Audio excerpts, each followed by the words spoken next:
10 or a jack does it. If not, oh! Oh! Oh! Wow. That is the pain of this game. Look how tilted Gall is. He's figuring out. He was so close to winning that pot. Look at Eli, he's ecstatic. Oh, yeah. Oh! Josh, one time, baby! One time. No, you won, dude.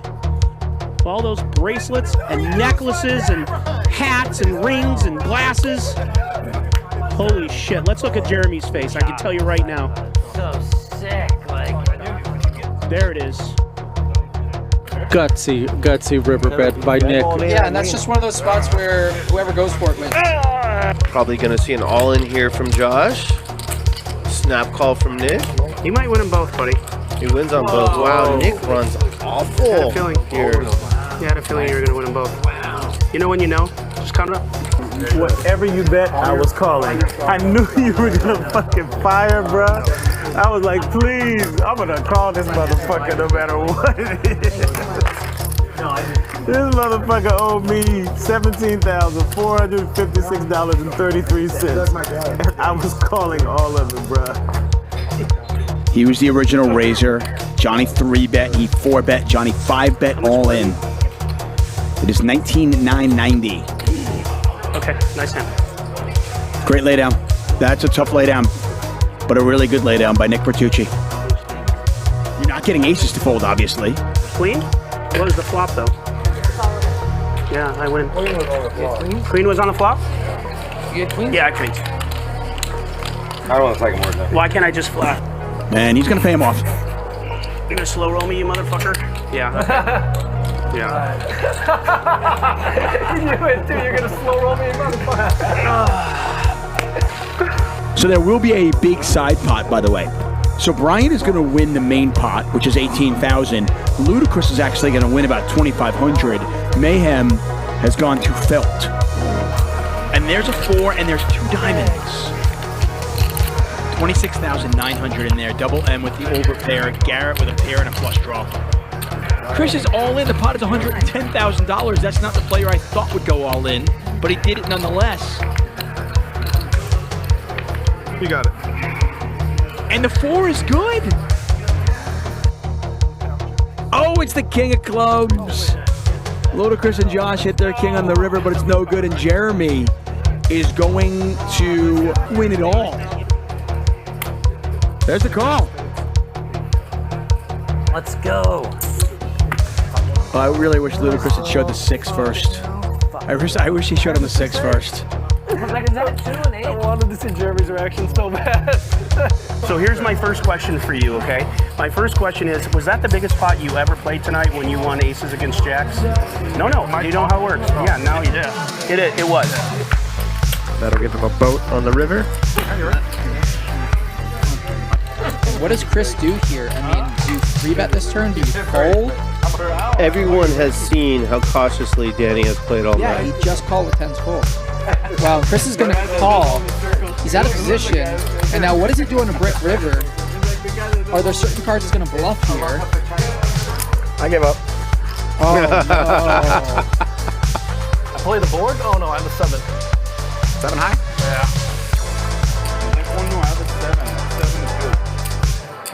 It would have been nice if Luda could slow roll there. Good flop for Krish. 145K in the middle. Good turn. Excellent river card. Yeah. Might be a thing. Now Ronnie goes too. If an ace comes, Christmas is best. Oh my God, it's back. He should have gone once. Oh my God. Wow. This is your 100? I made it 69 because it's my favorite number. What a hand here. A nut flush draw for Bearju. A set for Mike Villa and top pair with an open-ender for Barry, who's the big winner tonight. Wow, and Mike Nia just awards Barry even more money than he already had. He was already crushing, and Mike just, for some reason decides to fold a set, and Barry is going to take down another big pot. And this is going to get ugly, folks. Suited is running into it pretty bad here tonight. He hit his hand.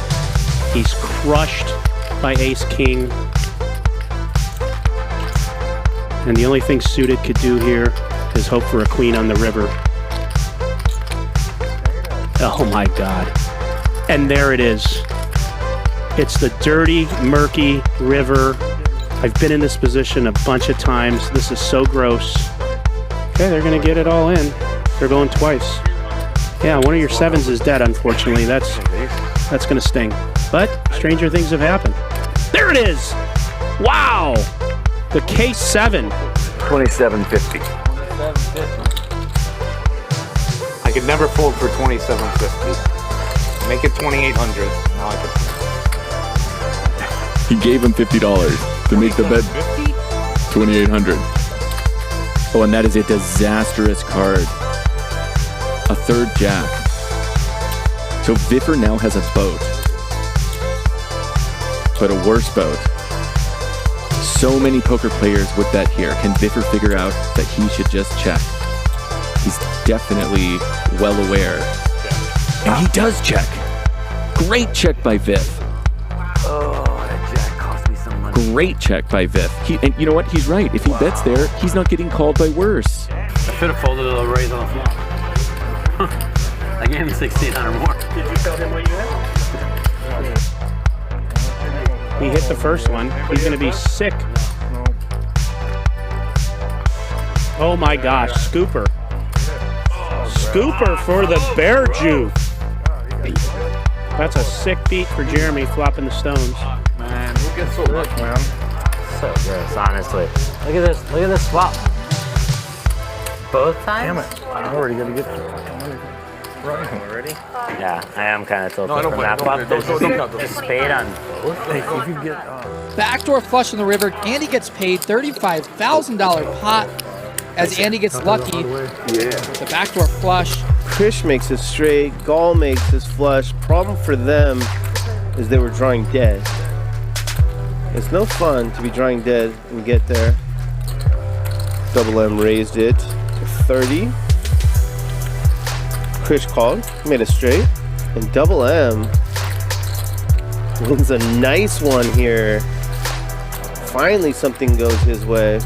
Put the chips in. There you go. Oh no. Oh no. Oh no. Oh yeah, that's my boy. Toss him. Donkey toss. Yes. Oh. He was so close, Billy. You're dead to me, Ludacris. And I'm guessing he's going to call. Josh had Jack 10? King 10? That new turf helped. Ace Jack? The dragon of the future. Okay, I didn't think he had that. I didn't think he was that weak. 10 or a jack does it. If not, oh! Oh! Oh! Wow. Look at these two hands. Yeah, Dylan's gonna drop the hammer.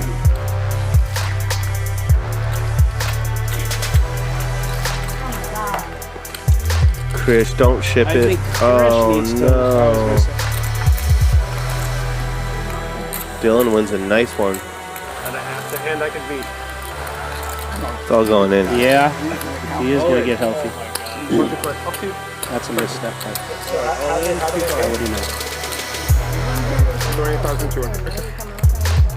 Instant bailout. I thought you just were having fun, so you didn't realize it. That's what I thought. Man again. Fucking every hand. Fucking Kings loses to douche 5 off. Every fucking hand stupid. Fucking every hand I lose. Sucker, you don't do one scramble this fucking set. Make it that big scramble, man. Do it scramble. Fucking you taking the cost queen together and queening there. You random. Every fucking hand. Cocksucker. I believe this rant is out of love. I call. And Chris calls with ace high. If I'm seeing that correctly, 12,000 and a call. 7. How about just ripping? Wow, they would have both turned hearts. Oh my God. But he's gonna make the call. Wow. With the king 9. And he hits the 9, but it doesn't matter. Call. I got a 10. And miss. Oh, Patrick thought he had him. That look on his face. That good call from Mike. That's fair. I don't have aces. Okay, I call. And he calls. He calls. 123,000. Here we go. Oh, ace in the door. And he's gonna need to catch backdoor clubs. He needs to catch a jack. Oh, $123,150 pot. Gonna let it go. Krish, and he shows it. 9 high. No.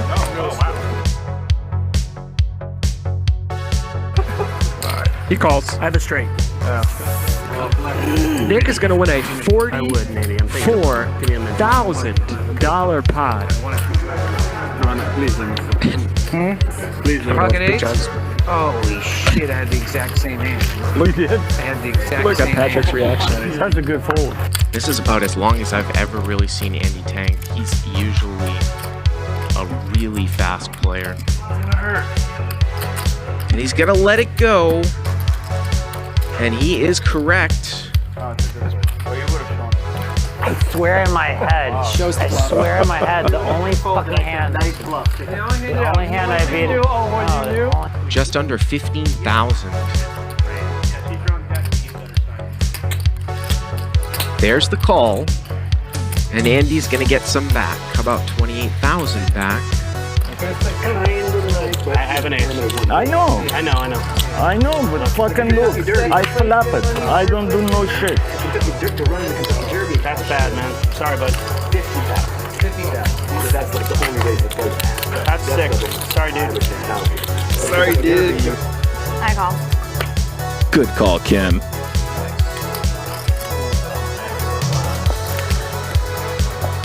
Oh my god. That was. Thank you. Take a deep breath. Nice hand. And now, Mickey is betting the river, and he's betting 13,000. Oh, he folds. Had the calling chips in his hand. Put that in your poker movie. Diamond on the river. I only have a straight. For the side bar. And Eldar is going to scoop this pot. A $21,000 pot. Eldar hits runner. Runner. Bitch is mine! 5,000 behind. Give me that shit. Give me that shit already. But he could press it. He's going all Wow. in. He went. I'm telling you. There it is. He's not going to love it.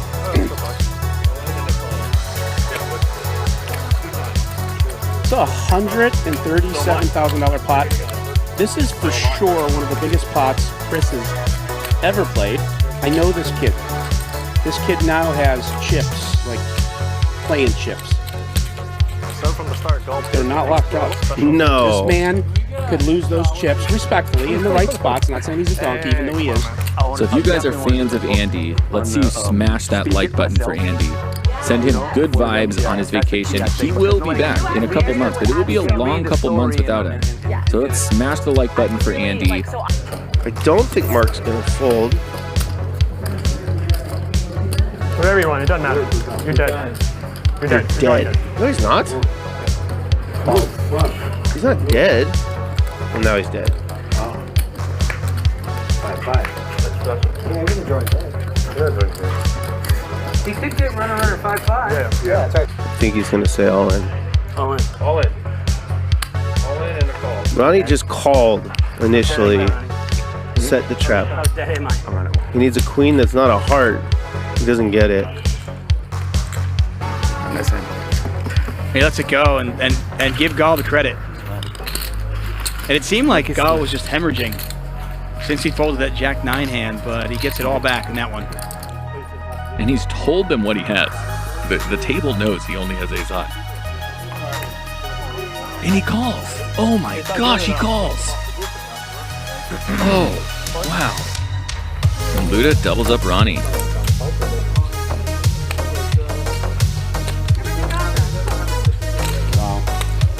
Dur got yorned. Yeah, he did. That one's Julie. Yes. It's going to take them both.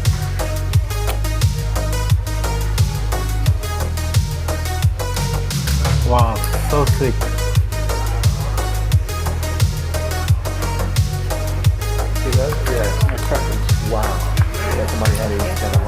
Flops bottom set. Lynn tries to play tricky. Doesn't work. Welcome to the table, LG.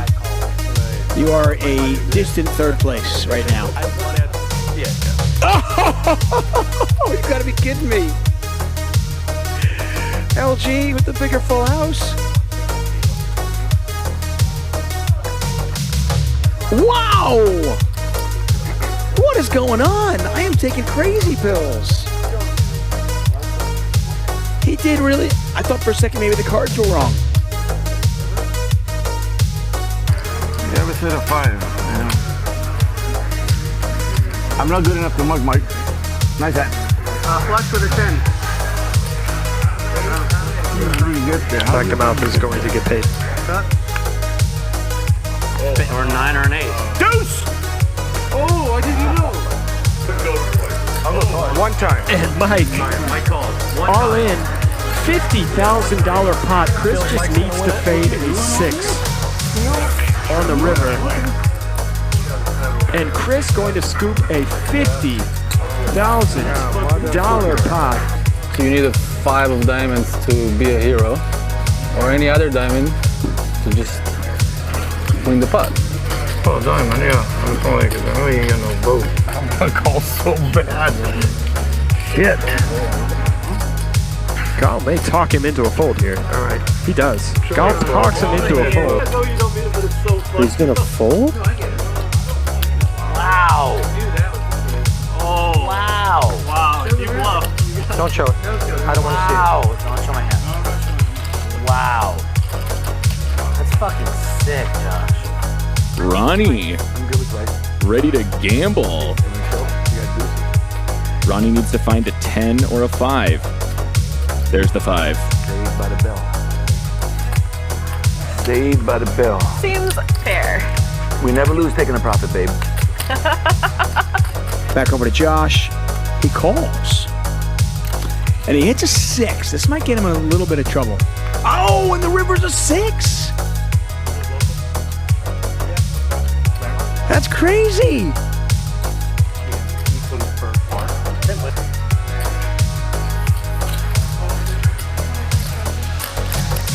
And now Jeremy beats nothing. And he calls it off, though. Oh, man. Jeremy with Yeah, an he's ambitious call there. It's ambitious, but he's thinking, would he go all in with an ace when it's 10, 9, 8, Yeah, does he have a 6? 7 ever here? Yeah. 35K pot to Ludacris. Gotta fade an ace or a king. Can he do it? He did it. Poker can be tough. Dahl just played that hand perfectly and lost 60K. Didn't do anything wrong. He's got to be thinking, though, it's not just 7 more because it's going to be, if he calls this, it's another 2850, really. Ooh. Wow. I can't bluff you. I don't know. You have it? Yeah. I had you. Can I have a 10? Call. Yep. I like Nick's instincts. I think he probably wins the pot if he has more chip. What do you have? But I'll go twice if you want. We'll go twice. They're going to go twice here. George needs to board the pair.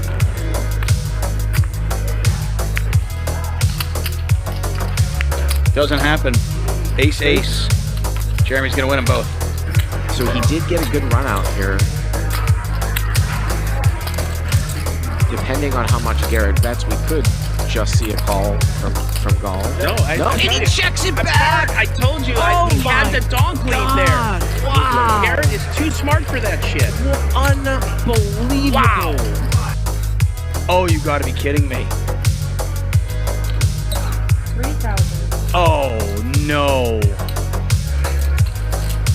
Dahl's checked here. He's obviously gonna check raise.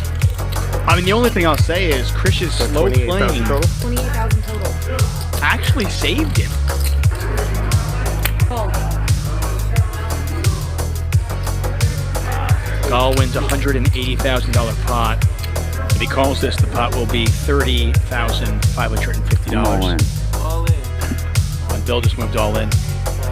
Oh, God, he always has it. With that, we say goodnight to Bill Klein. Bill, that's tough. George here has backed into a flush.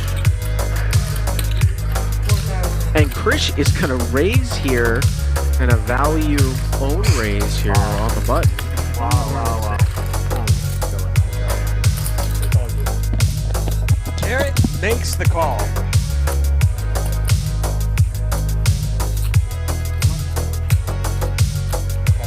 A very good call from Garrett, putting all the pieces together. I didn't give a shit. Wow, he snaps. Now I look at all of them. Dahl's going to get some back here.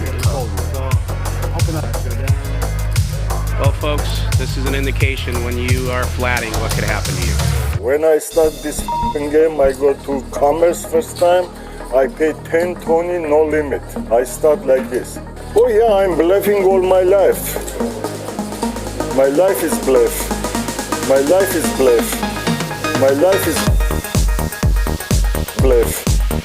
Life is bluff. Life is bluff. Life is bluff. Life is bluff. Bluff. Life is bluff. Life is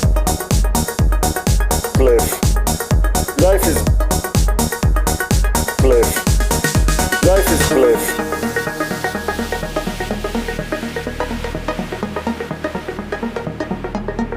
Life is bluff.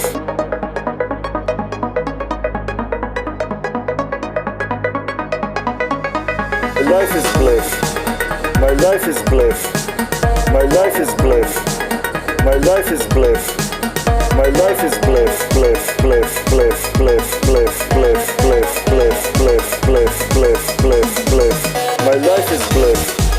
My life is bluff. My life is bluff. My life is bluff. My life is bluff. Life is bluff. Life is bluff. Life is bluff. Life is bluff. My life is bluff. My life is bluff. Bluff. Bluff. Bluff. Bluff. Bluff. Bluff. My life is bluff. My life is bluff. My life is bluff. Life is bluff. Life is bluff. Life is bluff. Bluff. Bluff. Bluff. Bluff. Life is bluff.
You only pass through this life once. When you get old, all you're gonna have left is your memories. So make them good. No fault, I done doubled up on the workload. I think I fell in love with the bankroll. Pray up, get money, then we lay low. Add it up, bankroll, euro, peso, add it up. I'm just doing me, everything is on me. Oh, you matter what? Add it up, bankroll, euro, peso, add it up. I'm just doing me, everything is on me. Oh, you matter what? Add it up. Told her if it's all me, everything is on me. Gon' back it up. Matter what? Told ya I'ma do me. Why you hating on me? It's not adding up. Add it up. Told her if it's all me, everything is on me. Gon' back it up. Matter what? Told ya I'ma do me. Why you hating on me? It's not adding up.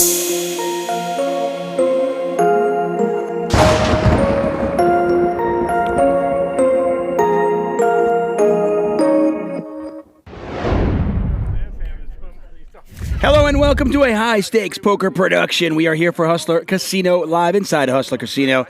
And Christmas has come early, at least for me. That's right. My Christmas nightmares are alive and well. I am David Tuchman, joined by the living nightmare, that is Norman Chad. How are you, Norman? Despite your presence, this is the only cash game live stream that I will drive through traffic west of the Colorado River. That's how good this live stream is. Norman Chad, David Tuchman calling the action. It is going to be a fantastic Tuesday here at Hustler Casino. Norman and I will be here for the next 5 hours or so. Thank you for joining us.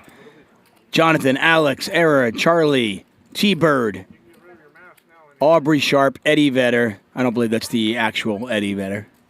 No, there's two Eddie Vedders, not the actual one. That's not the, okay, that's pretty cool. Big John, over in seat number 1, wearing his Oakley hat. Favorite hand, still 3-6. I call it the 6-3. Mayhem, general contractor for Trump Towers. Beat me to that shirt at TJ Maxx. We wear the same size. I mean, seriously, did he buy a shirt that's like 4 sizes too large? Look at that thing. Here is the ever sexy, very virile Patrick, father of 10 children.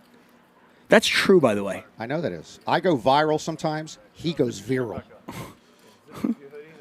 Barry. We've had Barry on the show numerous times. Always a character. Wearing the gold rimmed glasses. Produces comedy shows. I can neither confirm nor deny that. I can confirm I would never wear that hoodie. Bryan, a recreational Santa Claus. Saddam Hussein hid in his beard for more than 4 years before he was found and slaughtered. Omar, Palmdale Attorney General. There's an Attorney General in Palmdale? Every time I go there, people just walking around with 45 pistols. Yeah, he's got the star on his hat to prove it. Former professional boxer Ben. Look at his nose. That's not a lie. You can tell. This is true. The nose is the only tell. Otherwise, I do not know this Ben. I know nothing of him. We'll find out who he is. Eli, real estate broker, investor, and a heck of a poker player. He has been on the show numerous times. Always fun. We got Lauren in the box dealing. As always, she does an amazing job. And we'll take a look at the chip count. Patrick with 20K, Eli with 15K, Big John with 10, 950. Our short stack is Bryan. We're playing 5-5-50. David Tuchman, Norman Chad here. Just 96 hours before Christmas. Before what? For Christmas. I mean, listen, I don't know if you have anything under your tree, but I feel like this show, me commentating with you, could be your Christmas present. Okay. I don't celebrate Christmas. I don't celebrate Hanukkah. I do not have a tree. I have a chia pet. The only holiday that I acknowledge is Arbor Day. What day? Arbor Day! What is Arbor Day? Look it up! What is Arbor Day? You've never heard of arbors? You've never heard of real life? You've never heard of plants and vegetation? Arbor Day. What do you think Arbor Day is? I'm going to look up. Friday, April 29th is our next Arbor Day. Yeah. But apparently it's only in Nebraska. Do you go to Nebraska for it's this? It's not only in Nebraska. What are you, you on the dark web? Arbor Day is a secular day of observation in which individuals and groups are encouraged to plant trees. Yes, plant trees. Do you plant trees on Arbor Day? No, I drink heavily. Oh. Get a 3-bet here from Bryan with the King 10 suited on the button. Bryan is going to 4-bet. I'm sorry, Ben is going to 4-bet with queens. And we are not going to see a flop. Or are we? We are. Bryan's going to call anyway. King 10 suited. In there fighting. Pot just over $2,000. It doesn't matter. What is your scouting report on Bryan, watching him all this time? I'm sorry, come again? What is your... First time... There you go. What is your scouting report on Bryan, watching him as many hours as you have? He likes to gamble. Okay, somebody who works in the 7-Eleven likes to get a super big goal. Tell me something I don't know. Well, I mean, he's not afraid to mix it up. Okay. He's pretty loose pre-flop. He can be aggressive at times. Not someone who necessarily will bet for thin value. He never raises on the come. No, well, except this time. He does raise here. So Ben is betting. Bryan has raised effectively all in. And I think Ben's got to decide, do I go with it or not? Now, Ben does block some flush draws.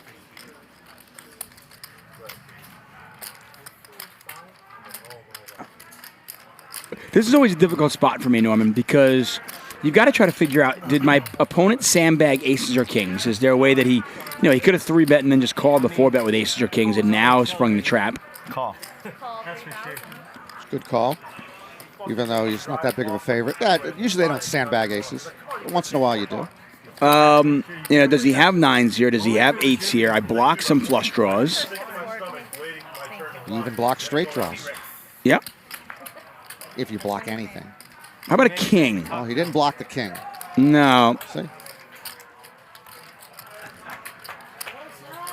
Pot's already $8,000. Bryan only has $2,000 behind. This is a pretty easy all-in, and Ben is going to be drawing real slim.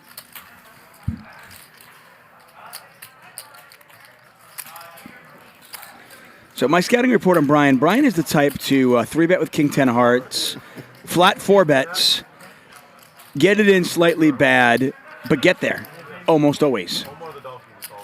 You're a next generation Branch Rickey. Yeah. The bonus for Bryan with Ben just calling is if Ben had moved all in, Bryan would have called off. They probably would have run it twice and they would have chopped it up in all likelihood. Instead, now they're going to get it in, and Bryan's got him drawing almost dead. I went to Game 7 in 2017.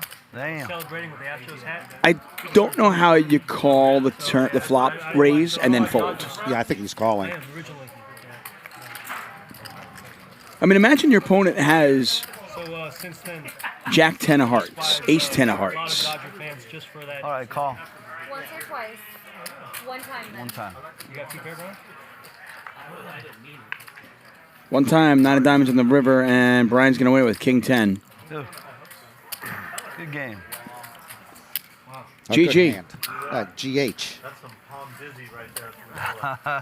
Yeah. That's why you're here. Norman Chad, David Tuchman calling the action. Thank you for joining us on this Tuesday. We will be here until approximately 10 p.m., so 5 hours from now. You told me it was 2 or 3 hours. I'm here for 5 hours? Yeah, I'm sorry. Well, you can leave. Traffic, traffic doesn't die down for a while. No, you're my man. You're my man. I thought you said you had Ace King. I was like, fuck. What'd you major? I was an American Studies major at the University of Maryland. What'd you major in? It's all right. I was a philosophy, You know I'm good to give it away. journalism, and biology I studied. Oh, those are okay. 2 of those 3 things. You cannot open a philosophy store. You cannot open a biology store. You can work as a journalist. I see. Instead, you're calling flops 8 miles from the ocean. Right. Yeah, nice degree. Nice answer. Thank you. Can you imagine my parents when I told them I was going to major in philosophy? Like what my dad must have thought. I hope it was a state school where the tuition wasn't too bad. That guy calls me on the stream. One of the commentators never called me by my name, always called me Santa. I almost rented a Santa costume just to come over here. Yeah. We kind of skipped over Nick Vertucci. He wasn't at the table, but there he is over in seat number 1. Men in suits look really successful until you find out they work for the man. I think you're too crabby to be Santa. We didn't see the rest of it, but that's enough of a message. I understand his message. Nobody wants to work for the man. No. Who is the man? You know, I know we have enough time to go over who the man is.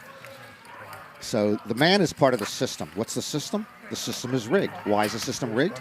Because the man has all the money and doesn't give it to the rest of us. That's pretty much America in a nutshell. I like it. So you're either the man or you work for the man. Babyface Atlanta says Santa dishing out bad beats for Christmas. Yeah, or recreational Santa. I thought you were good anyways, but I think, because you knew I had an ace. Putting coal into Ben's stocking. So you don't do stocking or anything? Your wife doesn't fill up your stocking? They used to keep me away from the Christmas tree when the kids were little because I just had a bad juju over the whole thing. I just didn't have the spirit you should have. So do you want somebody who is depressed and kind of spreading that over the occasion, or do you want them, even though they're family, to just stay upstairs and watch whatever sports are on TV? They chose the latter. Bryan with the 7 deuce. I don't believe they're playing the 7 deuce game. Bryan doesn't care. Plays any game he wants to play. If you are just joining us, welcome. Norman, Chad, David Tuchman here playing 5-5-50 at Hustler Casino. Hustler Casino just 8 miles from the beach, Norman. Eight actual miles. Like 8 actual miles. You walk there, it's 8 miles, and it's just a straight shot 8 miles. I think so. You might even be able to get there, faster. Not the way I walk, but I understand traffic's always bad. But he'll rent it to you. Are we gonna? You guys want to do the 9K. Paul Hilliard is asking, has Norman been naughty or nice this year? Well, I guess that's a Christmas-related question. I'm neither. You guys want a straddle? Christmas presents for everybody at the table. Looks like they're tennis rackets. Does the tennis game change that much? Yeah. It's a totally new game. No. Do you spread Christmas cheer in the sense that, do you give gifts to your mailman, your gardener, the people who regularly work for you? I do begrudgingly because I don't want to deny them what is an expected perk of tough positions or service positions. But no, I really don't celebrate the holidays, and I don't want to bring down anybody else's cheer. If you gave me a pill, if you gave me a shot that put me out, put me into a coma state the day before Thanksgiving until January 2nd, I would pay $3,500 every year for that shot or pill. I can make this. We will listen. If we can develop a vaccine, somebody can develop something to put you in a coma for 6 weeks. You were way too quick to come up with. I can get that. That's a little insulting. We could basically knock you out for 6 weeks every year. No tweets, nothing from Norman Chad for 6 weeks. But you're fine because we don't want you to go away. Yeah, thank you. A lot of support there. Oh, I'm not special? No. You are kind of special. You're as special as all of us. Ace Jack here for Big John. Flops top pair. Turns 2 pair. Barry's got a pair of 6s. Wasn't exactly looking for the ace of hearts in the turn. And you imagine this hand is going to continue. What do I know? I don't think there's anything wrong with calling the flop. But when Big John is firing again, you want to pick up a little bit more equity, whether it be, and he's just going to pay off. Wow. Wasn't a believer. He said all in. I said I'm all in. Are you calling or? I couldn't hear C5 went all in. I'm sorry. Let's get a little bit of word here. What's going on? He said Big John bet 1,000, and Barry has now turned his hand into a bluff. I don't know what he's, I guess he's basically telling the story that I've got 6s or deuces. That's it, right? Well, because King 10 doesn't make any sense. But he could get away with this if Big John had a one-pair hand. Just had the jack, for instance. Or I don't think Big John's betting a jack here, though. Okay. Big John would have had to turn the ace with a hand like ace 10 or ace king, and then maybe he does fold. Okay. Well, we can't imagine him folding this. Well, I don't even know where his cards are. I have to assume he still has his cards, even though we can't see them. Yeah, they're underneath the. Oh yeah, I can't see them either. I mean, as played, you block aces, you block jacks. Your opponent basically has sixes or deuces. The reason I can't fold this. Yeah. You win. Oh wow. Tell Ryan I need 10. You know, it's possible Big John had already tabled his hand because they thought that Barry had called. Yeah. But he went all in, so his hand had been turned over, so that's why he was away from him already. So That's certainly possible. I think his hand was up and tabled, and he was making a decision. It's a good read.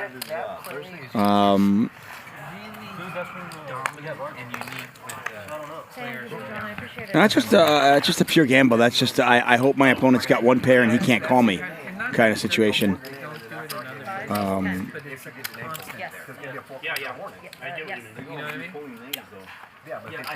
I think when you're trying to pull off a bluff, I always use the analogy of like a book.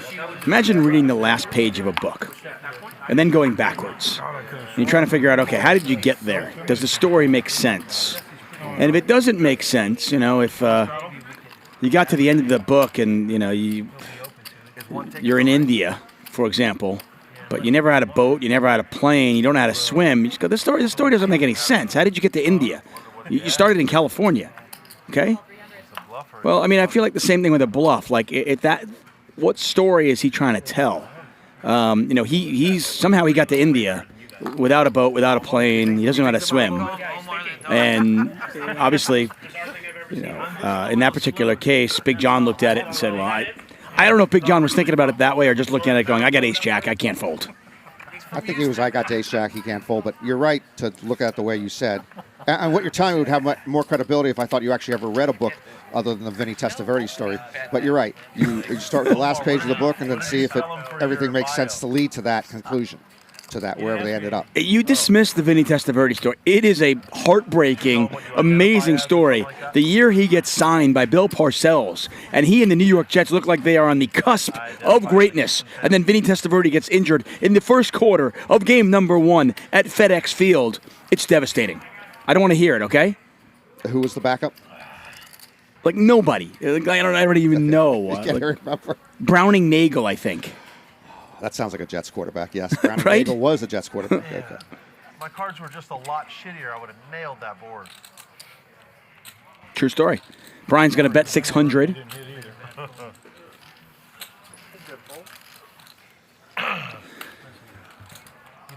You had the best hand, bro. That's the freeway you took to get here. That's why. Yeah, I get asked a lot, though, you know, what hands do you like to bluff the best with, you know? And to me, it's not, you know, I'm not picking hands to bluff with. I'm looking for situations, you know, so you know, if I have a straight draw and the flush card comes in and I have one of those flush cards, that's a pretty good strat, that's a pretty good bluffing opportunity usually, right? You know, if I get to the river in a spot with one of the worst hands I could ever have, yeah, those are spots where I might turn those hands into bluffs. You know. So in this case, we saw the bluff You brought wings? The donuts were great. Oh, and donuts? that Barry tried to execute. Okay, I'm gonna let you know. I'll go have a wing. Didn't seem like that tough a call for Big John with ace jack. Do you remember the last time you had ace jack in a tough spot?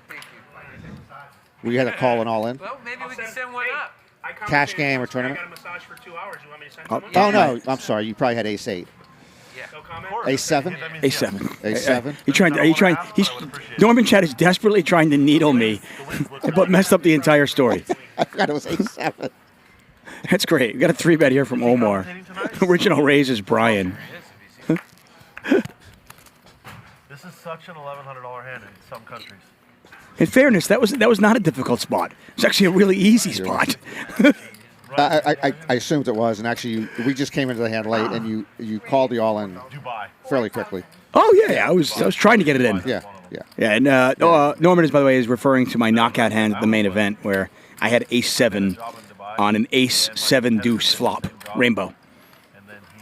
Pretty good flop. Against an early position opener.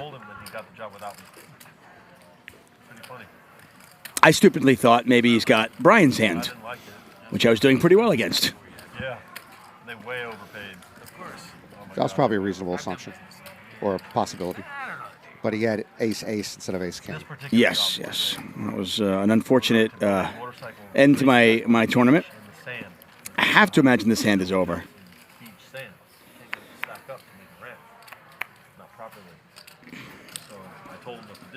But usually I am way off. I mean, there's a lot of times in these games, and I know you watch them, and for all of you who are watching at home, there are a lot of times we sit there and we think, okay, this hand's over, right? There's no way they're going to call this. And sure enough, we see a flop somehow. Big John is calling. It's a pretty hand, but boy, that's a costly 4-bet. These guys are deep, too. Pot's already $10,000. Oh, and wow, look at that. What's the possibility? That's why you call with King, Queen of Hearts. Spike your 3-outer. Don't bet now, Big. There you go. He checks. Bryan checks it back. Third diamond out there.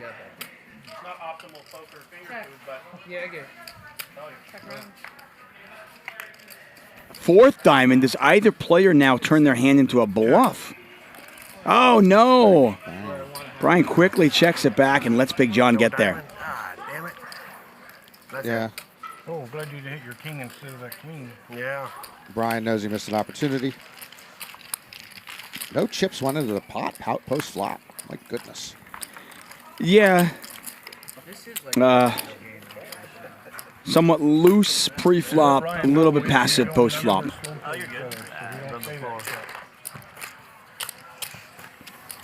I think Big John probably should be betting the turn. And I think if you're Bryan, you're going to want to bluff the river. Because you want to get like 4-bet pot. You start thinking putting your opponent on a range of hands. You know, ace-queen is one of them. Jacks, 10, something like that. You're not getting 10s with a diamond to fold. You're not getting jacks with a diamond to fold. But times they have 2 blackjacks. You know? You can get them to fold with a big river bet. I mean, I think in a 4-bet pot, you're just ace-king. You're just not going to win ever. So, Frank, I have somebody reading the chat to me. Frank in the chat, wondering if I can read the chat. I cannot read the chat, but someone is relaying the chat to me. Omar with 4/5 of the Royal Flush. Talked to Matt Savage today about this issue. The Royal Flush crew. It used to be 4 Royal Flush girls, but there's 5 cards in a Royal Flush, and the real issue going on. I don't understand. That's come up over the years. Apparently, they never answered that. They decided to go PC and make the Royal Flush girls the Royal Flush crew now, right? Yeah. But it was 4. I believe they have like a dozen of them. Now it's like 8 or 9, yeah. So yeah, it's either someone at the World Poker Tour couldn't count, or they just thought Royal Flush sounded cool and forgot, oh, we should have 5 of them. Just someone just wasn't thinking. Because they would have had 5 of them if they thought about it. You'd think.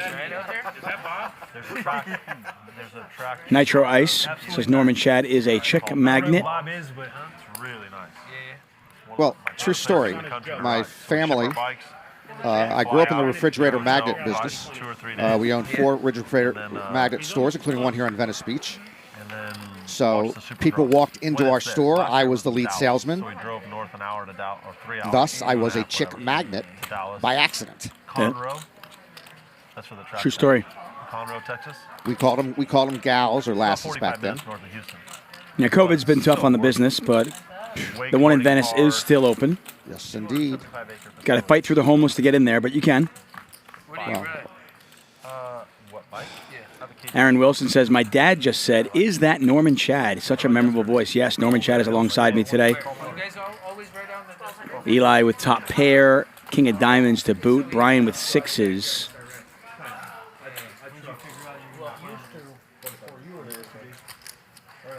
Yeah, I have friends from there.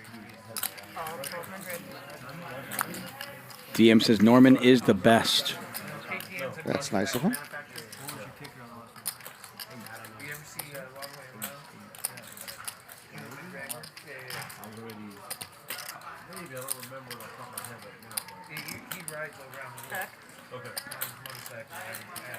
Imagine Eli will go for a little bit of value here. 1,000.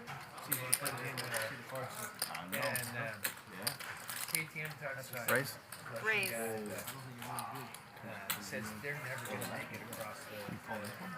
Bryan raising with 6s. Yeah. 4,000. So value turns into value-added tax, and it's going to cost a lot. But it's going to work, actually. Wow. Yeah, I mean, Eli couldn't beat much. I just decided that my opponent's got trip 8s here or a full house too often. I'm going to let it go.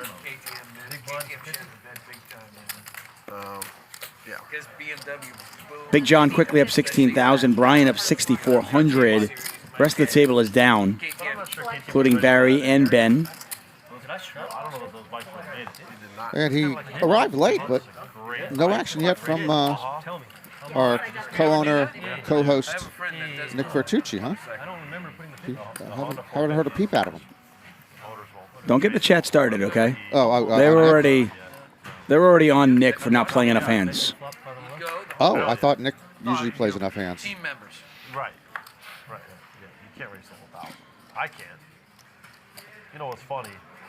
I was at the track with a bunch of my friends. Yeah, Norman is Norman's a stud. All the time. And Mouse McCoy was one of our riding buddies. GC Blue Screens asking, says, can Norman say, he called me with Queen High, honey? It was called like Dust to Glory or whatever. Alex Powers.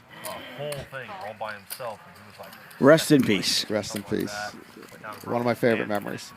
I remember that well. That was the final table with the author of Fifth Street, right? Positively Fifth Street. Jim McManus? James McManus. James McManus. And I remember, you can talk a strip better than it, but I remember very briefly for anybody wondering, back then the World Series of Poker was showing tons of final tables on ESPN. It was amazing. It was, I thought, the heyday. The stories were amazing. Lon and Norman were just doing a great job. We would see Stud. We would see Omaha 8. We would see Hold'em. It was just a lot of fun. And there was one final table with Powers and McManus. And I remember, was it McManus who thought Powers was disrespecting the game? Exactly. Because sometimes Alex, he was just, like raising blind on the flop, or just doing stuff where McManus, it was tilting McManus, because he wasn't even looking at the board, or he was just doing what he was doing. And McManus, a couple times, gave him a lot of crap about it. I used to go to Supercross. What was your take at the time? My take, by the way, at the time was similar to John Hennigan was at that table. Johnny World. And he had the opposite take of James McManus. This is great for poker. First of all, this is just tremendous. He can play any way he wants. It's it's his chips. It's his money. He's entertaining. And McManus was just like a little too tightly wired. And so I loved it. It was so much fun. Not surprising, by the way, that Johnny World is one of the best poker players in the world now, and James McManus is not. Correct. He's a fine writer, but yeah. So and obviously he wrote his book off of, he had made a deep run at the World Series of Poker on a magazine assignment a year or two earlier, or that year. So at that point, did you or a think, year or holy two shit, earlier. who's So that? yeah, I loved Alex Powers. Yeah, but I wasn't. And then he called. Imagine being mad. Imagine playing poker for a living. Or you're playing poker for a lot of money, even if it's not your job, even if it's just your recreation, you're playing, and you're mad at somebody for betting and playing blind. Why would you be mad at that? James just was looking at it from the wrong prism. There was no question. We rent the RVs, they bring them out. I wonder if his opinion has changed since. I got a feeling welcome no. to the Tuesday game. We got But seven-way we'd have to ask him. Does he still play? I don't know. He dropped out of the poker world. He wasn't much in the poker world to begin with. What do I do? But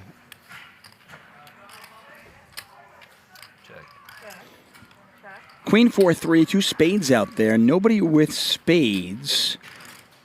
And Nick with the best of it right now. He was under the gun with king, queen of diamonds. Flops top pair with king kicker. He's got backdoor diamonds going on as well. Don't know if anybody else is going to give him any action. Maybe Eli. But this is an early position bet into an entire field. Nick just has a queen here or a really good draw all the time.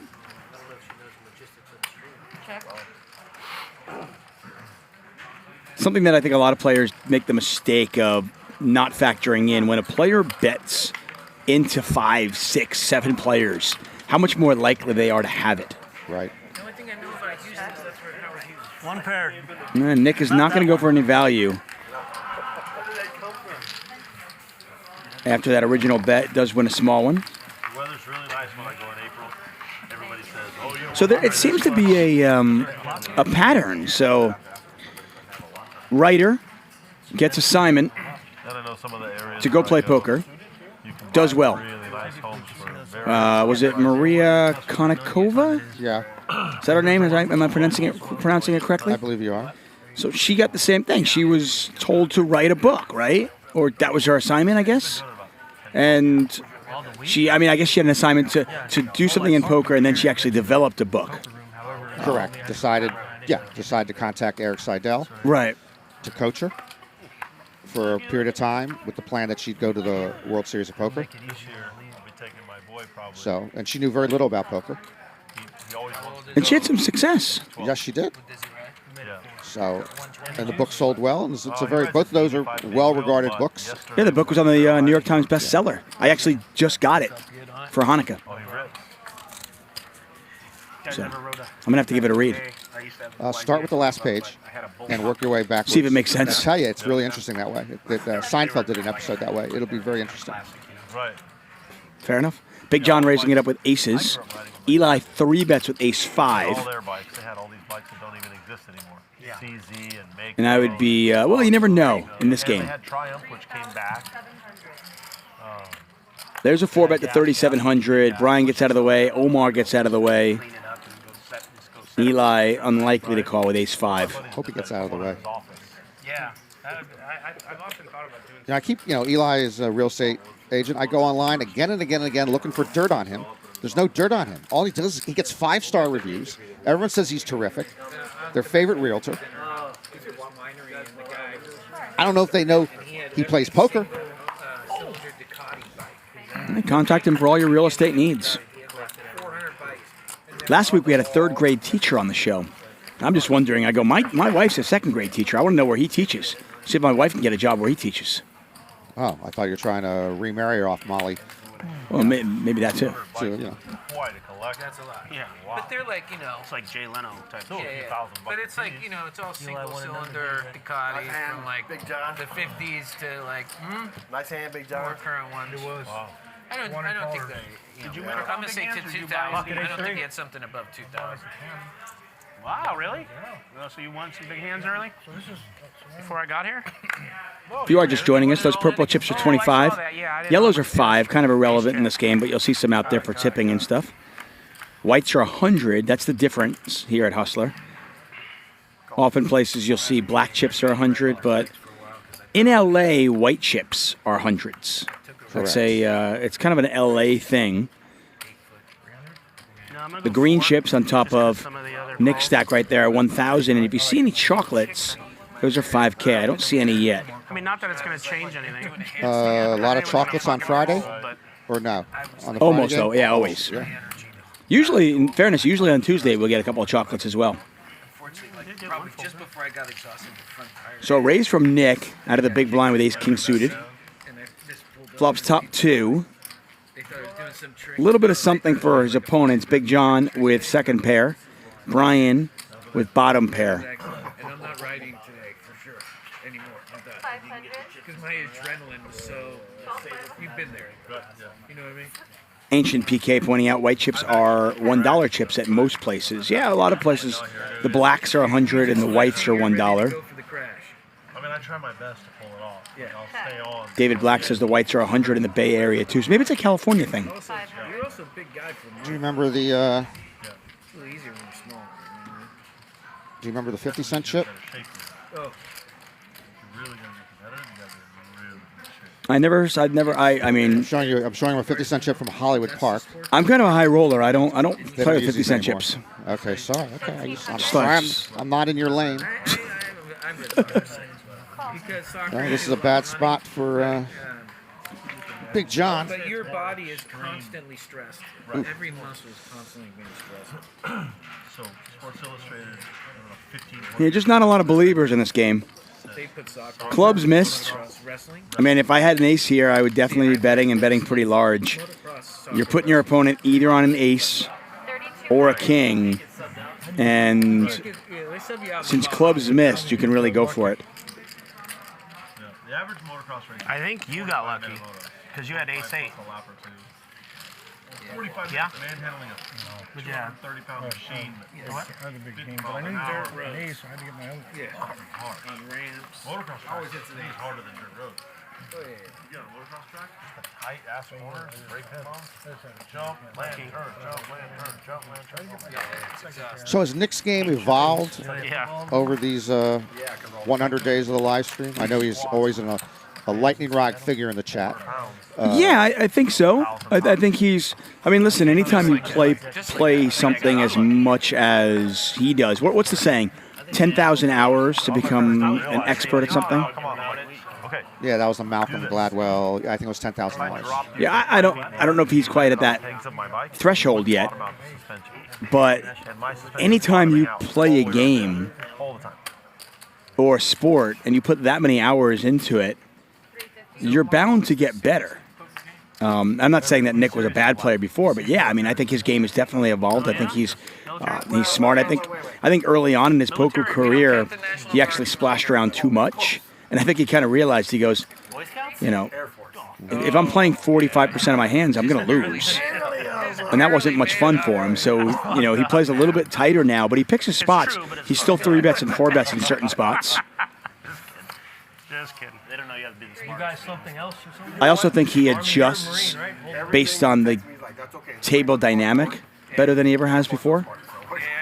So you're saying he's had a pretty good learning curve? I think so. Okay. I mean, I'll put it this way: the chat always gets on him because he's not, you know, he's not, you know, he's not playing 60% of his hands, and I caution them because they get on Mark Goon as well, and I caution them. I go, listen, you guys want me to play? If I played, I'm probably only going to play about 23% of my hands because I like winning.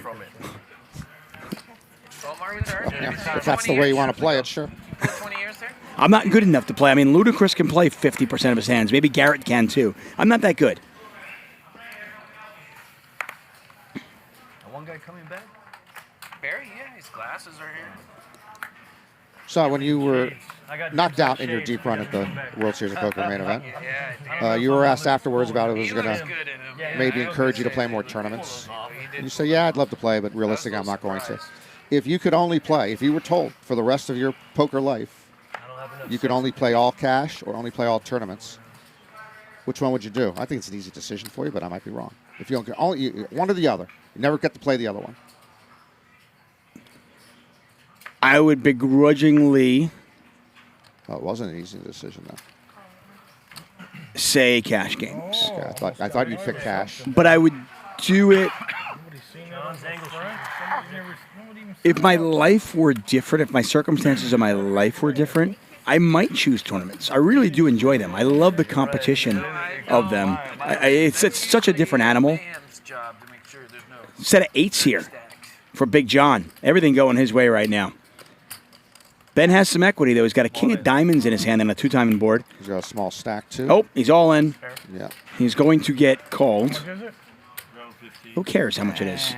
You've got a set of 8s. About 1,000 something. I call. Yeah. He called. Whatever you want to do. Yeah, that's fine. One time. I need One time, baby. Need to pair the board. You got a pair yet, John? I got a set of 8s Oh. right now, but Now he's got quad 8s. Two pair good. Oh my God. Quad 8s. Death by quads. I'll be back. Tough start here for Ben. loses with queens to king 10, then loses with ace king to eights when he has short stack. This is from I would miss tournament poker though, part of his hand. but yeah, to your point, I mean, what do I play? 3-4 tournaments a year? So, yeah, hardly at all. And so it would be an easy decision for me if I could only play one. I'm sorry? Tournament schedule is just, I think they're kind of stupid. Didn't you hear earlier when I just beat They suck for, if you're at home and you play tournaments, who do you want to play against? You want to play against a bunch of dads, right? Businessmen and dads. So don't you want to make the schedule a little bit more friendly for them? That seems to be a no-brainer. And they continue not to be. I don't know how many, people who work and, dads can play 12 hours a day from, noon till midnight. I played a WPT Shooting Star up at the Bay 101 area, and we started to play at 10 in the morning, and we were done by 7 a.m. 7 p.m., sorry. That was perfect. That's a Matt Savage thing. I loved it. That's the way he goes, which is the way to go, by the way. We had no dinner break, which I thought was brilliant. First of all, you get rid of the dinner break entirely. I can just go to dinner at the end of the night, at the end of the day. Yeah. We get there at 10 in the morning. I had breakfast. I played poker. I had a granola bar, a banana. I had a sandwich in the middle of the day. And then at 7 p.m. we were done. I walked out. It's great. I loved it. I would play a dozen more tournaments a year if that was the schedule. So I see Matt has gone to that, like at the WPT 5 Diamond that just concluded. Every day was about noon to 8:15 or something. Pretty much no dinner break. Get you out. I'd like to get out a little earlier, though, if he's doing it. Like you said, maybe start at 10 or 11. But, yeah, it was just a... I'm not asking. I don't want to start at 8 in the morning, but I think 10, 11 in the morning till 7 p.m. You're welcome. So, yeah, that's a nice adjustment. I thought it was much easier in the sense that So Patrick, the guy I told you about, Tony, who played yesterday. if I didn't make a day 2, I can go to work the next day, no problem. I can be home to have dinner with my, with my family. I can actually, put my kids to bed theoretically. We're in a hand, and he folds, and I 3-bet right under the gun. There's 2 players in the hand with me. There's 3 players. And he, right in the middle, before even the flop, he goes, oh, my God, Nick 3-betting under the gun? There's only 3 hands that could be. I'm like, hey, Tony, after the hand, huh? What do you think? You remember? It was funny, though. I'm like, what the fuck? I go, you're right, of course. But come on, what I mean.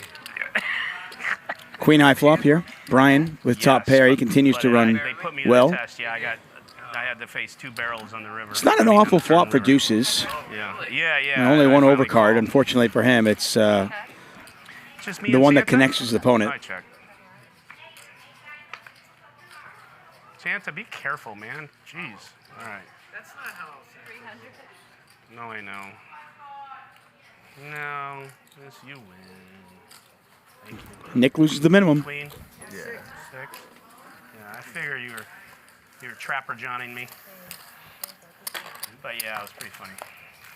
Norman, I'm sure you're gutted about the NHL going on break right now due to COVID. Technically, for me, the NHL is on break year-round. I have not watched an NHL game in a number of years. No, he's home right now. And they're also skipping the Olympics? The latest I've heard that they decided they've a number of teams have had COVID issues, so they've had to postpone a lot of games, and then rather than go to the Olympics, they're going to reschedule the games during those Olympics. But there's a little bit of late news, a little bit of pushback from the Russians and the Canadian players who want to play. Oh, so interesting. TBD apparently, but Patience, grasshopper. How long can you go without tilting? When do you start tilting? It's not fun for you. I was supposed to go to the Los Angeles Kings Edmonton Oilers game tomorrow night, so a little bit disappointing. Did you have good seats? I had very good seats. Oh, then it's a little disappointing. Top set versus an open-ended straight draw. We will get action here. Eli with top set. Pot's 14.55. Bryan has already taken down queens. And this time, if he does it, it could get bloody. If a red 9 or a red ace were to come off, this could get real interesting. by Gerry. What did he say? You don't remember that? That's when we had to go and hold him. Oh, yeah. That was that night. We were in the middle of that hand. We were nothing. And I was trying to figure The board as wet as this. I think a lot of players make the mistake of kind of getting tricky in these moments. Just bet. I was fucking around. I couldn't see it. It was clear he wanted you to fold.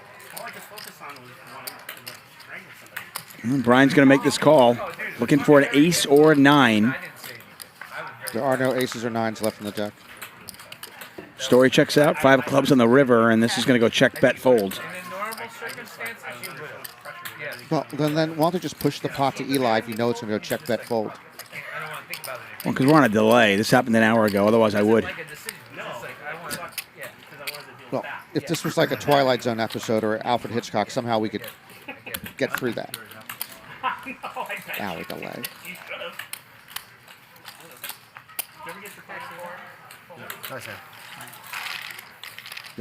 Today I watched a film that I found mildly amusing the first time, poker film. And it held up very nicely 5 or 6 years later. The small budget, independently made Mississippi Grind. Ryan Reynolds is one of the 2 leads, and it was pretty well done. It's in the short list of best gambling / poker movies. So I did some commentary today with Matt Savage as well. Oh, lucky you! Yeah, I was wondering where does lucky you? Lucky you! You could, as long as you could make the list, like best 10, best 50, best 100, best 1,000. It doesn't make any list. That film, it's unlucky you if you're watching it. It's horrendous. And what about the latest one?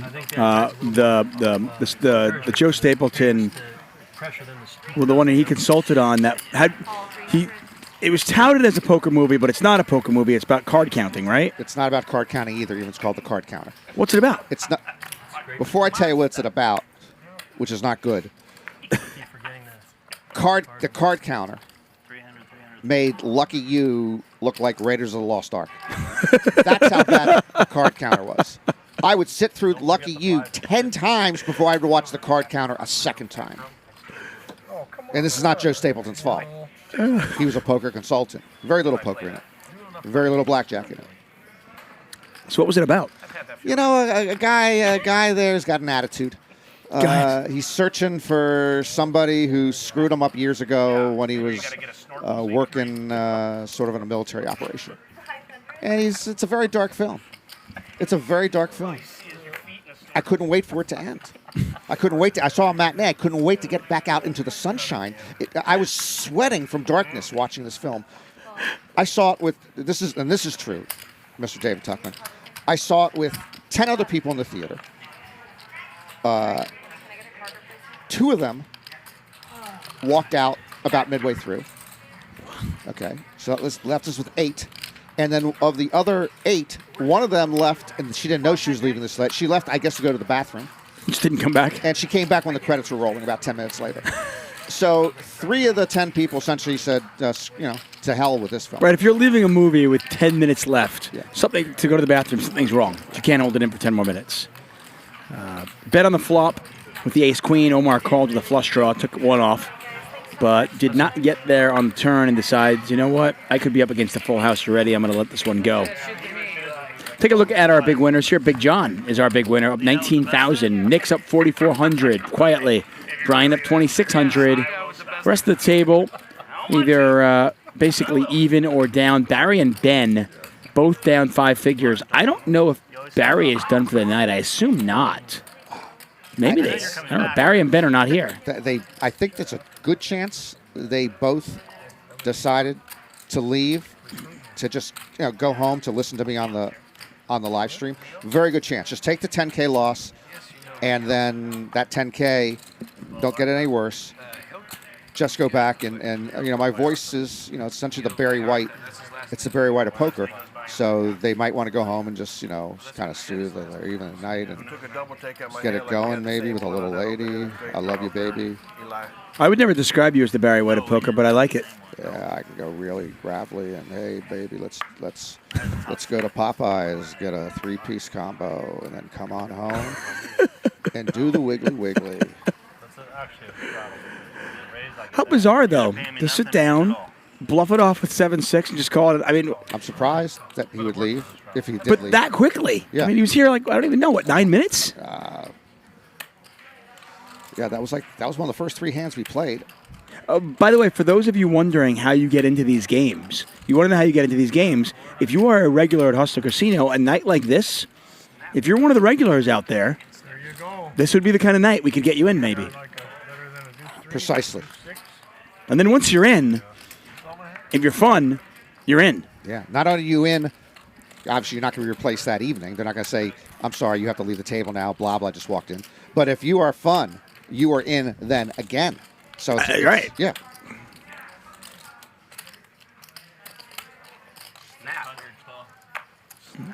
You know, Micah DeGraff pointing out his sunglasses are still there, so you know, maybe he's coming back. I don't know. That's a good sign he's coming back.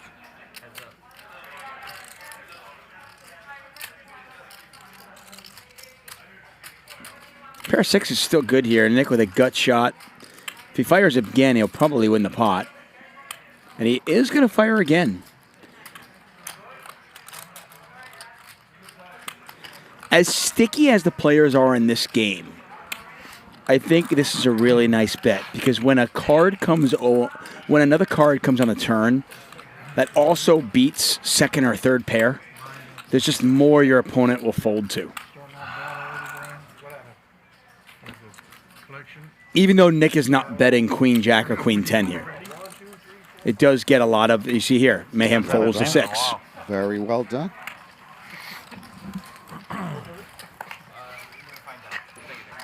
All you backseat Nicks, huh? I don't know. I'm just laughing. You're going to do it better than he did that hand, backseat Nicks? You almost won. You almost won. It's almost a victory. It's almost a win, yeah. You see, the other night I got a 4. For those of you who were concerned about my fantasy football playoffs, yeah, I was. Don't be concerned. I needed Jalen Hurts to have a decent day. He has 2 rushing touchdowns. That's right. I'll see your ass in the semifinals, baby. I've told you a million times, can you learn to win with grace, win with class? Okay? Can't get enough of your love, babe. You're right, PS3 shakes 1, 2, 3. Can't get enough of your love, babe. How long is it down? So how often does it come? Every 45 minutes? So true story. My wife is a school teacher, and we had a casino night where we tried to raise money for the school. Phil Helmuth was nice enough to buy a table, and he donated. I think he donated $1,000, a hat, a book, some stuff like that. Daniel Negreanu actually donated a tutoring session, coaching session. Somebody paid for. Very nice. Norman Chad was nice enough to donate, and it was in the auction. He would go to somebody's house and deal for them. Now, this was just before COVID, though, so I don't think, has it actually happened? Not yet. No, and there was some confusion here. I didn't say I deal poker. I would go there and deal.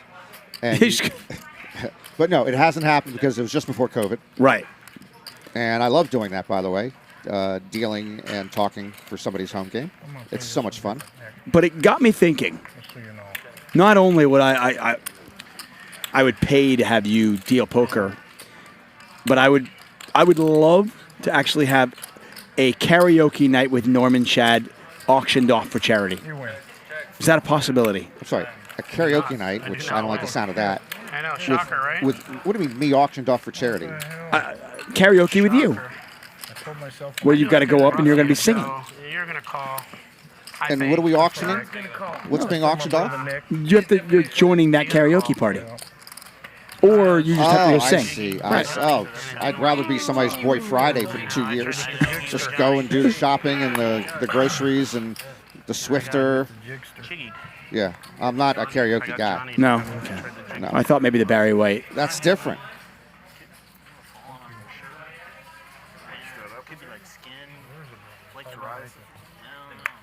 So let me ask you this, David Tuchman, or let me ask the chat this, and I think everyone's going to be with David on this. We had an exchange, as we often do, by text or by phone, usually by text. And Mr. Tuchman had to email something to me, and he had forgotten my email address, and I gave it to him. And after I gave my email address, he goes, "Who the hell is still using AOL?" He gave me a lot of crap. I get a lot of crap about. I mean, this is some type of badge of honor because you're using Gmail or Yahoo. So yes, I've had AOL for I don't even want to tell you how long. We know how long. We all know. So I just use it for email. When I first got it, I was actually writing a sports column for them. When they had, if you could believe this, they had like 20 million subscribers paying like $20 a month for internet access. This is 30 years ago. Yeah. Do the math on how much money they were making. They were doing great. I remember that. They merged with Time Warner, and then the company just went to shit. It went to shit. It was it was one of the worst mergers in U.S. history. But so I just had the address, which was my first email address. I just kept it, and I never paid for it. And now you don't have to pay for it. You just get, it's a bad email service. You can you believe there's still 2.5 million people $1.5 million people who still pay $10 a month for AOL. For what? What do they get for $10? All they get is live tech support, which you can't get otherwise. There's no tech support whatsoever. There's not even Who needs tech support? Tech support for what? To open your email? If you have some problem. And the identity theft protection for $10 a month, whatever that is. So. Imagine that. Imagine making a subscription business, and 15 years after your company was relevant, you're still making money. Yeah. You're still making, you're still making $15 million a year. Yeah, that's still a month. Sorry, 1.5 million times $10. That's insane. Here, Mayhem has moved all in. He has completely turned his hand into a bluff. Big John put to the test. Big John can beat nothing. Can't beat spades. Can't beat the 7-9. I just don't know if he's going to fold. When we see it, I'll tell you how far behind you are. You have 2 outs. Well, see, I don't love that. So, Big John, Mayhem's trying to tell the story as a set. But you're not drawing dead. That's a fact. You know what they call this, Barry? White on white crime. Right here. Yeah, that's what he has. 5 outs, right? You tell me one card. 6 outs. Oh, well, he has many outs. You're not drawing dead. So what do you have? I have, that's 2. 29, 35. 25, 6, 7, 8, 29, 45. 8, 6, 7. You get to call for less than 2,500. Like 20. It's like nothing. It's like $30. Well, fuck here. Then take it. Yeah, call. All yours.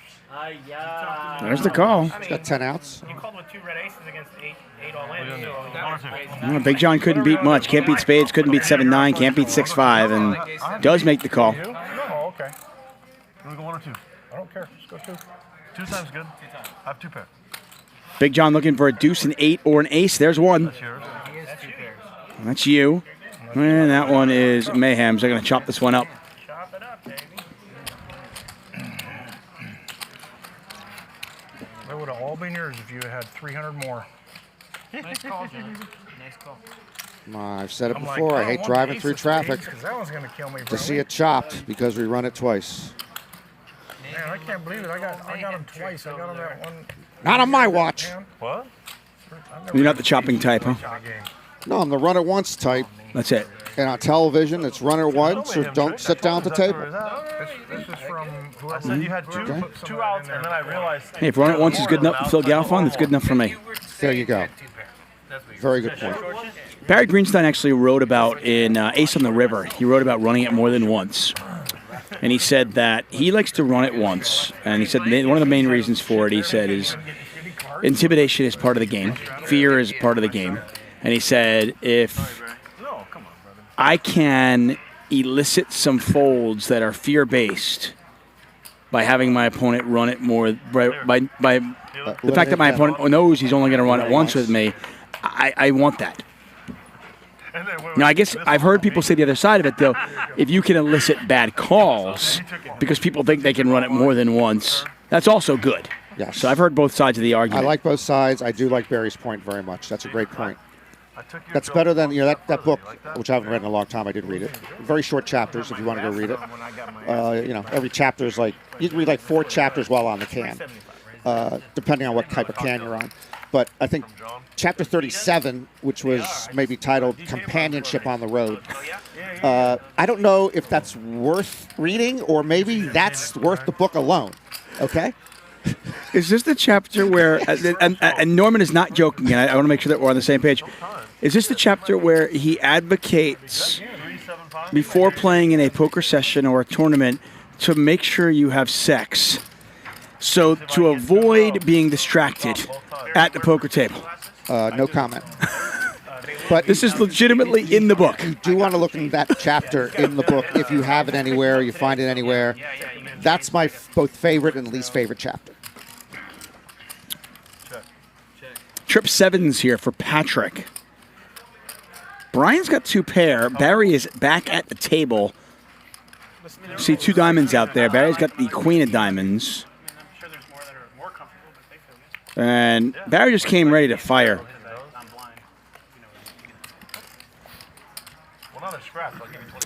I think there's also a notion of perception at the table. And if you just bluffed off your chips and then you come back to the table, you've got to try to figure out, does the table respect me? Do they think that I'm bluffing more than I am? Understanding how you are perceived is a really valuable trait at the poker table.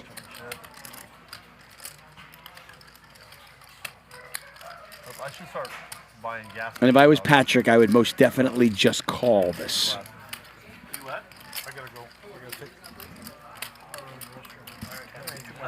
Too much tea. It's a good book, though, The Ace in the River, isn't it? I thought that was a decent book. It's a breezy read. Yeah. Bryan calls. And now Patrick's got to decide, do I want to raise right away? And with Bryan calling in the middle, maybe you do raise this. What do you think, Norman? Yeah, I would. No, whoa!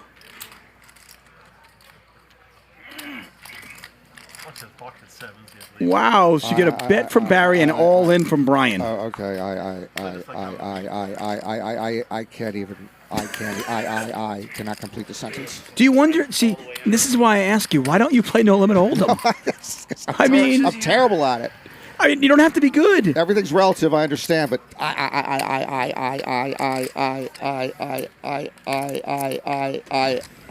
can't complete the sentence. Yeah, you don't have to be particularly good. Just wait to hit trip 7s on this board and go, cool. Thanks for the gift. All in. Barry gets out of the way, and Bryan is drawing nearly dead. This is Christmas in July for Patrick. On I don't know how he has 5% equity. I didn't see your cards. Just one time. One time. Yeah. And he is drawing dead now. We chop now. I have a 7. You're good. Out of 5. Oh my goodness gracious. Ace king, huh? I was gonna raise. I was raising you anyway. Ace king. Ace king. Did you have a king? He had ace king. I did have a king. Yeah. True story, Barry did have. If Barry had just kind of just lost his mind there and decided to go with it with King Queen, he would have won the hand. That's right. How much was a pre-flop to call with that cheese? 375. 375. Well, I've said it before, and Lefty Rosenthal in the chat right now points it out. The biggest game in town is the best poker book I have ever read by Al Alvarez. So it blows away positively Fifth Street. What did you show? It's a great book. And it's about the It's about the World Series of Poker about 40 years ago, essentially. There's no need to insult one book when complimenting another one. I talked to our 8-year-olds about this. Yes, you're right. I know it's my mother's old rule. Don't think if you have nothing nice to say about something or somebody, don't say nothing at all. I was one of the people who found Positively Fifth Street a bit overrated for a couple of reasons. But the biggest game in town is just a remarkable piece of work. Great book. Yeah. I listened to it on Audible. You're 57? I don't know if it's as good when you listen to it. King. Wow.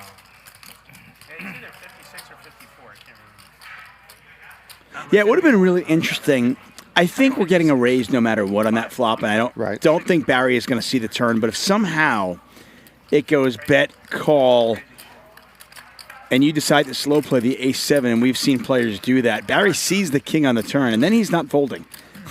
Oh, for sure. That would have been pretty correct. Flush draw here. This is a flop and a half for Mayhem. He's flopped a straight draw with the flush draw. In fact, he's open-ended straight flush draw. Tyson Ingram says, "What is the best book of all time, Norman Chad?"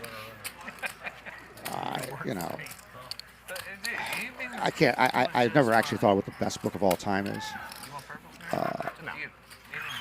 I'll say this: the fact that, incredible, I've never read it. The fact that Dr. Seuss wrote The Cat in the Hat, and it's like a 50-word book. They just moved it out of wave production. I think It's a really short book. It's pretty impressive. Yeah, I can see it. What are you looking for, John the fan? Yeah, there's food or something over there, right? Oh, I don't know. Bryan with ace-7, Mayhem with the check mark. Bottom left corner of your screen, you can see who has won the pot. Mayhem makes his flush. Not a huge pot, but this one will go to Mayhem. See if Bryan pays him off. And he does very quickly with ace-7. An underrated book that my wife recently purchased is Hookers and Blow. Hookers and Blow. Yeah, Save Christmas, written and illustrated by Monty C. Pepin. Check it out. Okay. It's a really good book. Hookers and Blow. I've had 5, 6, like 9 times. Did you find was the story excellent? Was the writing exquisite? The illustrations were pretty Yeah, good. it's really, really good illustrations. It is actually a really good kids book for any of you out there looking for something for your children this Christmas. Hookers and Blow. Cannot recommend it more. It is on you, sir. You know, the good thing about not getting any picture cards, it makes your hand easy to play. On you may have $100 call, live straddle. Okay. Hundo. Did you straddle, Hunter? Are we gonna do a round of? Are we gonna do a round of? Double straddle action. Talking about doing some straddling here. Mayhem's going to raise with kings. He straddled 100. Oh, my bad. I snuck it in there so I can get a cheap call off you. So I watched the World Series of Poker Circuit main event from the Bite a couple of weeks ago, and I wasn't going to keep watching, except one of the players I knew very well, Alan Meyerson, who was from the online game that you and I played in a little while, and then Jared from here. First time I'd seen Jared without the mask, and Jared unmasked and fully liquored. He is a handful.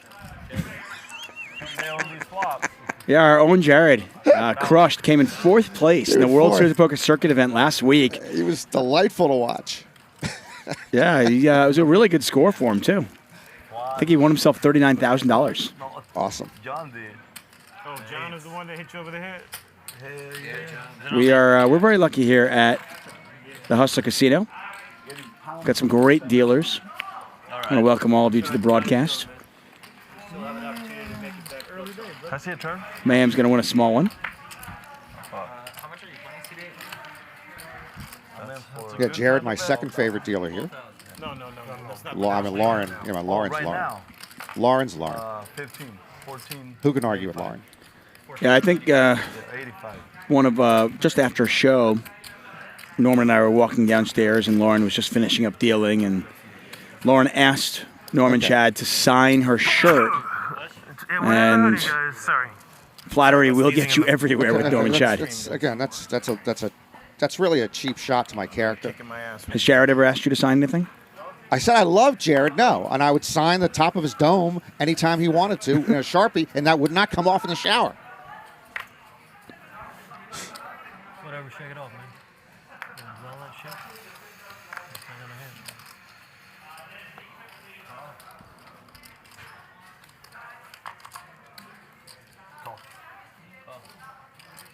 Get a limp here from Bryan in the small blinds. Omar's been pretty quiet tonight. Yeah, I've got never a limp seen as Omar well. before. Has Omar played here? I want to say he's been on once or twice before. He's been very inactive here tonight. 10 high flop.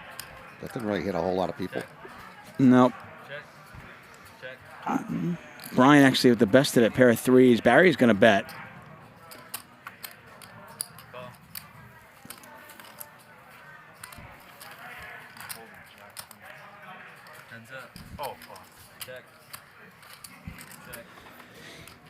You come from a live poker frame of mind. You've played a lot of live poker in your life. Have there been times you've sat at the table and you just get the feeling, you can almost just see the guy who sits down and go, he's come to gamble tonight. More so than normal, I mean. Like there just sometimes you can just almost, it's just an instinctive feeling. Like you're just thinking, this guy's, he's got money in his pocket, it's burning, and he is not going to wait and grind it out today. He is just here to gamble. Well, sure. There's two things. One, if someone has a certain look, a certain way they're dressed, of a certain age, certain hairstyle, and we profile everybody.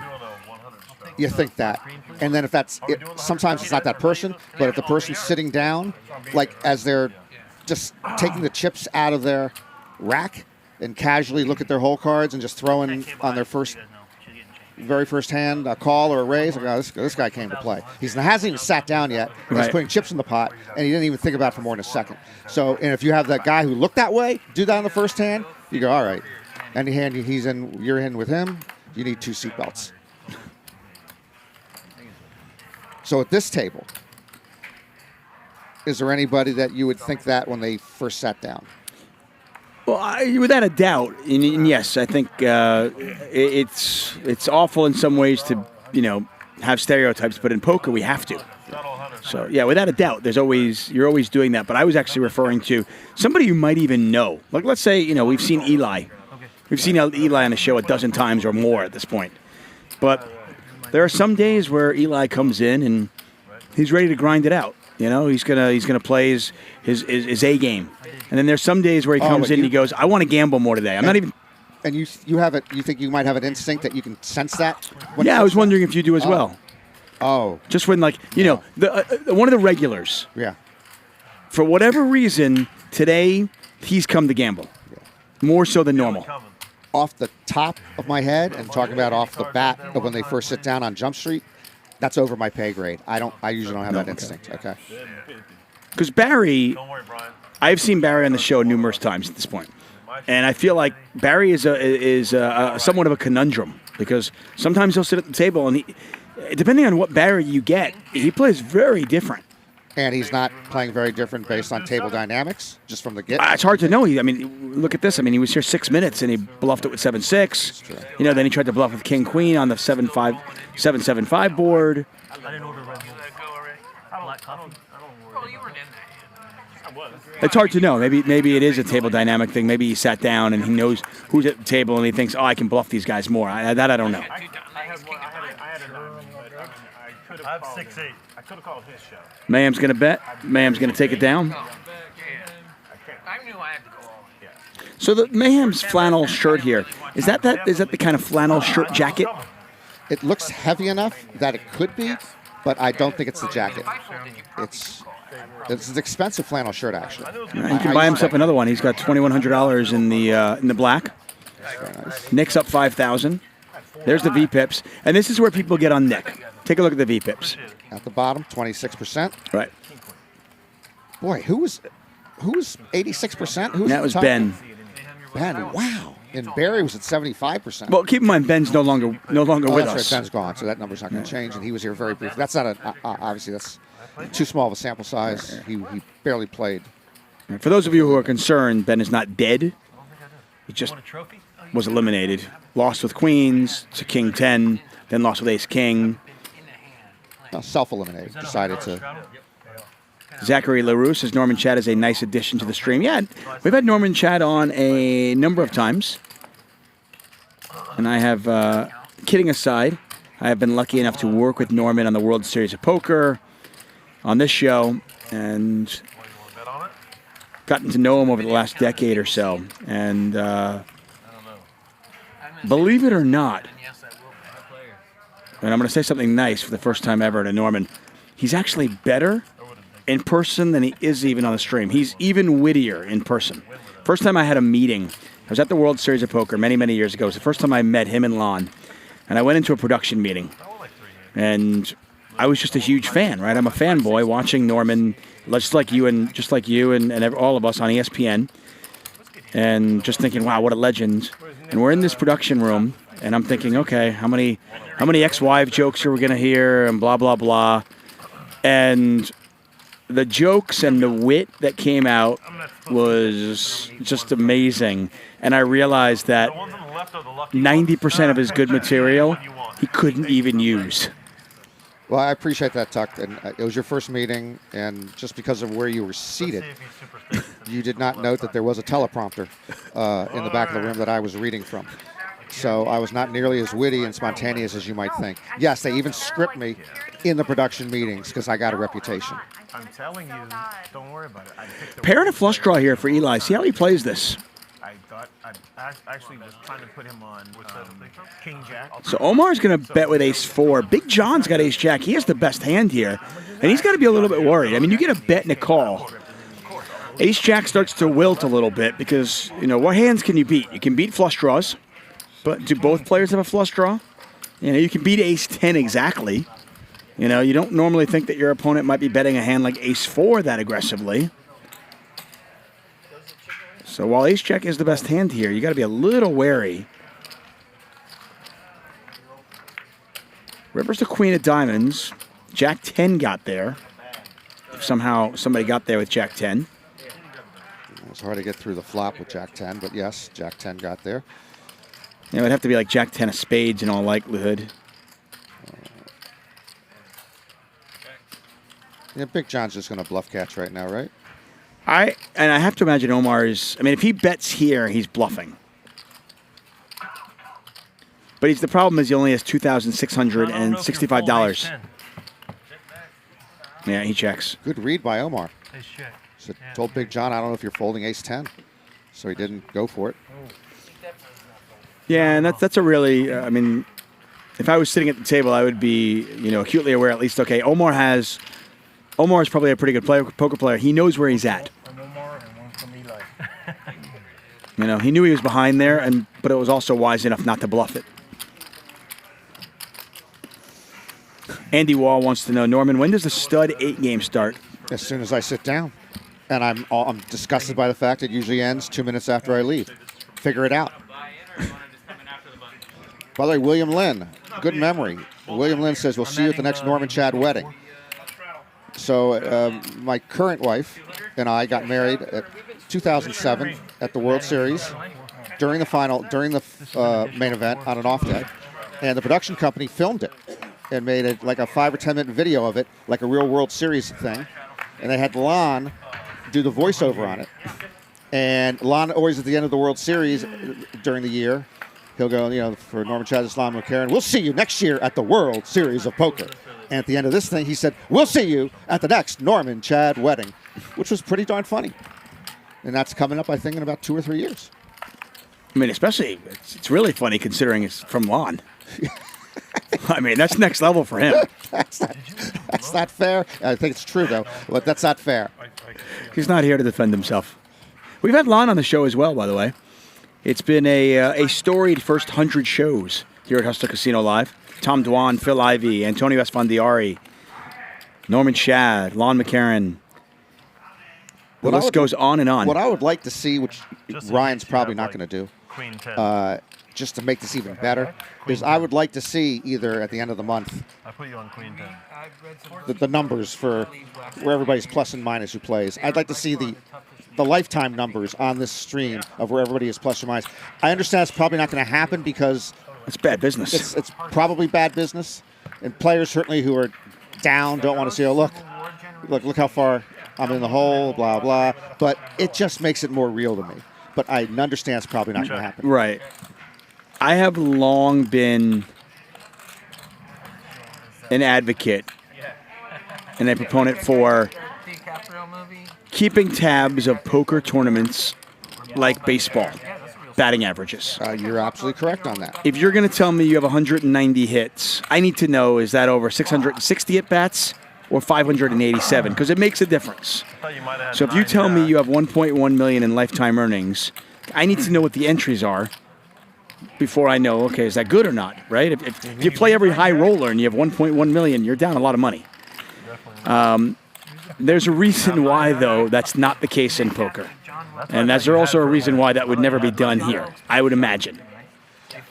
I would imagine, but I always have found it troublesome, especially in the tournament realm, that we only hear about tournament earnings. And obviously, a lot of the people who have whatever they have tournament earnings are down for their tournament life. Most people are down. So, yeah, I'd like to know the whole story, like you just said. In baseball, you don't want to know total hits. You want to know batting average. But I guess it's not going to happen. Let's go, Beaster says, Legends, Norman Chad, I know both of you love mixed games. Any plans to stream? Tech issues, love the show. No tech issues. We've had PLO here, and we've had No Limit Hold'em, and my guess would be that at some point we'll have a horse here at some point. We'll get some mixed games. The show is relatively new. We only started in August, and I know Ryan Feldman and the production team wanted to make sure that they kind of got this down before they started venturing into other games. There is a question of how many people out there want to watch horse as much as I love it, and I know that Norman loves it. The fact of the matter is, viewership is down when you switch games. People just don't watch the mixed games as much. That said, I think if we can get a really good lineup, let's say if we can get an Elliot Lesra on the show, if we can get some mixed game specialists to come out and play, I would imagine that we could get a game. Oh, and it would help. And there's no question that the numbers are always higher right now for they're higher for No Limit Hold'em than when you do your Monday PLO show. But I like to look at the long game, not the long con, but the long game. That if you introduce these mixed games to people and they're entertaining and they're interesting, that over the course of a long period of time, it'll interest some of these people to start to play them and want to watch them, and they will grow. So if we shut them out completely, I think obviously they're not going to grow. We got to have a little wiggle room. Yeah, and the fact of the matter is, here at Hustler Casino Live, High Stakes Productions puts on 5 shows a week. Monday through Friday, we're here. I would think that 1 or 2 a month going forward would be doable. And I can say I would absolutely play in those mixed games. I know you would play in them. Hey, let's assume you're one out of every 3 people enjoy my commentary. If you enjoy my commentary, that's on the high side. That's not okay. Let's say okay. Let's go 2 out of 7. Just give me 2 out of 7. Fine. Enjoy my commentary. Those 2 people enjoy my commentary. If you see me playing poker, I'm much more entertaining, actually, at the poker table. Yeah, I will say that and I don't know how many people saw this, right before COVID, Norman organized a Doyle Brunson special game. Doyle's game. Doyle's game for Poker Go. And we played horse. And Brandon Jack Harris was there. And Jen Harmon was there. And Eric Rodewig was there. And Norman thought it would be fun. Hey, the commentators will play too. So Ali Najad, who plays a ton of mixed games, and he got me involved. And in fact, Ali, myself, and Norman shared one stack. I still regret that. Poorly? Yes. I apologize. Go ahead. For the record, I won. Okay? Norman did not. We lost a little bit of money, but it was a lot of fun. What we did was, when we were not playing, we were commentating. And it was a really, really good time. So, maybe something we can have going forward. Who knows? Eli is going to raise this to $900. This is a big raise. These are 3 nice hands. That is a huge raise. Hold on, time. 2,900. Wisco Barron says, can you adjust Nick's mic? I can hear him.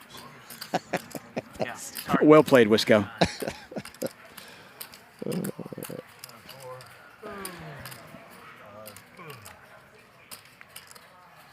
Resin asks, where has Garrett been? Garrett taking a little bit of a break. If you follow him on Twitter, you'll probably be abreast to why. This is an absolute cooler. What a tough spot for Eli. He is, in all likelihood, going to double up Mayhem.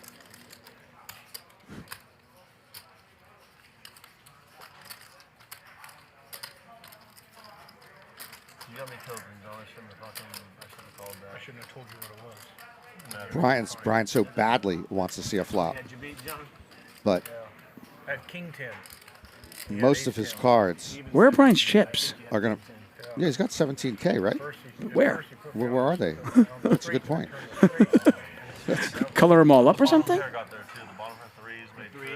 just felt like he liked his hand, but he'd never have a 3 right there. I mean, I don't know if I don't think Eli thinks Mayhem is ever bluffing here, but Queen's just too good a hand.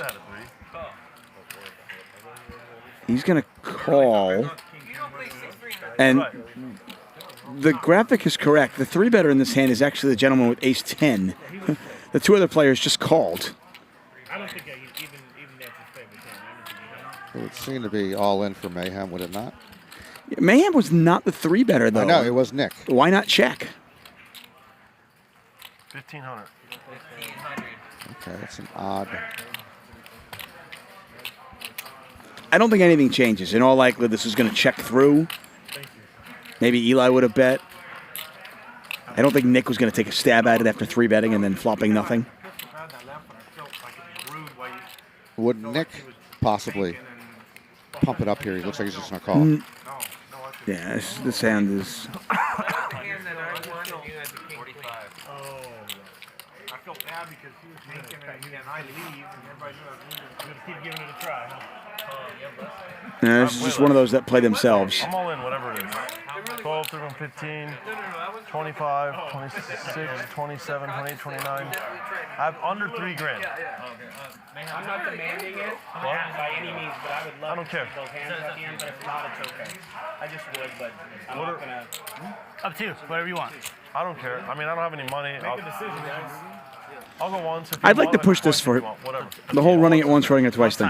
When the guys say I don't care, which seems to be often, that should just be, then just do once. If you don't care, then do it once. Don't waste our time. Because it does take time to go through this ridiculous negotiation.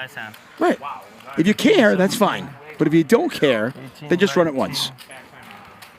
2,000. I was worried about you, not him. I know. Well, if I'm being honest, I figured he had aces or kings because there's no way he just puts off half his stack. 15. Yeah, Jared's going to count this one out. 29, 60. Like I'll play the call. He's the only player that will do that with If you fold, I'm gonna go all in with a really bad hand, hoping to like. Yeah, Jack. There. Not even close. But you would call his all in, right? I was gonna. If he folded, I was gonna go all in, way behind. So Big John, now up $28,000. Patrick I'm saying before the flop, he had a chance. with 11,100. Mayhem up 8,400. Nick's still up despite that hand. Eli now down 11,000. Take a look at these V pips. Yeah, see anybody calling somebody who plays 26% of their hands of nit? That's yeah, ridiculous. Yeah. This is just a very active VPIP. Ain't no 26% is a nit. I'll show you nit. So in other words, Mayhem, you would have got more money. Yogesh X, I agree with you. But I'd still like to propose. If when people say I don't care, it's once. Done. Queen come on the flop. You never know. I don't. Tyson Ingram says this. Norman Chad only runs it once because he's usually drawing dead, so running it twice is pointless. Usually I go home broke anyway. Tyson Ingram is actually a very wise soul. Which part? Good read, sir. How's your wife feel about that? I don't buy the internet service anymore. 9 high flop. Ace 9 for Barry. You canceled your internet because you play on Hustler Live? Yeah, she gets it from the neighbor though.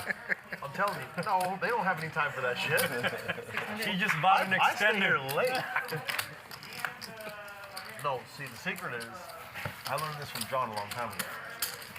If you win money, let's say I win like $5 grand. Right. I go home, my wife says, hey, how was poker? And I say, it's fucking like taking candy from a baby. I throw her like $500, say, go buy something for yourself tomorrow. If I lose like 10 grand, she goes, how was poker? I go, it's like fucking taking candy from a baby. Here, go buy yourself something tomorrow. Either way, I get to come back and play with you guys. Yeah, I got you. How does that do with your relationship? You know, honesty. And Last week I was everything here. I else? lost 23,000. If I lost 23.3, 23.4, it's no different. It was great. What the fuck is the Yeah, difference? that's $3 or true. $4. You're right, John. Yeah. She was like, "It's Christmas. You need to go play with your friends again." Now, Mayhem's making a good point. I don't know if he knows he's borrowing or stealing. Our kids need another trampoline. Can you get over? This was something that Oklahoma Johnny Hale talked about many times, that he learned early on in his poker career that when he went home, whether he won or he lost, he always gave his wife a little bit of money. And it kept him, so she didn't mind if he kept going to play. Now, we don't know if she was so stupid that she thought he was winning every single time, or she was so smart to understand that let's keep this going, because I keep getting some extra cash, whether he wins or he loses. But Oklahoma Johnny said that was just the way to go. You know, keep the partner happy, and there won't be an issue about you going out to play. So he gave her money whether he won or he lost, which is what Mayhem says he does. Do you want to just nobody gives a shit. Yeah. So if you're If you have to cheat us for $100, if you have a significant other, whether you're a woman or a man, it makes no difference. If every single time you come, if your significant other is worried that you might be losing or gambling too much, you come home every time, throw them $100, $200, be like, eh. Now, I don't want to mask. But are you then lying? Yeah, you are lying. I mean, straight out, you're lying. You're saying I'm winning here. Take that's what Mayhem just said. He's lying because when he won 23,000, he came home and said taking candy from a baby, and then when he lost 23,000, he came home and said like taking candy from a baby and gave her money each time. So you are lying if you do that. But and I don't. I think any good relationship, there's some lies in. There's got to be. But I don't want to be masking a gambling problem, for instance, or an addiction. But generally, if you want to go play, give your significant other a little something each time, and it'll keep them at bay. Now, I'm not sure if our viewers and our fans know much about you, but they do know that based off your jokes, you've had many ex-wives. So I'm not sure if they should be coming here for your relationship advice. Many is 2. One was like a cup of coffee. So it's like 1.5. And by the way, Patrick right here. Yeah, that's a nice turn card for him. It's a really nice turn card here. Patrick can actually catch a king or a spade or a 5. Now, he might think his ace is good as well. We can see it's not because Big John's got ace 9. Patrick bets 2,400. Brian's going to raise him. Big John's going to get out of here. And now Patrick actually has more outs because now he can catch an ace, a king, a spade, or a 5. Now, this is a very unconventional spot to raise with 9-8.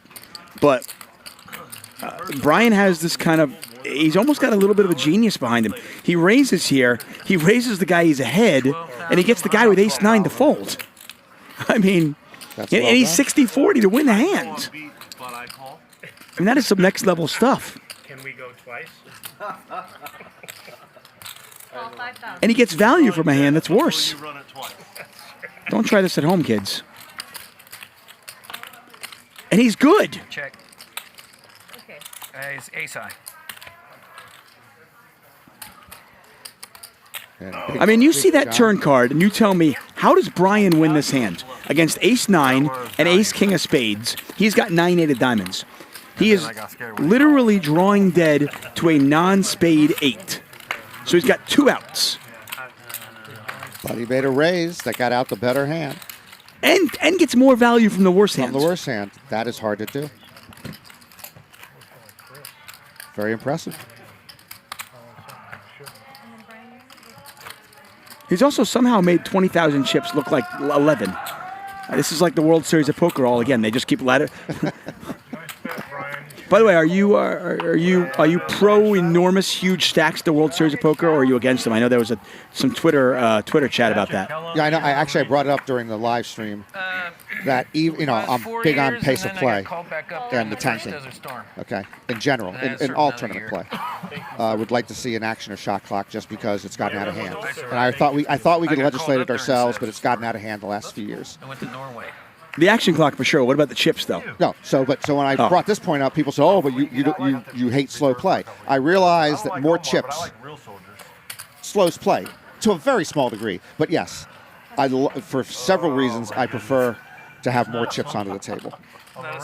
instead of coloring up to just a And small just size. realizing that it's having more chips looks cooler. But yes, play will get slowed down a little bit because of It that. gets slowed down a little bit, but it looks cooler. And actually, in cash games, it induces more action.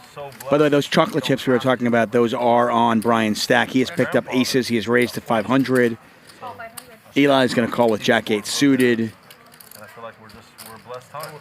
Well, you must have signed up because I'm the same age as you, and they were signed up. But that's why, and I don't like it that much, but that's why casinos play 9-18 instead of 10-20. That's why they play 12-24 instead of 15-30. Players like more chips in front of them. Quad aces. Really? Yeah, this is actually not a good flop for Bryan. It's really hard to get action. You'd be checking all the way to the river. I mean, you just... There's nothing out there. Hoping someone picked up a backdoor flush draw. Rounds? I mean, we do shots back home, but you're going to get us a round? Might check it a third time. Round shot. But nobody is going to bet. No, Bryan's going to show quad aces. Not too fair. Not a bad. I got that beat. Muck that hand. Nice hand, Bryan. You didn't leave any meat in the bone. What is it? You know, last act, check all the way around, last act on the river. I should have bluffed. I bet no one's going to call. Dirty. You use your old when you have those classes. Our pioneer, Nick Vertucci, checking out that card, make sure that it's not marked. And when I say marked, I don't mean cheating. People always assume marked cards means cheating. You know, sometimes somebody peels a card, you touch it the wrong way, it just gets marked. Now, if you're in a game where conveniently it's always the aces that are getting marked, well, then you might be in a game that's a little bit shady. So the rest of Nick's shirt is actually even more true. You know, men in suits look really successful until you find out they work for the man in a T-shirt and jeans. So the richest people in this country, you know, guys like Jeff Bezos and his successor, and all these guys walk around in T-shirts and jeans until they go Hollywood. It's even more tilting that they walk around T-shirts and jeans. Like, it's just more tilting. I was at a casino once. It's the reason why I dress the way I dress. I want to actually, I want to exude that confidence, and I want to give off the air of success. And I feel like if I overdress, people will actually think I'm compensating. Yeah, so you're the exception that proves the rule. The way you dress, you are a failure. You look like a failure. You will continue to be a failure. You've been talking to my mom, I fear. What do you do? They played for a long time. I wish I wasn't. And it's like saving back. Lefty MC says, Tuck, have you ever heard about a home game having a deck missing cards, intentionally or not? I definitely, I've been in games where there was a missing card. I think I played in a home game once where we played the entire night without the 4 of clubs. Unbeknownst, we didn't know. You got it. Just the entire night was without the 4 of clubs. We have found a card on the floor. Yeah. Hours later. Yeah. At home games. Yeah. I'm fairly certain nobody was cheating in this game, but it happens. Well, let me tell you something that actually happened at a casino that will not be named. That's adjacent to SoFi Stadium. One day we're playing in the stud 8 game. One of the props there, who often went without changing clothes for 2 or 3 days, is playing in the game. Okay. About midway through the game, he looks into his pocket, and he has an ace of clubs in his pocket. Says he doesn't know how it got there. Was it from that casino? It was from that casino. And we counted down the deck. The ace of clubs was not missing from that deck. So it's a card from that casino that's in his pocket. He works for the casino. He was there the day earlier. I was there with him the day earlier. He's there the next day with the same clothes. How did they find the card? He took it out. He was like looking for a mint in his pocket, and then a card came out. Like he'd forgotten that it was in there. If for some reason he put it in there, and nothing was done. There was one night when I'll bet you there was 100 rebates. Really? I'd like to think that gentleman is no longer employed. He was employed at that place for years after that. That's okay. I mean, there's something wrong on so many levels. First of all, if you are a prop at a casino, for anybody who doesn't know what a prop is, you are essentially paid by the casino. You get your rake back usually, and you're paid a nominal sum to play poker. You play in terrible games. You start games. If a game gets short, you've got to fill it in. If a game gets full, oftentimes you'll have to get up and get out and give a customer your seat. Propping is not an easy way to make a living. That said, you are representing that casino. The fact that he doesn't shower for 2 or 3 days is the first issue. You represent a casino. The whole point of you being there is because people want to play poker. They want to get the games going. Nobody wants to play with you if you smell. That's a public relations position. That isn't a good public relations move. To literally called prop for its public relations player. I like Sammy. He's a good dude. Yeah, so you've identified one major problem there. That's the first major problem. The second, he's got the ace of clubs in his pocket. And then you're telling me he's still employed. Yes. I called him today. I remember I stood up. I was in seat 1 that day. He was in seat 7. And when we were going through it, I go, we're just going to continue? I mean, I have no, I said his name because I did like the guy. I said, but he has a card from the casino in his pocket. And by the way, for those of you who don't know Stud 8, as good as an ace is in this game, Stud 8, the ace is the nuts. It's the trump card. It's the card. It's the most important card by far. But yeah, I mean, it's the most important card in many games. But in that game, it's by far. It's just such an important card.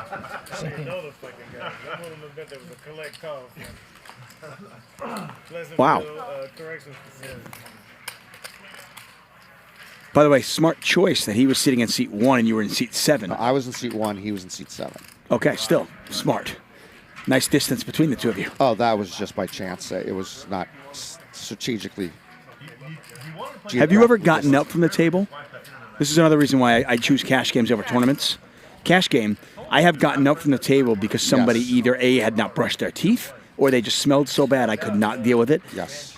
I couldn't focus. If I was down, it tilted me further, but I wouldn't get up when I was down. But in that situation, I've gone up a couple times if I was even or better. Or I'll take the first seat. You're such a poker player. Yeah. I would get up because this guy smells terrible, but I just can't because I'm down a rack. I'm down. I gotta battle through it. You gotta battle through it. Or you're gonna take the first seat change. If it doesn't come, I leave. It's like an athlete just playing through an injury. It's okay. I got to deal with the smell. I got to get my money back. You win. You win is right. Big John does check. And Nick wins another one. Oh, I was going to punt, by the way. My punt was a 4. Ooh, that would have been a great punt. The punt would have worked. Probably they would have called you anyway. Big John still having a big night. They would have called you. Nick on the uptick as well. Ace 4. No. In case you thought. I just make you feel better in case you were thinking. See, I'm curious, and then I'll put the story to bed. I'll leave it alone. But so he takes the ace of clubs out. I guess he gave it back to the dealer, or the floor man came over and he gave it to the floor man and said, "I don't know how it got in my pocket, but here it is. Here, take this back." Yes. And then it was just as if nothing happened. This is the part I didn't understand. That's why I stood up. I go, well, what are we just going to continue? You know, I'll just call him, you know, Adrian. His name wasn't Adrian. Adrian takes a card out of his pocket. It doesn't belong anywhere. It's from this casino. He works for the club, and let's just move on. What am I missing here? And they just told me sit down. I didn't either. Sit down. Yeah. And I went over to one of the floormen I knew well at that time. A few minutes later, and he goes, "What do you want me to do?" I go, I don't know. If you run it by, some arbitration panel, they say, well, you might have a problem here. No. You know, maybe that player should not be employed by the casino. Yes. How does he have a card from the casino in his pocket? I mean, and the thing is, if you work at a casino, it's really not that difficult at some point to get a deck from the casino, right? At some point, there's going to be a deck lying around that. Yeah, it should be difficult, but I guess at some point you can get a deck. You work there. It's not. I know you do. Eli with the straight draw now with a pair. I'm sorry, with the flush draw now with a pair of 4s. Nick with the straight draw. Eli, now that he has showdown value, probably just going to call this. Had he not made a pair, maybe you'd see him raise. But with the pair, there's just this is a pretty easy just call.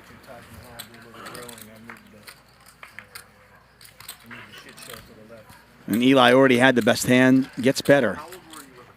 2,000. Nice hand, Eli.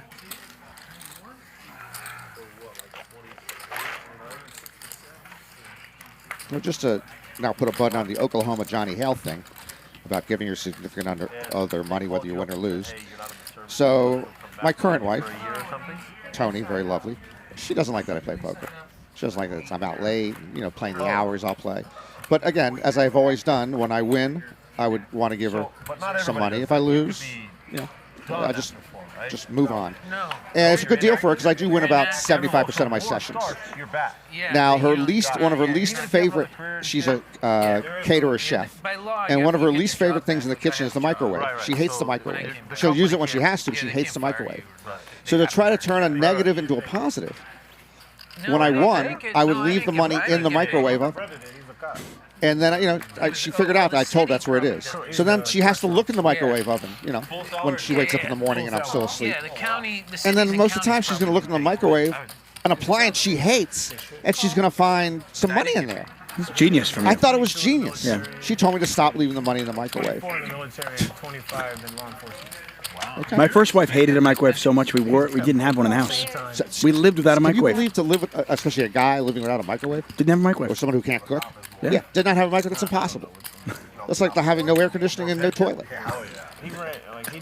Barry the flush drawer. He's got a bet at King High flush drawer here. It's worse than no toilet because you can go and shit in the woods and come back in, but you can't microwave anything out there. No. I mean, how do you reheat, fried rice? Yeah. Well, she ended up. Thank you.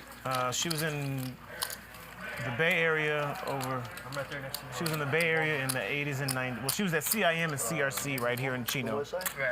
Then she moved to the Bay Area. We moved to the Bay Area. And then she moved to Sacramento and retired. Poker players, cash game players especially, when Bart Hansen and when I moved back from London, back to the States, I moved in with Bart Hansen into his apartment in the West Hollywood region.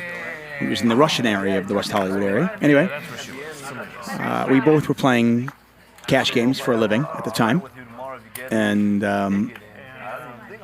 we would often have poker chips and cash at the apartment. Started dating my girlfriend, who's now my wife. And she tells the story how she was trying to cook and bake one day, and she's takes out oven mitts and puts her hands in and randomly finds $2,100 in one. Opens a microwave and there's money in there. She opens another drawer and there's, 2 flags from a casino. And she's just laughing. She goes, "You just keep cash everywhere." Yeah. She goes, "How do you know whose is whose?" Huh? Every one of us has a little Tony Soprano in them. You keep cash. You just stow it away in different places. I stopped keeping cash once I had kids. That was the impetus. As a professional poker player, I always had cash in the house, in the randomest places, right? All these different spots. When I had kids, I stopped. I said, nope. I've already told my wife, I said, if I die, you've got to go to every casino in town and go to every box. You might be disappointed. It's going to be like it's going to be like that game show where you open the door, you don't know what's behind. So it's a long treasure hunt, but there's some treasures. You got to go to all these different places. Right.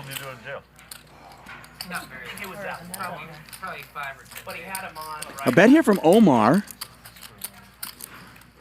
and a call from Bryan with Queen 9 of spades. He had backdoor spades. He had a gut shot.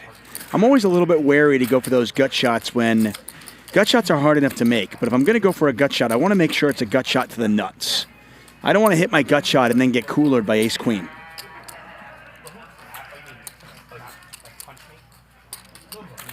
Bob says, I haven't had less than $500 cash in my pocket in 30 years. That's the one thing. I will say that COVID, the pandemic, really was kind of weird for me because I played I didn't play poker live. I played a little bit online that I went from always having some cash. I always had petty cash on me. Right. Whether it was a couple $100 or whatever, I always had 20s and 10s too. I think it was the first time ever I went to an ATM machine. I didn't even know how to use it anymore. I was like, how do you use this thing? Poker players don't go to ATM machines. No, they don't. I think that would be very good. There's a lot you can do with an ATM. I've seen people try to take out a second mortgage on an ATM while I'm behind them in line. Now it's like people are like, well, I don't know if I would really fight. I would want to find out what really caused him to be that angry. You know, bullshit ace queen. I think a lot of when we were going, I think a lot of I did not have ace queen. If you put me on ace queen, Which was a bad strategy. Playing 5-5-50 with a $50 straddle, so the $110 in dead money. Barry's going to raise right away to $400. The opens in this game really vary. I have seen opens as small as $75, and I have seen opens as large as $900. It's this game in particular is an animal unto itself. It's so different than anything. Yeah, the 5-5-50 Tuesday. I mean, where else do you see? Sometimes, okay, let's say you're playing in a normal game. Some guys like to open it 3 times the big blind. Sometimes I might make it 6 times the big blinds. This game, the open's literally from 75 to 900. Not often. Everyone lies. 6 high flop. I mean, you have kids. You probably allow. Checks through 2 diamonds out there now. In the poker game, and One Flew Over the Cuckoo's Nest, I believe that happened a lot. But that they were in a asylum, an old-fashioned psychiatric ward. But other than that, you don't see that too often. Great movie. Fun movie. I haven't seen it in so long. I watched that in school. I mean, I think our English teacher had us watch it. Yeah. He had you watch it? Yeah. When you were in high school? I was in high school, yeah. Wow. I thought that would have been beyond high school curriculum. Yeah, I was gifted. Okay. I guess you were gifted after being held back 3 years. So you were actually 21 when you watched that film. Mayhem's going to bet here. Picked the flush draw. He's got a pair. Has a straight draw. And it doesn't get much better for 3 deuce. Ben is thinking about it with deuces. So the problem with deuces is, what card do you want on the river? All in. Oh, he's not gonna. He's just gonna go all in and figure it out from there. And he moves all in. Mayhem's gonna call, and Ben is drawing to a chop. I would assume that's because the deuce of clubs is dead, and we know that already. So a 4 chops it up. Up to you, buddy. Are you ever going to get called with better? Absolutely not. Whatever you prefer. I mean, you're never going to get better to call. Whatever. I don't care. I'll Well, go 2 here's if your you point. want. To your point, Tuck. All right. Then once. Can I get a nickel change?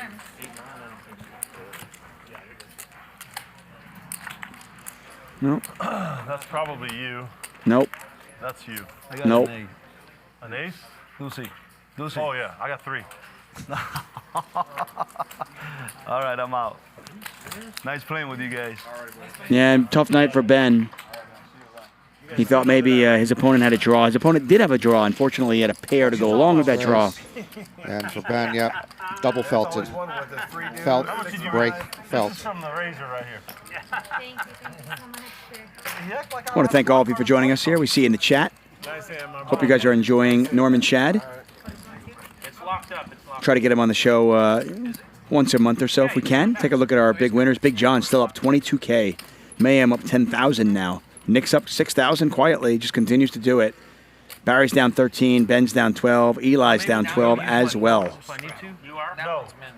This is a 5-5 game like no other. Just let the dealer know, she'll turn your mic off, and you go do your thing. Okay. It's like the Masters. I just didn't know. I just wanted to see that one. Touch my cards again, okay? straddle. John, you got a very large stack. I'm going to use my phone really quick. Of what? It's in they're in the lockers right there. I know a lot of you in the chat have been really concerned about my fantasy football playoffs. I've been noticing it seems like every third comment is about my fantasy football playoffs. So I will, just to leave some of your concerns, Jalen Hurts needed to get me 20 fantasy points tonight, and courtesy of 279 yards passing, 1 touchdown pass, and 2 touchdown rushes. He will do that, and I will be in the semifinals. So you can all rest easy tonight. Sleep well. Okay. I've made it. I haven't been following this in the chat, but I would guess that instead of 1/3 of all the comments have been on your fantasy, I would put the over/under on comments and asking about your fantasy. I'm being really generous here at 3. No. Yeah, you I take haven't. the under. I haven't No, paid you attention. haven't been paying attention. You've been missing it, Norman. I know you're really focused on the game. I am. Almost every. It's kind of sad, but every third comment has been like, "Tuck, are you going to win your fantasy game? Tuck, I'm worried. Tuck, what do you need Jalen Hurts to do?" It's really weird. But thank you so much, guys. Yeah, see, look at Lauren Gauthier. Thank the Lord. And deuce 3 and 3-4. Okay. And I meant up until the moment I spoke. Because now you could just jam in people asking you about the fantasy just to put you like, oh, yeah. Oh, let's go, Tuck. Yeah, trying to defend you. Because you're your teacher's pet here in the chat. 1,000. 9K out of 7-8 right there. Hearts. That should be called. Call it. You're going to lose, but call it. Yeah, this is an unfortunate run out for Big John. He flops a flush draw up against the straight draw of Bryan. Bryan hits his 9, which gives Big John just enough to think maybe I can beat something. Yeah. I owe Bryan anyways. Indeed.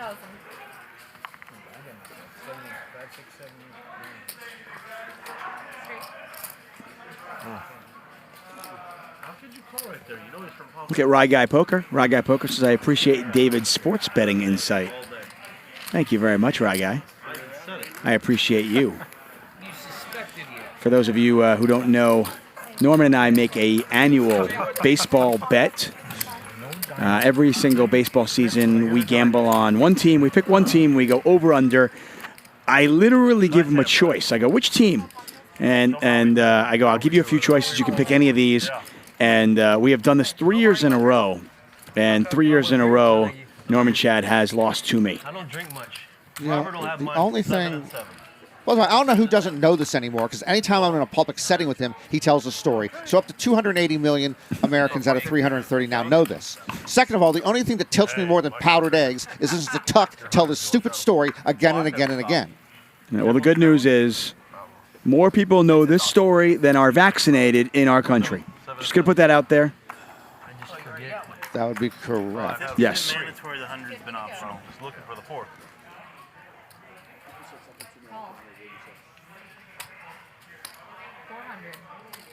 Ben said he was coming back. He said he was. He said lock it up, yeah. Lock it up. His name is Ben? It is. Ben. He was with you guys? Oh, I came solo. Yeah, 3 years ago, he had the Baltimore Orioles. Blah, blah, blah. Then during the pandemic, he had the Pittsburgh Pirates. Blah, blah, blah. And then this year, he had the the Los Angeles Dodgers. I was in a position to win that all year, and then they won like 39 of their last 36 games. Yeah, they won more than 100% of their games coming down the stretch. Here?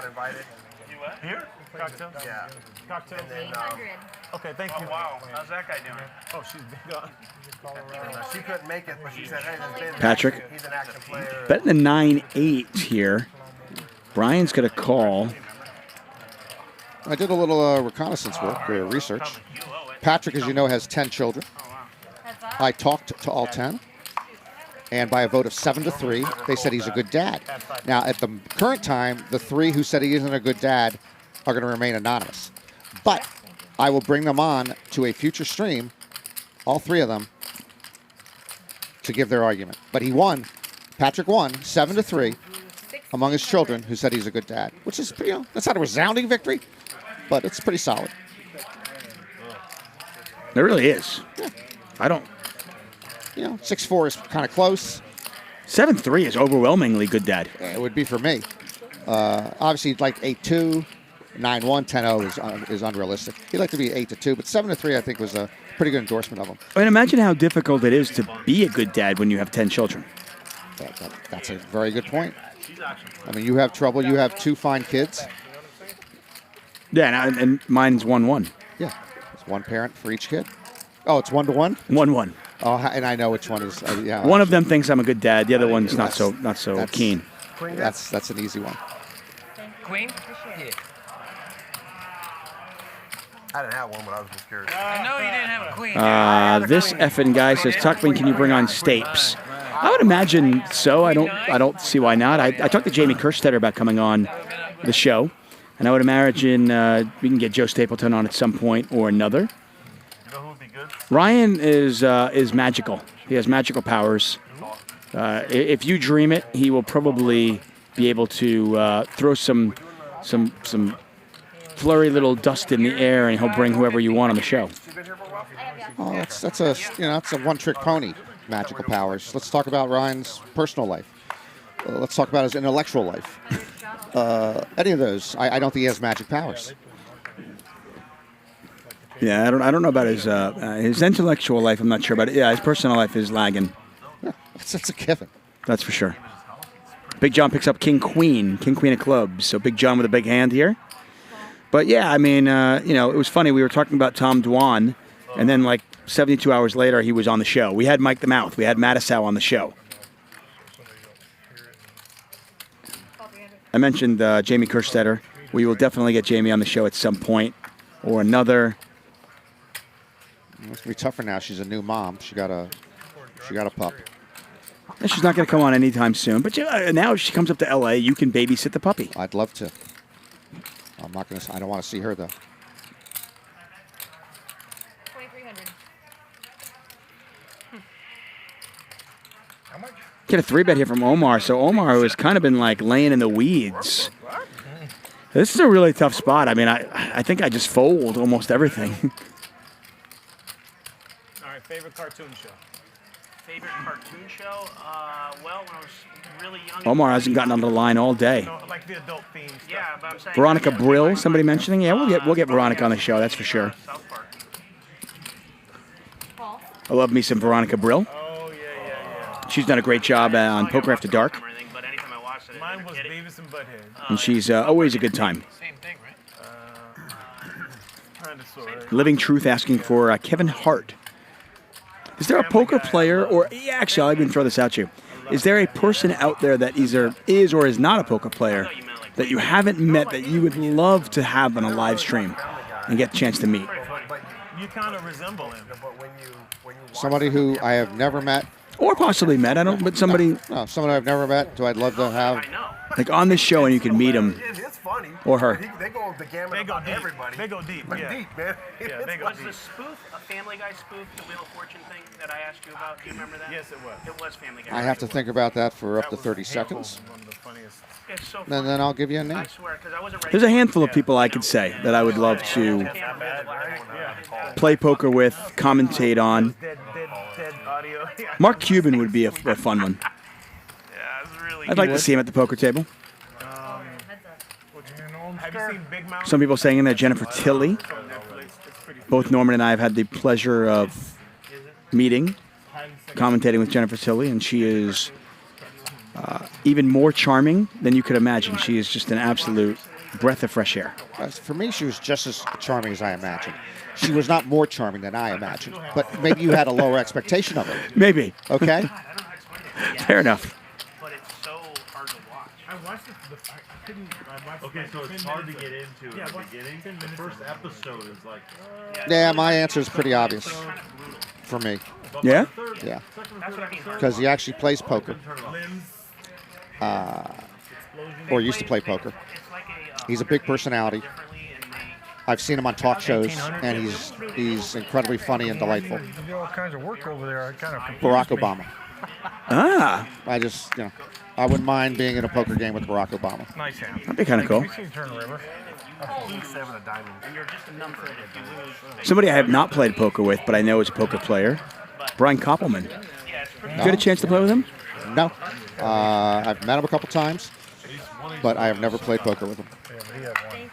I'm trying to, again, he's a no-limit hold'em guy. As you know, I'm pushing for Rounders 2, Raz. It's going to be, Raz Rush. It's Rounders 2, Raz Rush. No, I had it. But he's being pretty stubborn on that. Nice hand, Omar. Thank you. I think it would be kind of cool if you could get a poker game with I was going to hit 2 clubs and really be sucked in. former presidents. I'm on my way. I'll have to watch later. Right? I don't know if we have enough alive. We don't have enough alive, and many former presidents played a lot of poker. Yeah, I mean, in the 20th century alone, Dwight Eisenhower, played poker when he was in the military and helped pay for the engagement ring for Mamie. Richard Nixon played when he was in the Navy or Army, and it helped finance his first political campaign. These are true stories. FDR loved playing poker. Yeah, so yeah, it'd be nice to have former presidents. Good times. That would be kind of cool. When I tell you cancel culture on each and every single one of those, everyone. 10 high flop, you have 2 hearts. Mayhem started this hand way behind Bryan, but he is way ahead now.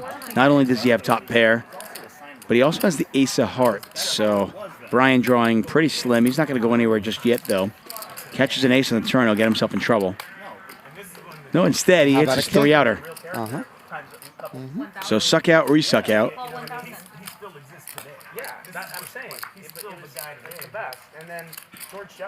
And this is tough. I mean, if you're Mayhem, I think you actually, I'm betting for value here. I don't put my opponent on a lot of kings. So he's going to end up value owning himself. Yeah, you can see Mayhem just shaking his head like, oh, man, really? See, the way I play Tuck, Put you on ace king. I was like, well, we're gonna chop. I thought you had ace king. I don't value own. I value rent, and you actually. I know in the long run it seems like you lose more money, but you don't. Trust me. There's a cost to value on it. No, my tips vary on the pot size. The big pot I get more smaller. That's just what I don't even know how to watch TV because everything's an app. TV on. It's Christmas time. Everybody needs some money. Half the day I'm like trying to watch a game real quick, and the game's already. You gotta sign up. So when you are playing You gotta stream. I don't know. cash poker, do you like to or ever eat at the table? I will only eat at the table hands-free. So you will eat at the table, but again, hands-free makes sense. Well, yeah, because I'm playing poker for... Oh, I understand. Yeah, there are times when I was playing full-time, and even now, if I'm playing, I'll go in and play for 6-8 hours. Yeah. So... Oh, you get hungry. Right. And I want to make the most of my time. I don't want to... I don't want to go take a 45-minute break and go sit down somewhere else and eat. So, yes, I will eat at the table, but I don't eat... No finger food, as far as I'm concerned. I have the same rule, and yet because I wanted to see how good they were. There's a place nearby here, and I brought wings tonight. Chicken wings for the table. That's a finger food. So I didn't think of it till just now. But you weren't at the table. No, but I'm bringing it to them that would be eating a finger food at the table. Maybe they don't. But yeah, wings I would not normally eat at a table. The food here at Hustler is actually quite good. Galbi is great. They've got good pizza, salmon. They've got good sandwiches. They use boar's head meat. Boar's head is a winner. The real stuff. But yeah, I have seen Bear Jew and a number of others use get a pizza and then eat with your hands, and it always baffles me. Bear Jew, by the way, unfortunately has COVID, so we send him our best. Hopefully he gets the quick recovery, gets back at the tables as quick as possible. We love you, Bear Jew. Get better quick. Get a dealer change here, Jared, back in the box. I assume you'll eat at the table, right? Yes. Hands free, though? Correct. Yeah. I got that wrench. I could just make them go away. Yeah, I find with that, my go-tos, because it is hands-free, salads, fried rice, and breakfast. There you go. I usually get an inordinate number of breakfast, even if it's the middle of the day, breakfast. I also feel like you can't screw breakfast up. Hollywood Park can. Speaking of powdered eggs. Powdered eggs, really? Yes. Yes. It's 2021. Powdered eggs. Well, that's why you got to ask for sunny side up egg. That people told me that's why they go. There's certain orders that they have to use real eggs for. Right. So you can't go over medium and get a powdered egg that way. So that's anyway. And you also know that has to be cooked fresh. Queen Jack open-ended here for Big John. Ace Jack with a gut shot. Barry has a diamond as well. There's the 8 of diamonds. This hand getting a little bit more interesting. Mayhem, by the way, now open-ended Doesn't want to hit a 9, I don't think. John's been to war, man. He's been I mean, I think he doesn't know. I think he knows he doesn't want to hit a 9, I should say. 900. It's like, you see that 4-liner and 4 spades? I call. They're red, but I call. So Barry is going to bet the ace-jack. Looks like Big John is cutting out a call. That's John right there. Oh, yeah. John. He's going to make it all the way to the end. Maybe I can get you off of this. Yeah. I'm sure they do. Who did you talk to and what did they say? Other than Big John makes the call. Mayhem gets out of the way. That's a good fold with on a 3-diamond board. I think it's the ace-jack. I think I'm going to get you on this one. Big John checks. Barry gets there. Whoa. Okay. 4 diamonds. He doesn't have the nuts, okay? He doesn't have the nuts, I understand. But Dude, I checked.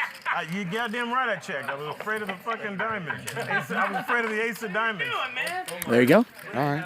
If you're wondering why. That makes sense. Hoping it wasn't gonna be Well, that. Big John is, to borrow from Phil Locke, upstuck quite a bit. His high was, I think we saw him at plus 28K. And I think he's about half that right now. Since his great start, it's been dribbling away. Trying to get it further out, and she pushed it back. I was like, Barry's got one of those chocolate chips on top of his whites. Those chocolates are 5K. I just did it. That's the one that's great about this game, for the most part, and it's not universal. The players don't go into lockdown. You don't see a player quickly going up 20,000 and just being like, I'm done. They just keep playing poker. I love that. Nick's got kings. So $100 straddle on this one. What? I've never call. Call. And Nick is going to go 1,000. As he should. You said 200, Nick? That is a very big raise.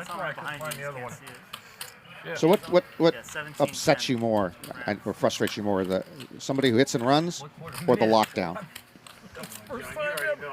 And they're both frustrating if you play a lot of poker or play a lot of cash poker. I thought it was odd because I would say the hit and run bothers me more because the lockdown I can exploit.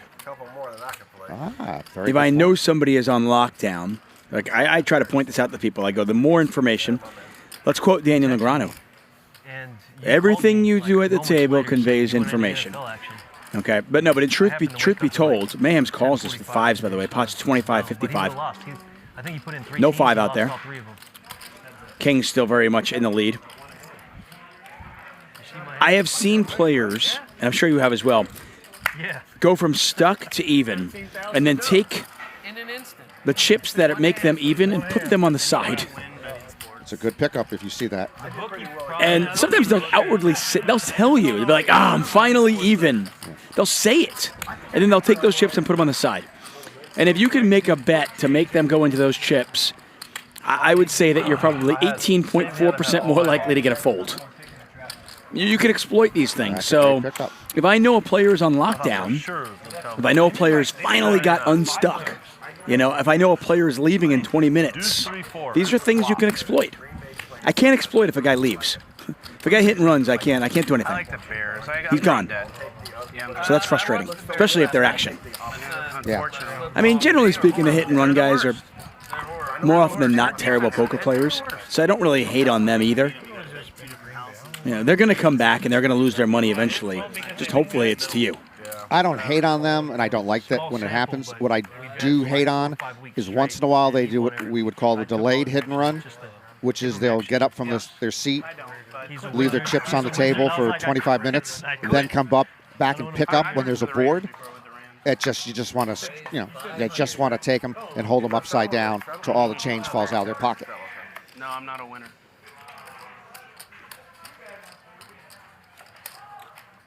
Raise it up, 1,700. Bryan raises to 500. Eli 3-bets with 10s. Nick's going to get rid of the king-queen. That's a good disciplined fold. Bryan is never folding this. Just a question of whether he wants to flat or 4-bet the jacks. Mayhem's got a pretty hand and just makes it that much more unlikely either player is going to hit a set. They look good on you too. Yeah, you want to get rid of them? They're bad luck. I'll take them. How much? Fuck, man. He's got to come back. I know much Ocean Conway says, Norman, I miss those Jack Links commercials from ESPN.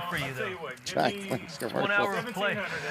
He would buy him for $500. Well, you're I don't miss Jack Link's beef jerky. They're not cheap putting these lenses in. I'll take it. I didn't say they were going to be your Yeah, as far as beef jerky goes, it's not good beef jerky. I didn't think it was. I don't eat a lot of jerky. I had to sample a lot at the World Series, and none of it really did it for me.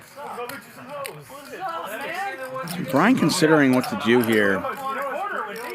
These guys are, well, Eli's only got 6,000 behind. You might just 4-bet shove this. I don't think it's terrible, specifically because of Eli's stack. Because you can't 4-bet and then fold.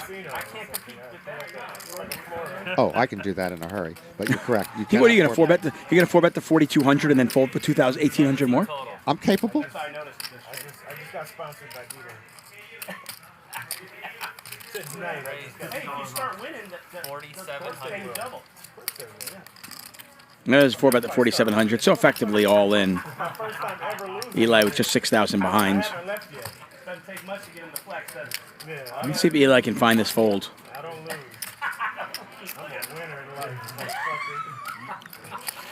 He is pipped, way behind. I have hit and run once. But it was in a game that I played regularly and in a casino that I played regularly. So I felt okay about it. I'll tell you in a second, because we got a call here from Eli. Pot is $9,610. There's the all-in. There's a call. Eli has a 1 out. You can catch running cards, though, running straight cards. Even that is pretty unlikely, though.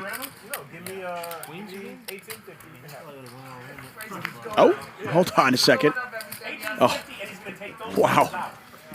Mayhem made the straight on the turn, but he's not in the pot. No. Yeah, by the way, what a flop for Jack 10 of diamonds. Yeah, if he had somehow gotten there. Picked up a good sweat, too. Did you? At 10s.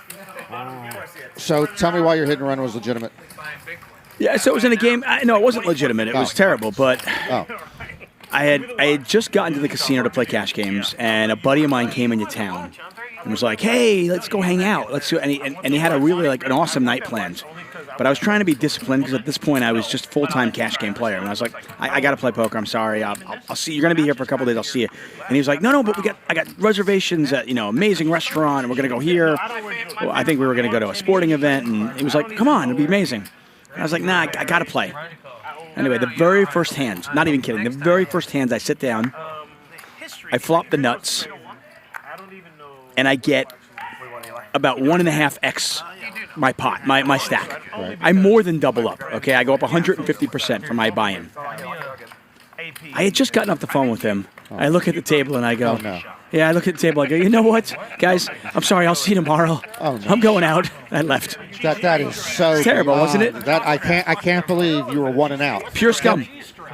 Pure scum. I didn't even play. By the way, I posted, and I didn't even play the orbit. I played one hand and left. One hand. I'm glad you're doing confessional today. On It's pure scum. And you're calling yourself out on it, and you've not done it again. So we will excuse you. I promise. Just don't give up. Just don't give up. Count from 10 backwards. 3 players. That's it. Top set here. That was the case 9, and this is a absolute cooler for Bryan, and this is a nightmare. This is what you wait for if you're Omar. This is what you dream of. This is under your Christmas tree. Top set against top and bottom. Hello.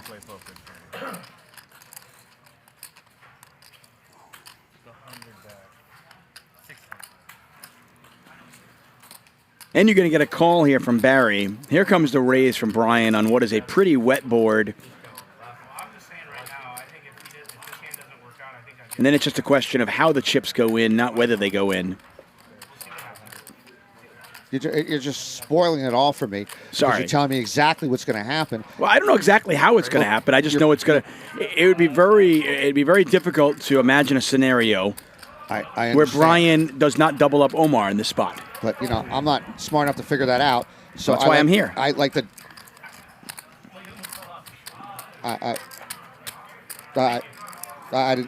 What? That's why you're here? I mean, listen, by the way, this is why I'm an advocate for cards down until showdown. Cards down and then reveal at the end.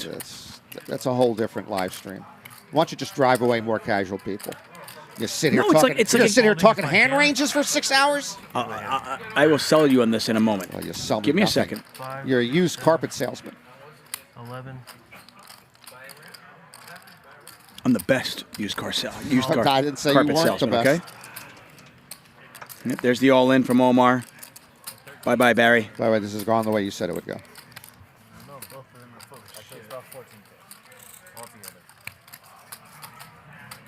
It's a great show. Can't do it. How much? Yeah, Brian's raise was to 5,000. On a board as wet as this, this is just a cooler. I mean, nothing Brian can do. 60. 13,860. That's, can you bring the 5 in? Sure. This reminds me of a hand. I was watching the World Series late. I think it was like day 5 or 6. Guy flopped. It wasn't, top 2. This is top and bottom. And, I mean, he's just raising and stuff. But the other guy flopped top set. It's the exact same hand as this, just with different cards, aces and sevens with the side aces. And then the poor sap was on a stretcher, just being carted out of the place. You know, back to his family who gave him a standing ovation like he was Marco Polo and it just traveled the world. But this is very similar to that hand I watched. Give Brian credit, by the way, as you continue to try to troll me. I'll just ignore you. But Brian... I thought Brian was not a lock. He's never folding, but he actually thought about it. Give him credit there. It was just Thinks he's good. He needed running threes. Yeah. That was it. That's him. I mean, it's just a nightmare scenario when you flop 2 pair up against a top set. You're just, I mean, at least if you flop 2 pair against bottom set, you've got 4 outs. You know, you've got a chance. He had 9s full of 3s. I had 9s full. He had 3s full. I had 3s full. I knew that was a great laydown. Running 7s would not have did it. Running 7s would not have helped. Would have been 9s full of 7s instead of 7s full 9s.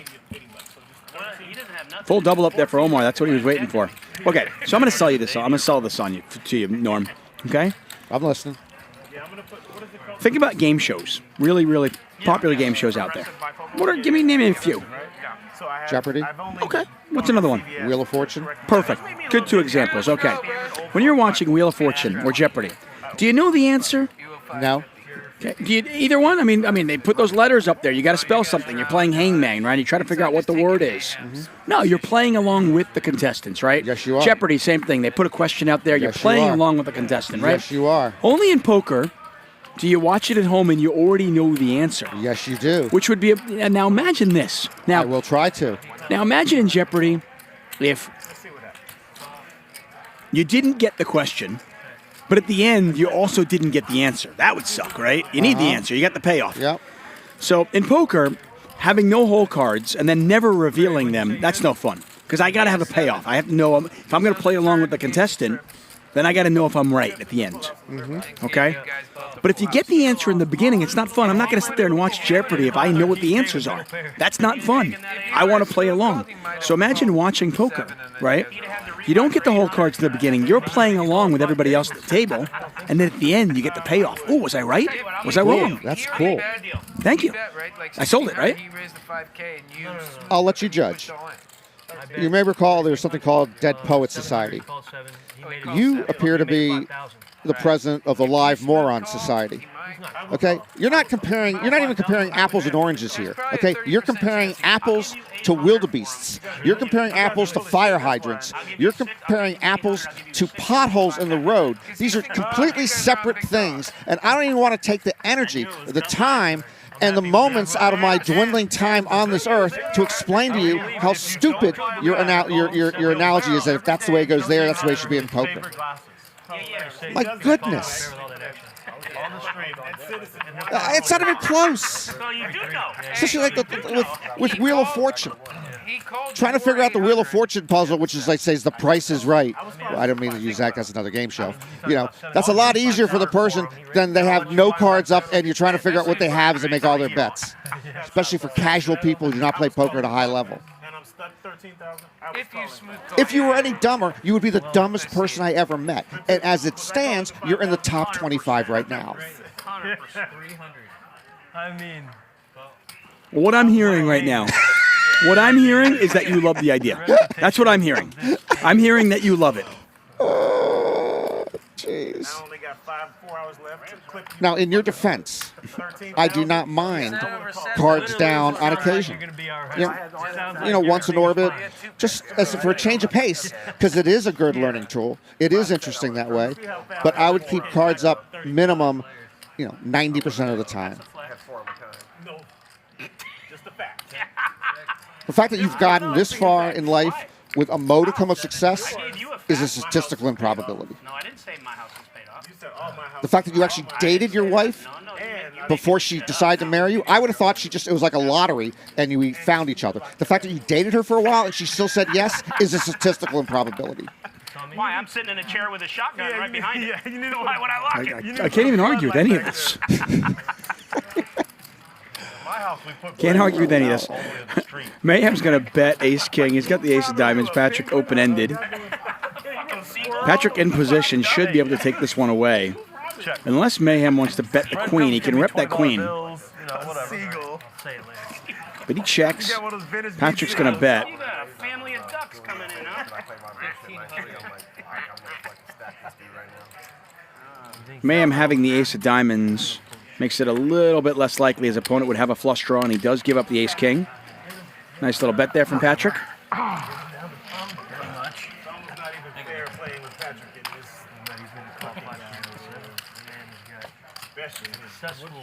Patrick went home and reevaluated. I've been running bad, dude. I had that. What's that? What's it called? I think it's tortilla. Well, you want the chopped salad. You said It's all right. And then, what goes good with that is like a... I've mostly been getting in good. But 100 Nick. A soup. Dude. I never said anything but the tortillas. They were saying, do they have clam chowder? I said no. Appreciate it. I'm more worried about this chip, dude. They're not worried about that thing. Somebody lit it on fire. What's the deal with Big John's watch? It's a wristwatch, not a forearm watch. Do they sell forearm watches? I haven't seen one, but I assume they probably sell everything these days, right? Apparently, because he bought one. No, it's broken. It has tortilla chips in it, cheese. I don't know if it's lucky or unlucky. See, I'm a little worried right now, dude. Huh? Yeah, well, there you go. Salad, soup, and shrimp. I've never been a watch guy. Me neither. But my wife bought me one for Valentine's Day. Oh, that's sweet. So now I wear this. I'm just a sheep. I wear the iWatch. Well, the iWatch is apparently, pretty serviceable. I think she's worried that I might fall down and not be able to get up. So does that. Top set here for Eli. By the way, it's just the opposite. Go ahead. Mayhem with a pair of nines. Bryan with a gut shot plus overs. Got backdoor club draw. He's going to bet 450. Eli's going to raise right away. There is a stream tomorrow. We are back at it tomorrow. Not we, Norman and I. But the stream is going on tomorrow night, 5 p.m. Pacific time. And then Thursday, it'll be our last show. I will be here in the box. So for those of you who can't stand my voice, I apologize. For those of you who like me, I'll be here for our last show of 2022 on Thursday night. Oh, so next week is like a bye week hiatus. Yeah, 100 shows in. I think Ryan, Patrick, and the rest of the crew have decided they deserve a week off, and I think well-deserved week off for sure.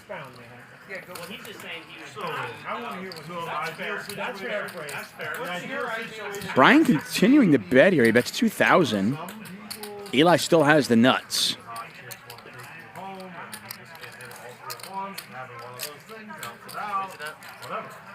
I will be on the record of saying that I am always a fan of somebody betting into my nuts. There's the raise from Eli. Bryan gives it up.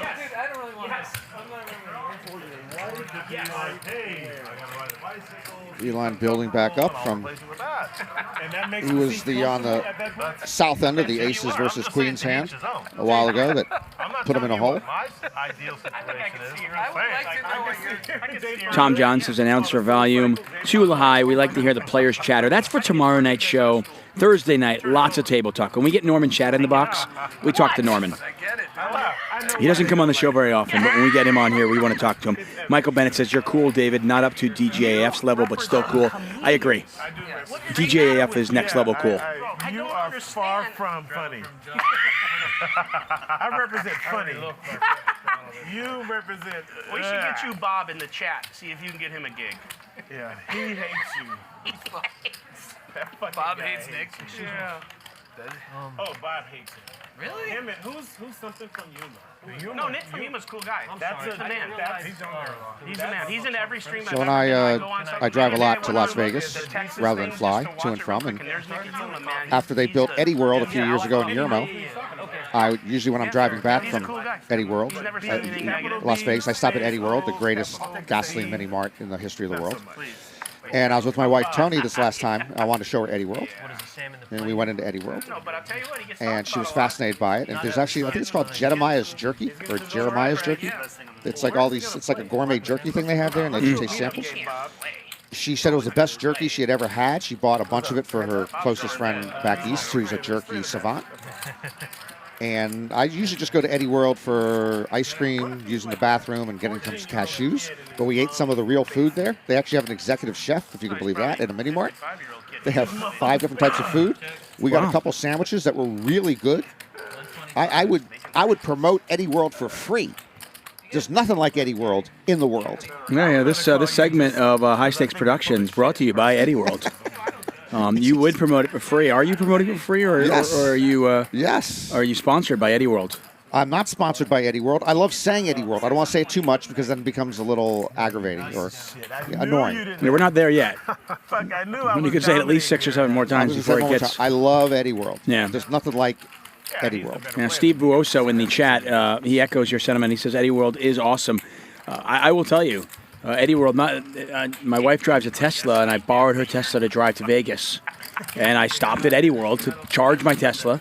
I forgot. And then I that. went in, and I actually took a video because I knew my kids, it would just blow their minds. The candy alone. Yeah, the shelves and shelves and shelves of candy at Eddie World is amazing.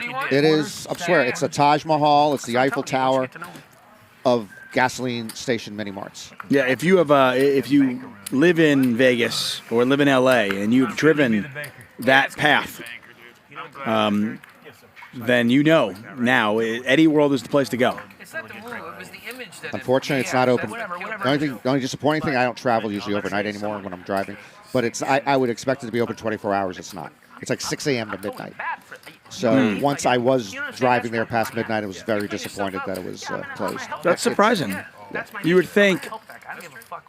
It literally is a love or hate. You would think that the cost of just keeping one employee there 24 hours, would be worth the random driver that comes in and needs a cup of coffee, or or a Sour Patch, ribbon. On paper, I would agree with you, but are we going to argue with the brilliant business mind that created Eddie World? No, clearly not. Clearly not. They think that you guys don't like each other. By the way, I spoke to Eddie World when I went there, and I picked up some candy for my kids. Eddie World is also, he thinks that Cards Down would be better. Okay, first of all, Eddie's last name is not World. That's just the name of the place, Eddie World. Oh, it's not Mr. Like it's not like Johnny World? No. John Hennigan? I thought they were related. I thought Johnny and Eddie were the same. Okay, no. Fair enough. 9-7, by the way, for Big John. Spoke to Eddie World. Barry's betting his 8-7, though. He's got a gutter. How could these 3 hands with those 3 sets of cards get this type of board? I mean, everything's matching. Yeah. Doesn't happen often. Usually when people have 9-7, 8-7, 6-6, the board comes out Ace, Jack, 4.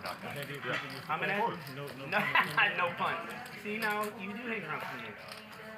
You're not funny either. Anthony Hayden does bring up a good point. He said you can't let one fool work a huge place at 3 in the morning. They will get jacked constantly. I guess that is a worry. I guess so. Yeah.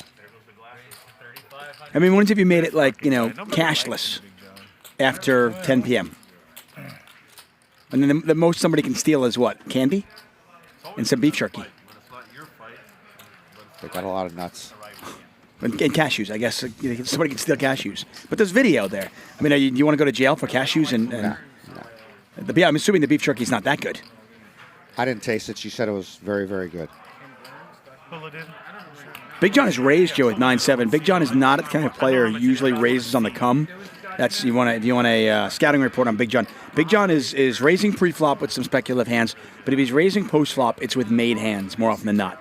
9-7, probably one of the worst hands he has here. He's going to have 6-8 here some of the time as well.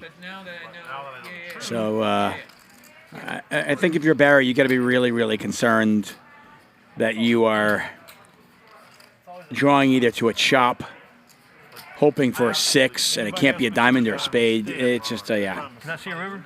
I'm out. Anybody but you, John. Yeah, you hear him. Anybody but you, John. They give him a lot of credit.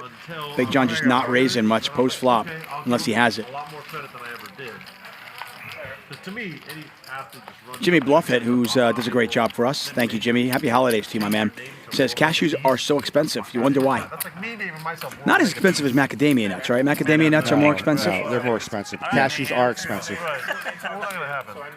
And actually, I'll take the cashew over the macadamia nut. You and McPartridge Boy. McPartridge Boy says macadamia nuts are disgusting and expensive. I'd rather have cashew nuts. I like macadamia nuts. I don't mind them. I don't know if I'm discussing McPartridge Boy, but yeah, I could gain 20 pounds in 1 month on cashew nuts alone. Paul Hilliard, not sure if this is true or if he's just taking a cue from your comedy. Either way, it's worth mentioning. Says he met his second ex-wife at Eddie World. He's just okay. Thank you, Paul. Touche. You're making it up, and it's good. It's good stuff. People feel safe in a casino. I showed my wife the Tesla charging stations over there. There was like 8 or 9 Teslas being charged at that time. Where are all the Teslas coming from? Absolutely. No, L.A. or Vegas. It's the L.A.-Vegas trip is just slightly too long unless you have the extended, max mileage Tesla. For me, my Tesla goes 250 miles. But here's the thing: if you go over 80, it lowers it a little bit. You get less battery. And if anybody's driven on the 15 North or 15 South, Vegas to LA, back and forth, nobody's driving 80 miles an hour. You're going, 85 plus. And how fast is the charge then? Oh, super fast. It's a supercharger. So, I mean, you plug it in. By the time I plug it in, I go into Eddie's world. I talk to Eddie. I meet Mrs. World, and by the time I buy a bag of candy, I get myself some cashew nuts and a coffee.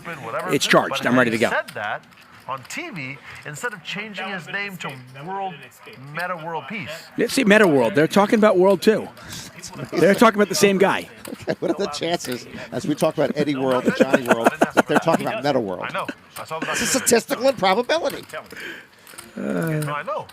TW, it's not going to happen tonight. In fact, this is the night, guys. We have 2 hours and 20 minutes left. This is the night.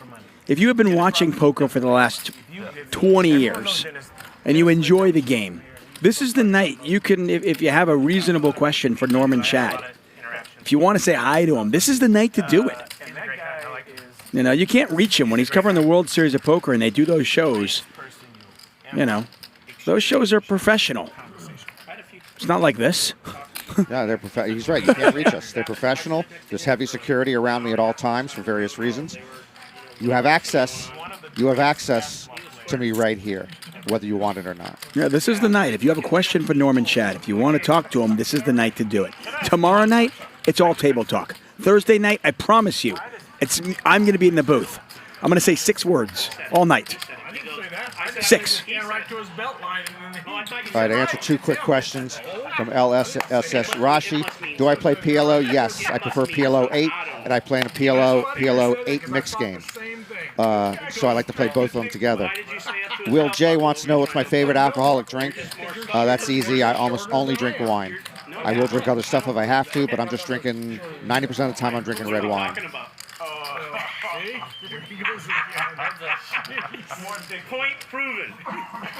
Can I be actually reached? Yes. When I'm in Las Vegas and Los Angeles, I only eat in 3 Italian restaurants in the 3 places. So you can find me at Roma Deli in Las Vegas. Or in here, you can find me at Sunday Gravy in Inglewood. Or on Friday nights, you can find me at Frankie's on Melrose. I sit with my back to the wall so I can see everybody coming in to make sure nobody wants to mess with me. We're not going to have a contract hit at Frankie's. And he also spends at least 2 hours and 21 minutes a week at Popeyes. Love Popeyes. Just figure out which Popeyes it is. By the way, you said that if you have to, you drink wine. You'll drink something else if you have to. What do you mean if you have to? Does somebody force you to drink something else? Well, sometimes when I was working in New York on Poker Productions for WSOP, and I'd go to a bar on an NFL Sunday, to sit there and order a glass of wine. Sometimes they'll take a baseball bat to you. So I'll get a pint.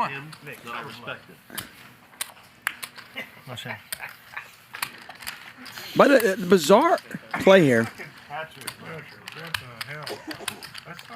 Patrick bluffing there, and he does get a better hand to fold. That's a good bet on the turn. Thank you. And Patrick just deciding to just kind of go crazy with the ace-7 there for some reason. I thought for a moment maybe his cards were wrong. Took him away from me. Sorry, you were saying? Yeah, I'll drink a beer in a bar if I'm watching NFL games. You can nurse. I don't know. It's just sitting there with a glass of wine. Someone thinks you're thumbing their nose at them. Do I drink eggnog? For some reason, I used to drink rum and eggnog, which I no longer do in the winter. You gain too much weight, and I just got tired of it. I didn't want the show. I didn't want to, I owe you one. What's interesting is that Is it 100 or 50? No, because, it's like... Right. I don't really want to give you information. I don't think society understands no fucking sense. how much of a killer you have to be to win in sports. Your instincts were right. They don't I mean, when you make it 8K, what am I Chris gonna H. do? in 1983 at a bachelor's party, I got very, very drunk and did 3 things that were unacceptable. I pledged I would never get drunk again. That's in 1983 when I was 24 years old. I've only been drunk twice since then. So, yes, I never get drunk. That's amazing. So what is your limit? What do you, at this point in your life, you know what to gauge. You don't want to get drunk. First of all, I'm generally drinking wine, and I'm generally drinking when I'm eating. And when you're eating, you can drink more. If you're just drinking alcohol without any whatever other stuff going in. But yeah, I can easily drink. I could drink almost a bottle of wine by yourself, by myself while eating dinner, and I'm not drunk. But generally, 2 or 3 glasses of wine is my limit. So. Which is Big John with aces. Yeah, no, I know. You bet enough where I can't. Speaking of which, then, if you're drinking when you're playing poker, how much makes you better, and how much makes you worse? Is there a line that you know? There used to be. My esophagus to fucking burn. There definitely used to be. And watch this hand out play out here. So Big John bets 800. Mayhem calls with a pair of 5s. He's got backdoor hearts going on. It's an interesting question. You are buried. Jack of clubs in the turn. $1,800 sunglasses. And they look good on you. I love these questions. Keep them coming. Todd Leah, yes, you are the only one upset how Chad treated David. Yes. By the way, Jimmy Bluffett, I'll answer your Arbor Day question after he gets done with the drinking question. I just want to see how this hand. Yeah, so Mayhem gives it up. So early on in my poker career, I would sit down and I'd find myself getting a little bit nervous. And I realized, I was like, you know what? A little bit of courage fuel, as they say, goes a long way. So I'd have a couple of beers and I'd be like, I'm playing better. This is very early on, and like when I played at the Bellagio, I'd play 4-8 limit hold'em. And as I started playing more and more poker, and I realized that I wanted to do this, not just like, I don't want to be an alcoholic though. So I realized I was like, I can't. I've got to figure out a way to play without that. Right. So it just became.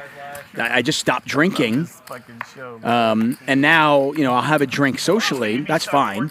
So I think keeping the game social and fun is fine. But I no longer need it. But I early on in my poker career, well before I was professional, I did notice that 3 beers definitely loosened me up and made me just a tad more aggressive, which was probably a good thing. Fortunately, I was able to kind of nip that in the bud, and I no longer needed it. And there were times then would you drink more than that and know that it was just, Yeah, it was more often bad return. Oh, without a doubt, and more often than not, that was the case in billiards, where I realized that I'd have a couple of beers at a pool hall, and my billiards game was pretty good, but by the end, 5-6 beers in, my billiards game was crap. For the record, my billiards game is never really good. Right. Okay. So, There we go. Okay. yeah, I do think though there is that the old joke, the old saying where 3 or 4 beers, he's the best player out there. I mean, he's the best poker player out there, but give him 7 and he's the worst. That often happens. Well, he was still flipping his hand around. Every card on the board beat a 7. When I started, I never drank much at the table, and then my poker mentor, so to speak, a guy who I met, who was a prop at Hollywood Park, Casey Hem. Same guy, the smelly guy with the ace of clubs in his... No, this is Okay. a legitimate prop. He had us drinking. Oh, look at the winners though. First, Yeah, Big John, you said he was up stuck. Still doing 20K all right. though. Pretty nice night. Patrick, Omar, Nick, Mayhem, all up. Bryan, Ben is no longer with us. Barry, and Eli having tough nights. Eli's kind of quietly had a bad night. He's just been picking up like 10s versus jacks, queens versus aces. It's been one of those nights. Yeah, he hasn't been misstepping or obviously been out of line. It's just been tough deck for him to deal with. I mentioned Bryan likes to play a lot of hands pre-flop. 67% VPIP supports that for sure. Anyway, continue on. So KC, just when we were both losing, he started ordering wine for us to say that he used the expression to numb the pain. I love that expression. So we would share wine to numb the pain, and I always found 1 or 2 glasses would make me play a little better, or certainly get me a little more aggressive. And beyond that, the game went downhill. Jimmy Bluffett wants to know what's the best Arbor Day movie. That's easy. A Tree Grows in Brooklyn. It's an old movie. Go see it. A Tree Grows in Brooklyn. Somebody else wanted to ask me the last documentary I watched. And I just watched 2. Both were very good. One was a point shaving documentary. I don't know if people forgot the Arizona State basketball point shaving documentary from 1995. That's not that long ago. No. And it kind of has fallen through the cracks. So on Netflix, there is a documentary series called Bad Sport. Each episode is about something different. And the very first episode is about the Arizona State point shaving documentary of 25 years ago. Just 1 hour. Fascinating. You'll really enjoy it.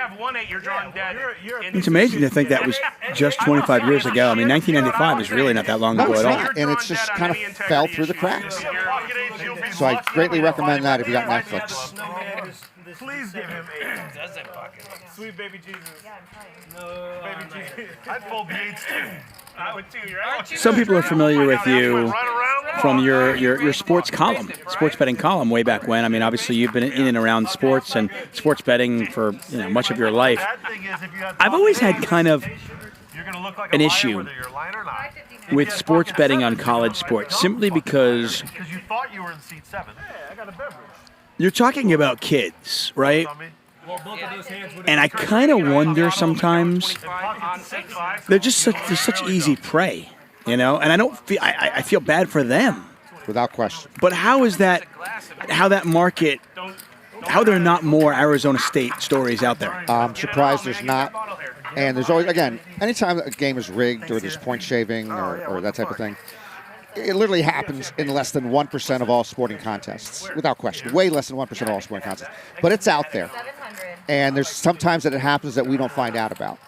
But I am, as to your point, particularly before the rules are changing now with, you can sell your image when you're in college and athletics. But even then, I still believe there will be more point shaving scandals in basketball more than any other sport. And by the way, I don't blame the players. I'm just wondering. I mean, if you're you're a starter for a mid-tier college basketball team, middle of the season, you're favored by 14 in a game. How hard is it to just miss a couple of free throws? That's exactly the way it works. And somebody goes, "Hey, I'm going to give you $5,000 if you miss a couple of free throws." That's all you got to do. Yeah. No harm. And some kid who's 19 years old who's thinking, "What, $5,000? Why not?" I agree. No, it's and they're still out there. They are easy prey. And that's why again, it's much more dangerous at a college level than it would be, or much more commonplace at a college level than at a pro level. Yeah. Yeah, my 8-year-old was playing hockey on Sunday. I made a couple of bets with some of the parents from the other team about the game. So interesting. Yeah, my kid missed the net on purpose at the end. Hey, you know what? Family's got to eat. It's tanking for the family. Yeah. He looked at me. He gave me a wink. I go, okay. You took one for the game. It's okay, kid. Questions are coming in again. If you have some good questions for Norman, he'll do his best to get to as many as he wants to. He's got 8. He's got 8. Omar to smile over there. That was good. Oh, Eli, my dude. You fucking party motherfucker. I've seen this movie, Eli. This is the movie I was talking about. Just so you wow. 3-bet here from Eli. Eli has rebought. He's still stuck a ton, but he's now rebought. And as you can see, he's got some money in there. And this is always kind of I think this is kind of the game within the game where there are a lot of players out there who just they play differently when they're down. It's 100% true, and if you can exploit that. You know that. God, I'm dying to see what that is, too. And I often wonder, I go, this is a spot where Eli is 3-betting with ace-10 off. I don't want to say he's not doing it. When he's up 16K, I just don't know. I think to your point, he's, over the course of 50 years, he's doing it a smaller percentage of the time, without question.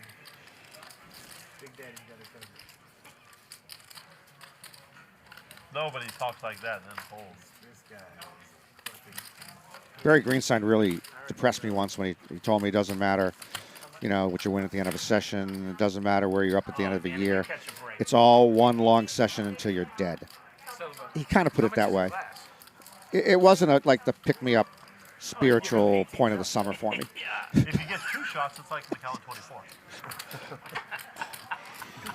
Yeah, he took something very positive, like, hey, it's all one long session, just don't roll with the bad beats. He just made it terribly depressing until you're dead. He delivered it in great Barry Greenstein sort of monotone fashion. Yeah, Barry's thinking about this. I was going to say, I don't think he's, I don't think this is Hollywood. He's legitimately thinking about it. No rabbit hunting. Blue raspberry.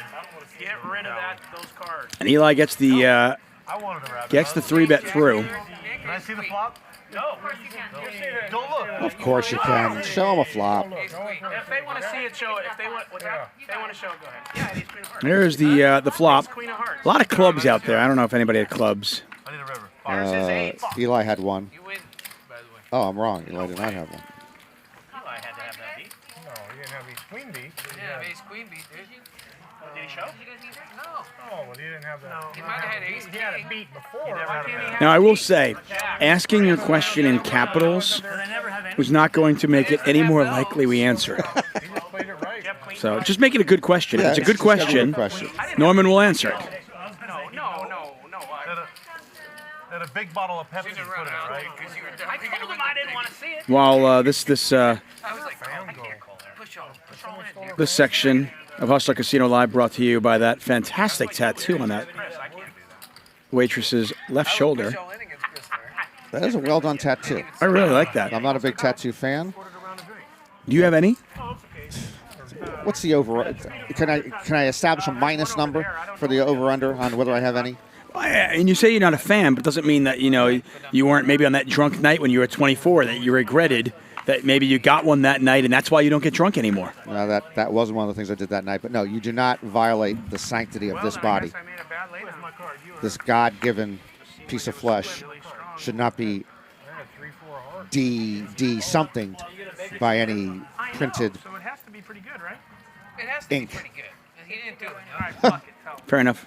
Thank you. I think I'm getting my. What would it take to get you a tattoo? How's that? It's got to be something. What would it take? Is there a price? Yeah, or is everyone there? has a price. I understand that. Or is there something that would have to happen? Is there, Yeah. Something realistic. I can tell you something unrealistic that can't happen. Yeah, like let's just say something. Let's just say go ridiculous. You know, if I get a tattoo, there's world peace for the next 200 years. Of course, anybody would get a tattoo. No, but if it was world peace for 100 years, you go, screw that, I don't want the tattoo. Okay, but if it's 200 years, then I'll do it. Let's go 200. 100's my deal breaker. Got a couple of open-ended straight draws here. Bryan, 9-6 of diamonds. Barry, 10-9. Bryan's going to bet. Barry is going to at least call this, maybe raise. He just calls. Got overs and the straight draw. Leo, the Orange Cat's right. I was looking for the word desecrate. You do not desecrate this finely tuned. Oh, that's a bad river for Barry. Hits top pair. Bryan makes it. It has been that kind of night for Bryan. Everything going his way. As soon as I call, these guys snap. Right? There's the call. Yes. As soon as I call, snap. And then I got to fade 8 fucking players. Ouch. You don't think I'm Yeah, some nights you just have that. It's just... I know they say the cards don't have a memory, and I know this, but there's some nights you just nothing goes your way, and you're thinking, what is going on? Why can't I make a hand? Or when I make a hand, somebody else has a better hand. When I finally make a really good hand, nobody has anything, and I can't get paid. Well, the cards don't have a memory, but maybe irrationally or illogically so, things go in cycles. I do believe things are cyclical. And so cards run good for a good while, and then they run bad for a good while, and you have no idea why. But things are cyclical, as they are away from the felt. The other one's shitty game. The Eagles versus... I want to welcome you all to a high-stakes production. Hustler Casino live here in Hustler Casino. I'm David Tuchman, Norman Chad alongside me. If you are watching the show, if you're enjoying the show, please do us a favor, subscribe, let your friends know about it, let your family know about it, and hit that like button. I see that we have 3,000 of you watching the show, only 450 likes. So please do us a favor, hit that like button. The show is free. All of our shows are free. And if there's ever a show you have missed, you missed the Mike Matisow one, you missed the Phil Ivey one, you missed the Tom Dwan one, whatever, they are all archived forever in our YouTube channel with no paywall, absolutely free. All that we ask you to do is hit that like button. BP, summer over winter, PM over AM, Coke over Pepsi. And Diet Coke way over Diet Pepsi. Are you a soda guy? I shouldn't be. I go through periods of time where I have the discipline not to drink soft drinks because we shouldn't. But yeah, I love sodas. You know, you give me a Dr. Brown's Black Cherry, and game over. That is like that. I think that's God's drink. It's God's drink. And believe it or not, on the diet front, and I can go years without drinking it. I just had it on Thanksgiving Day. Fresca, I don't know why. Fresca is something. It's something magical. It's ridiculous. The funny thing too is Big John was not $23,000. I love it. Jack on his flop here, and Mayhem could get himself in trouble. He does have the 10 of hearts, so he's got an escape door. They've got some chops as well.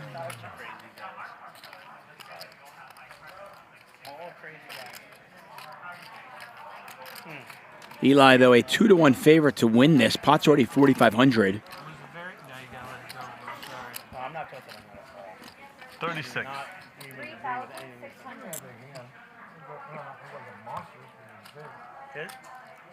This is kind of a weird bet from Mayhem. I don't know if he's bluffing or betting for value. Yeah, I can't figure that out. Because you'd think that it's like you can't get worse to call, can you? And he does. He turns his hand into a bluff. Not something you normally see with a hand as strong as Jack 10 on this board. He's got it. I think the bluff. I think it was a bluff. Maybe it was an accidental bluff, but it worked. Ghostface Killer says, you said Dr. Brown's Black Cherry and I was ready to propose. Then you mentioned Fresca. Some people. Oh, okay, just Black Cherry. Forget about Fresca. Just Black Cherry. Who is this? Propose to me. He did come back. Ben did not come back. Ben's not coming back. You have to stay in By the way, your Mike box. Miller wanted to know my largest sports bet ever, and that's easy. The year after I decided never to get drunk again, I had a bad week betting, and I declared that I would never bet again, and I have never made a sports bet again.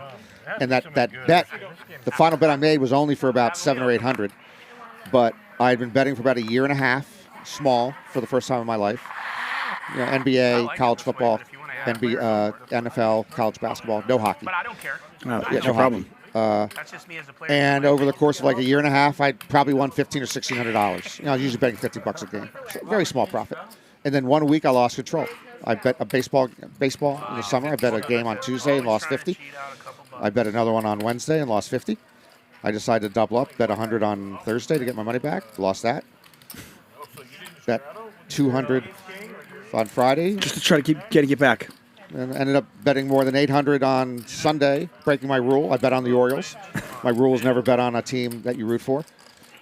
And I lost that game. And when I turned over the whatever, $1,700, $1,800 to my bookie on Monday morning, we always settled on Monday. Plus, it was the most money I'd ever lost. I had to go to the bank on Monday to get all these, it was mostly 20s. They didn't have hundreds. Turning over that fat thing, I hated the feeling. I told Chuck, I'm done. Yeah, everybody says they're done, which they do. I have not made a sports bet since then. The things with you don't count, that type of thing. I haven't made a sports bet in a sports book since that year. Right. Except for the ace-6 here for Barry. He raises and takes that one down. Except for the over-under bets you make with me. Those don't count. Those are like just fun things with friends where I'll just, bet a season. It's a season total bet. I have not bet on a game. So you made the classic mistake of chasing your losses, as opposed to just establishing my bet's $50. Yeah. I'm up $1,600. If I have a bad week, maybe you lose $250, $300. Instead of doing that, you just kept doubling down. And that's the allure. Same thing with roulette or blackjack. Any one bet gets you back to even. You always have a 1 in 2 chance of hitting the bet. And it's a mistake, obviously. And I did make that classic mistake then. Chased my losses. Kept saying, I got to hit one of these. I didn't hit any of them. I told myself, if I could lose control in 1 week like that, and I'm a fairly intelligent guy, I shouldn't be doing this. And it set me free, by the way. See, I think that was your issue. I think the assumption that you're fairly intelligent was where you were misguided. Okay. Anyway, so Tuck will take you home for the next 2 hours. I'm pretty much out of here. I'm not gonna, it's not like a court order forcing me to be here. I did not want to be here. I did it as a favor to a couple of friends, but I'm not going to take that abuse. I'm going to go 800. Okay, 800. No, that's it. Pop, go to Weezer, because the Weezer go pop. Brian might call. I'm calling. Oh, he's definitely. Oh, shit. I'm calling. Yeah, I'm priced in for it. Ryan asked a question, and it does bring up, I am curious. So you play a lot of mixed games. You play mixed game tournaments as well. I mean, Stud 8, 08, you'll play horse. You played the 25K horse this year. That was fantastic. Yeah. Right, yeah, but you play horse. Yeah. And question I have is, we know you're not a No Limit Hold'em player, but have you ever, outside of a charity event, have you ever played No Limit Hold'em cash? Literally twice to help the casino, to help a friend of mine who's trying to get a game started. No, I do not play No Limit cash ever. Have you ever played a No Limit Hold'em tournament? Never. Outside of charity? Yeah. Never. But I provide some of the best analytical commentary on No Limit Hold'em of the last generation. That's all we show. So obviously my No Limit Hold'em analysis, strategy, next level, GTO, ICM knowledge is impeccable. I'm going to interrupt you just because we have a good big hand developing here. Patrick flops middle set. Omar with top pair and a flush draw. I think this is a spot where a lot of players tend to overplay their hand. Thanks, Chris. You find it? Ace-8 of spades is an enormous hand in this spot. But you've got to realize that if you're getting a lot of action from your opponent, they might have you beat. You have showdown value here. But if you're beat, you just have a draw. Keep that in mind. You're not getting a better hand to fold, I'll put it that way. That is a most unfortunate turn card for him. My goodness. Yeah, now it's just going to get ugly, because now you can get a lot of action from 8Xs, 9-8, 8-6, 10-8. I think one of the most overplayed hands is top pair flush draw. But when you get trips and a flush draw, yeah, good luck. Omar not drawing dead, by the way. Because it's a 12. Board can pair. He can catch a 4, catch the quad 8s, or he can catch an ace. But it is a brutal-looking hand developing for Omar. So you think top pair flush draws one of the most overplayed hands. It's not an over. I'll tell you in a second here. It's got a call here. So Omar got a lot of these chips courtesy of a cooler when he had top set against 2 pair, and he is going to lose a lot of these chips.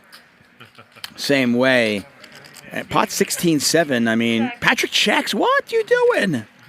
You take that card and go buy yourself something pretty. Seriously. Yeah. And Omar thinks he's got the best hand here. He's going to bet 8,000. Wow. I was thinking anything but This is a 9 or 6. Huh? Of course. Wow, Omar, this might be it. How much has he got? Anything but a 9 or a 6?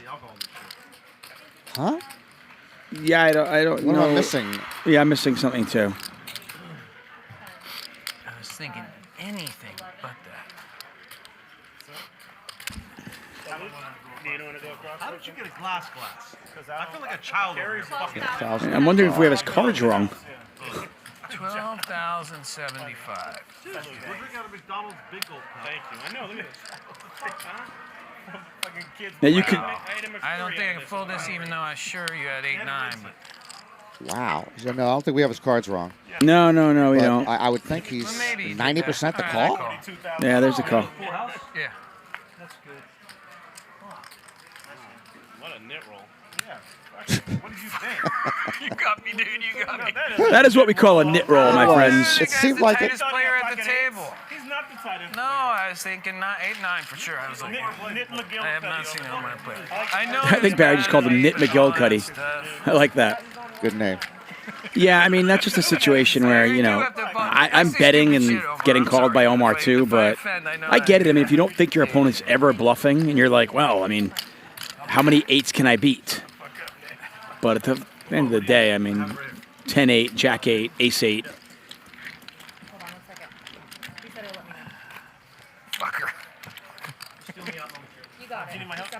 That's an unfortunate spot for Omar.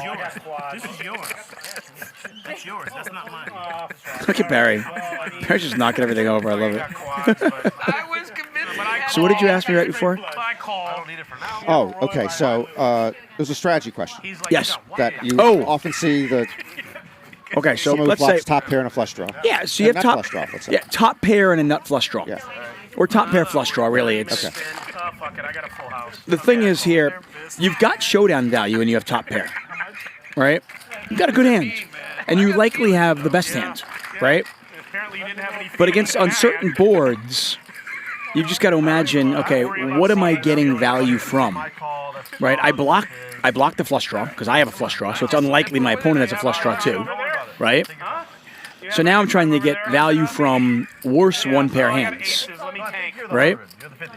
And then you just got to think of like, okay, how much value can I get from that hand? And if the pot starts getting really, really large and your opponent is willing to put a lot of money in the pot, they're now repping more than a one-pair hand. And people tend to they just go crazy with these, top pair flush draw hands, and you go, listen, when you go crazy with that hand, what ends up happening a lot of the time is you get all the hands that you're beating to fold, right? And all the hands that are beating us are never folding, right? So in that case there, the board was 8-7-4, right? If he goes crazy with ace-8 on that flop, think about the hands he might get to fold. Maybe a 10-8, something like that. Those are the hands, we don't want those hands folding. We want to get value from those hands. And when he gets action, he's getting action from two-pair plus, I think. Now you're also telling me, obviously, most of the time, the draw is going to miss. No, that's not necessarily. I mean, you could be up against two pair, and you still have a ton of equity. I mean, But listen, you would like if you want to keep the pot smaller, it seems to me, and you might get to the river just with one pair, which obviously you just want to show down without any more chips going in. it's just a matter of when you have ace-8 of spades. You're beating a ton of his hands, right? You're already beating a ton of his hands. You likely have the best hand. I'm not going to sit here and tell you it's not a good hand. It's a great hand. But I see top pair flush draws overplayed a lot. It's almost as if a lot of those players, they end up turning that hand into a bluff, But the problem is they're bluffing out hands that are never folding, because hands better than that aren't folding. And they end up getting a lot of the hands that are worse than theirs, that they actually want to come around. They get those hands to fold. And you don't want those hands to fold. Does that make any sense? No, yeah. Okay. It makes plenty of sense. I mean, you don't want to play poker in a sense where we're getting everything better than ours to stick around and everything worse than ours to fold. That doesn't make any sense. That's bad poker. Goddamn $82,000. Let me just tell you this. I'm gonna straddle. What time is it, Nick? I quit. I'm sorry? What time is it? Doc, we have 7:30. Got about an hour and a half left in tonight's show. Really? Do I have the wrong time? Then Patrick gave me the wrong It's time. no, dude, your watch doesn't work. What? It's 7:20. Pan says, why can't he have 9-8 or 8-7 there? Absolutely. Listen, I am always an advocate for take. If somebody moves all in, the pot's $16,000 and somebody bets $12,000 and you don't think they're bluffing, nothing wrong with taking a few seconds and really thinking it through. And yes, your opponent could have 9-8 there. Your opponent unlikely has 8-7 since you have 7s, but he could have a bigger full house than you. That's without a doubt. But the fact of the matter is, you're just never folding 7s there, ever. So take 6 or 7 seconds, take 15 if you want them, and then make the call. You told me the wrong time on purpose, didn't you? No, I didn't. If I did, I did it accidentally. No, I would not. 200. Justin Casper says, no joke, but does Patrick have Parkinson's? His hands are very shaky. True story. I only mentioned that comment because this is true. I used to play in the stud 8 game in another casino. And at one point, a couple of the players in the stud 8 game noticed that the no limit was just starting in LA. And the games were amazing. So a couple of the stud 8 players were like, I'm going to go play no limit hold'em. And I noticed their hands were shaking. And I thought it was a tell. And then I found out later, no, he actually did have Parkinson's. So, What am I, 25? got to be wary. I can't put it over there because he keeps knocking the ball over.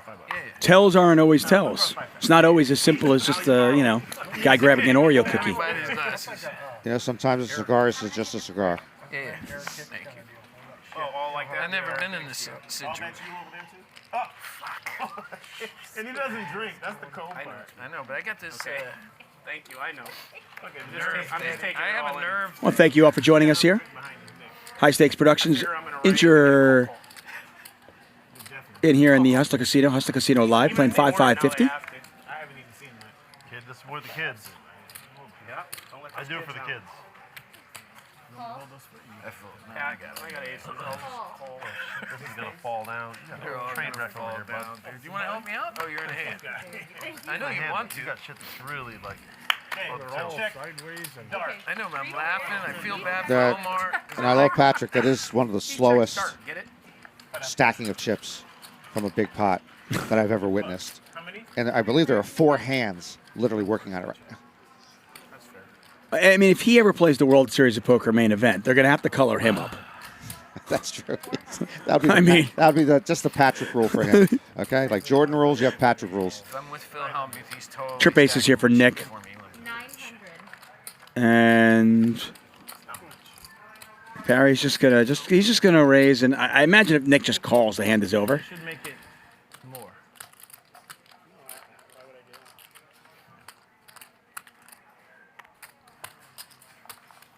Nick does make the call. Predictable with trip aces. And if there's any, well, now he's loving it. He went from, I hope you don't have an ace, to, oh, I hope you have an ace.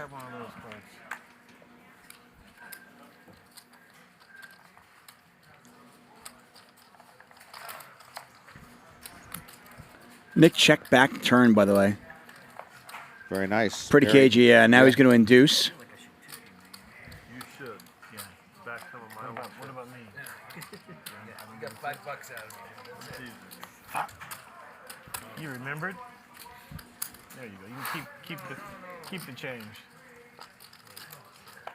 Thanks, man. I needed that. Fuck Nick Vertucci. Not much sunshine for Barry tonight. So if I either make a move or I have an ace, which one is it going to be? I got to imagine with all the talk he's done, right? Yeah, at this point.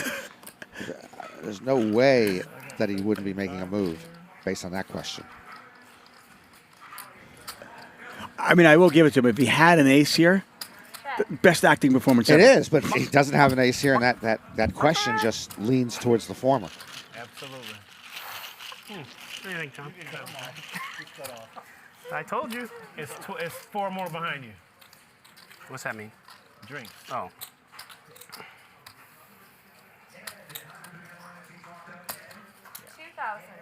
And eventually Barry does decide to give up. Nick bets, hand over.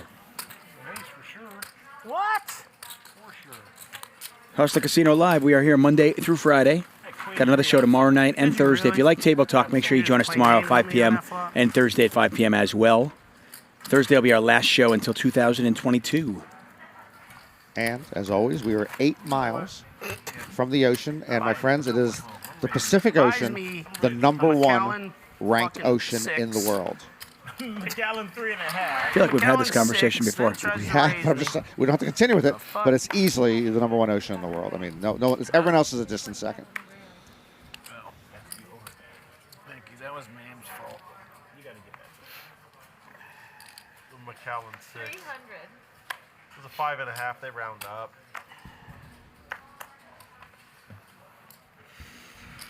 Eric Peterson pointing out he's still stacking his chips. It's like 41 minutes later. That's amazing. I can't believe we should have had a clock on him stacking his chips. I like it. Chris isn't Fucking here. knees are knocking. He's got fucking 3 aces already. Chris isn't here, so you take it out on the new guys. Get a raise here from Nick with ace jack under the gun. Gets called in 5 spots. Flop is ace, queen, queen. And ace jack is best. Nobody with a queen in their hands. Players 8. You raise the hand like ace jack under the gun, you get called in 5 spots. This is definitely a situation where kind of not sure about your hand. Yeah, he fired out.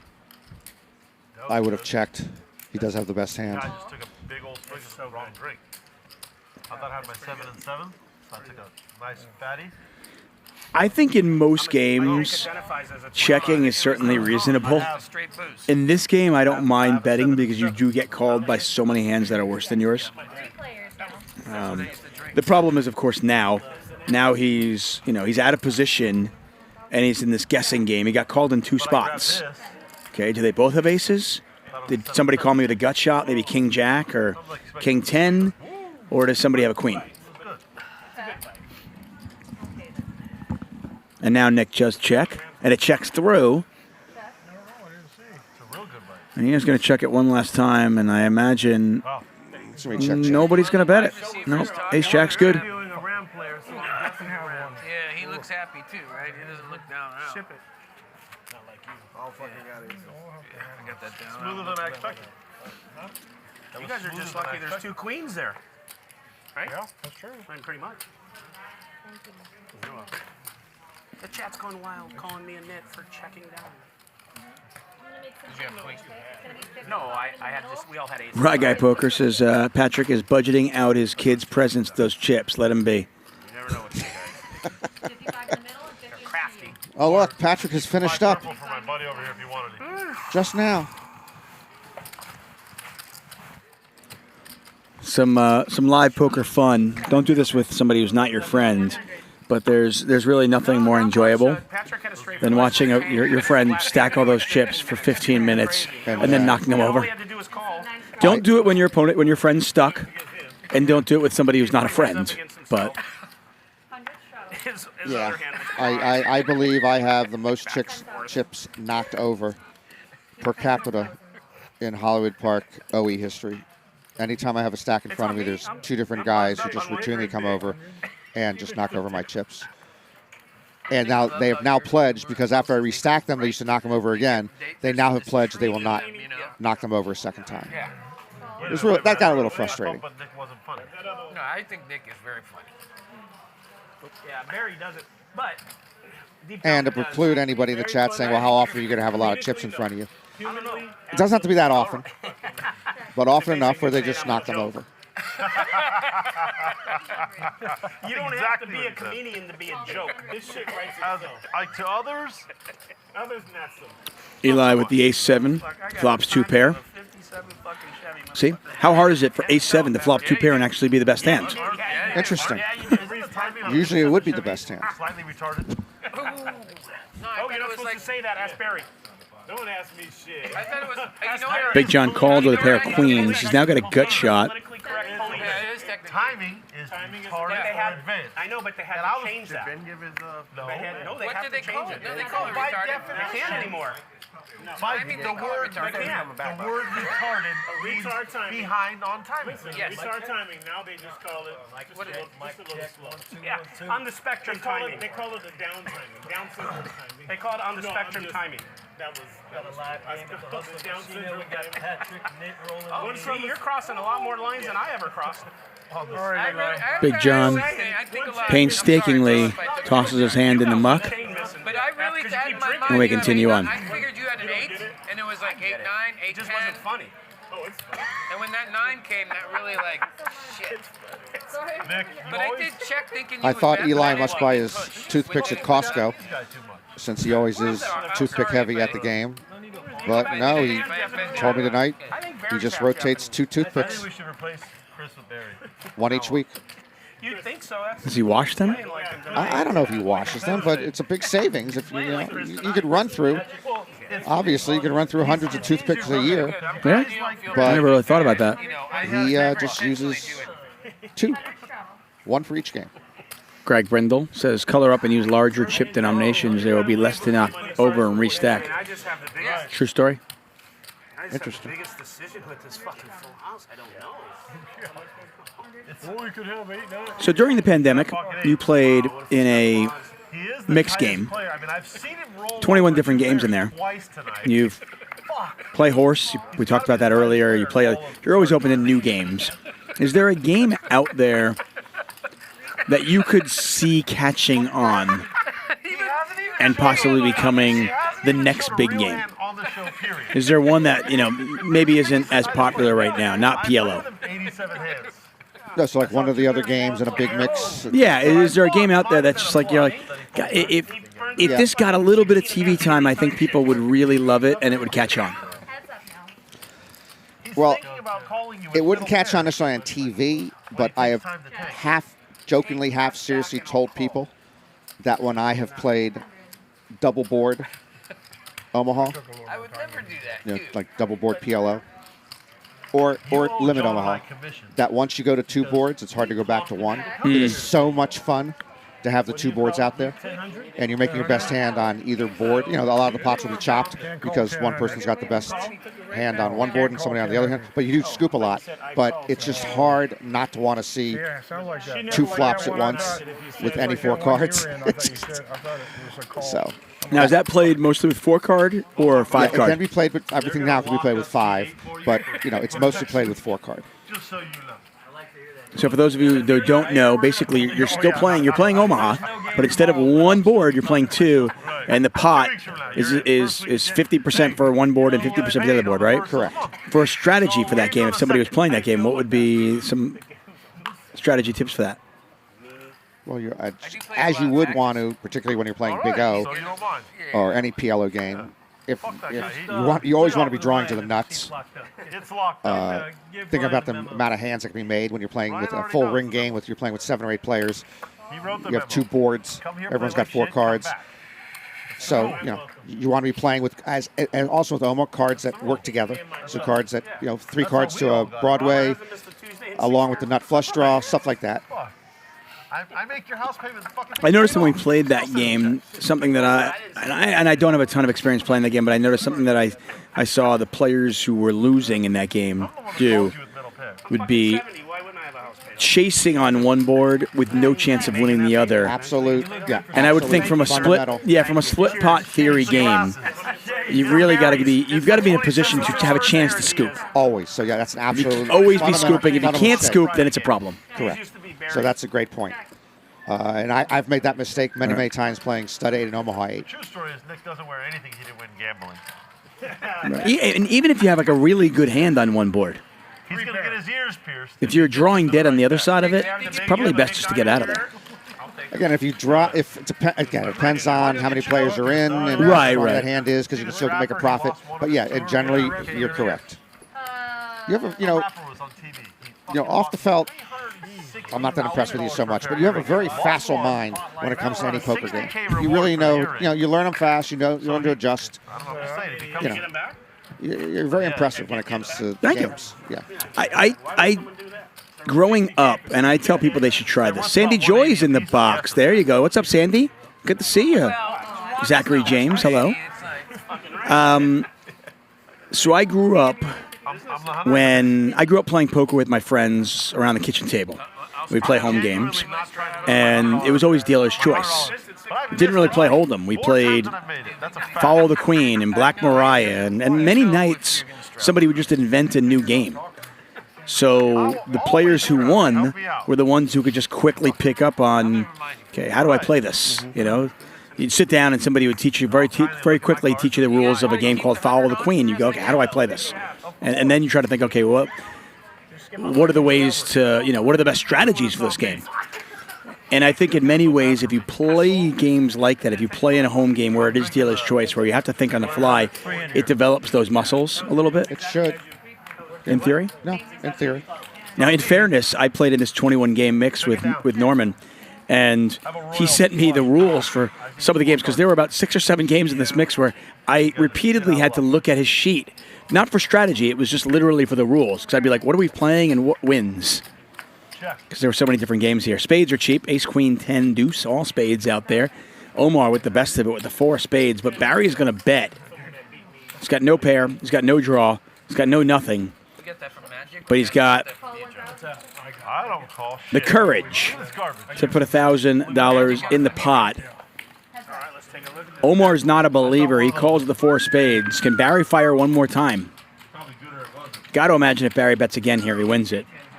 But it's tough when Omar calls. It is really tough.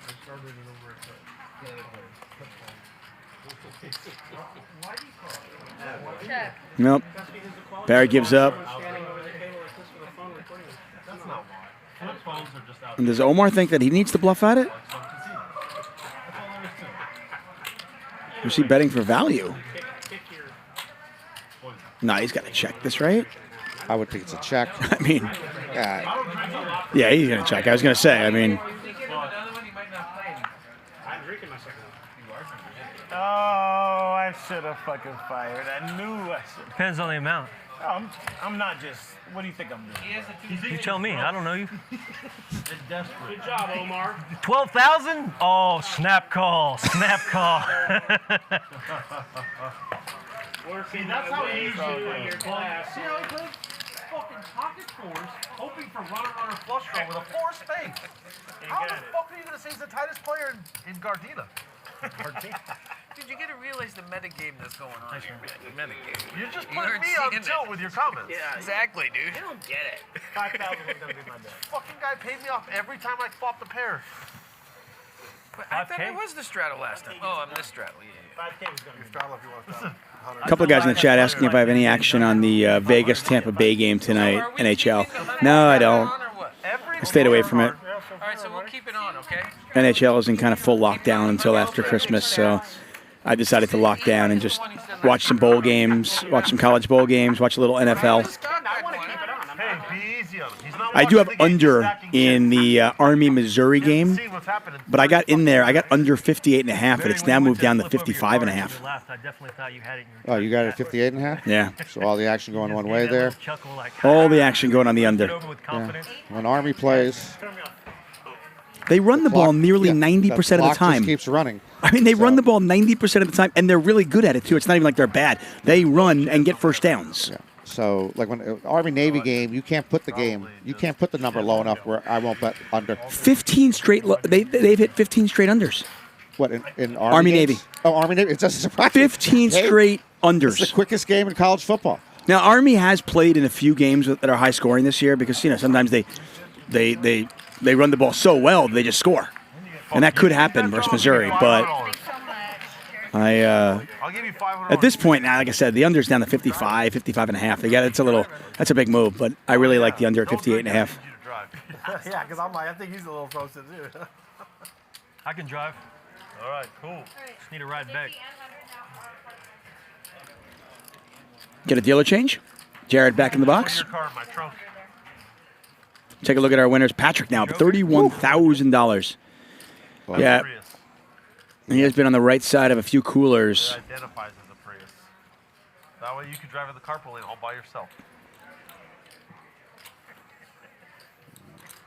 It's true. It's discriminating if you don't. So this summer at the World Series, buddy Robbie Straczynski comes over for Israel every summer. Yeah. He ran a mixed game festival over at the Westgate. Yeah, he does the card player lifestyles. Yes. Yeah. Great guy. Really great good guy. promoter of Loves mixed games. he by the way, when it comes to just poker, he might love poker as much as anybody in the world. He actually might tell you that's the case, and I would believe him.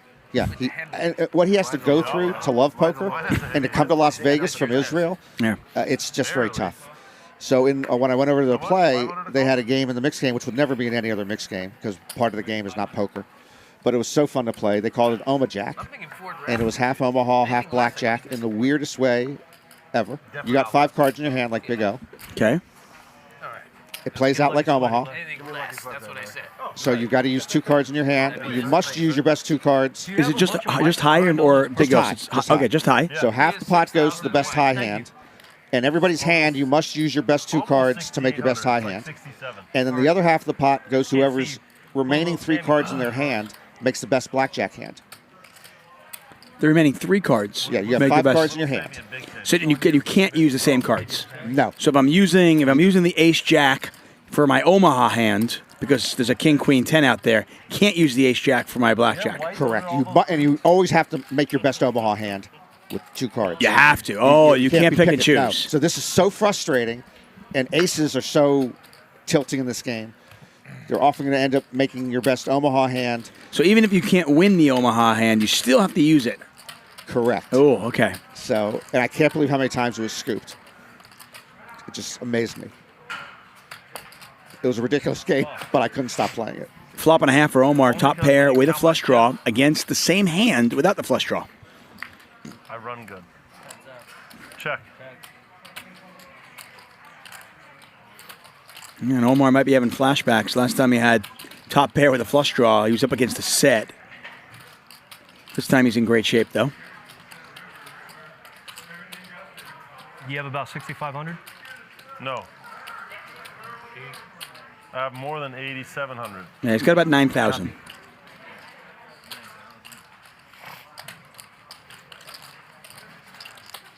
$2,700. This kind of was what I was getting at before. Nothing wrong with betting this hand. I mean, King, Queen of Diamonds, top pair, flush draw. It's a huge hand. Just one of those things where, if, like, let's say they were super deep and Mayhem were to check raise right now, I wouldn't be enthralled about getting it in with King, Queen of Diamonds right now. Yeah, that'd be tough. But if my opponent's just check calling, yeah, I love my hand. All right. I'll donkey to you. There's a call. Mayhem's got a fade of diamonds. And Omar might be thinking he's behind right now. He might be thinking he's up against Ace Queen.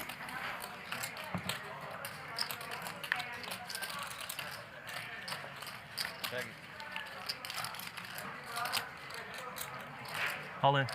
All in. What a dick. That's just a great line. Can't blame him.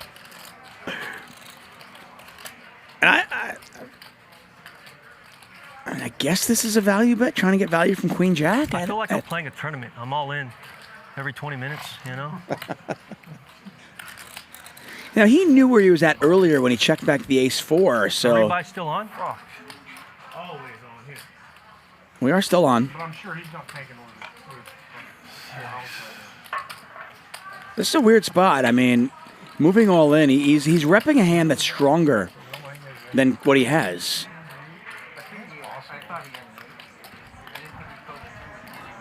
Do you need a count, Robert? No. That's usually I guess that's a false tell, but just the way he offered the count and all that, sounded like he's very comfortable.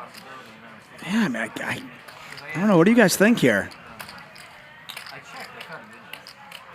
I'm trying not to be results-oriented because his opponent has the exact same hand. I'm just wondering, does Mayhem fold Ace-Queen? And does he stat fold? What does he do with Ace-Queen and Queen-Jack? Interesting hypotheticals. I mean, that's... Yeah. I mean, he happens to have the exact same hand, but I'm just wondering... We Palmdale boys, we gonna make it. I don't know what to make of that. I mean, every draw missed. I would be really tempted to call here.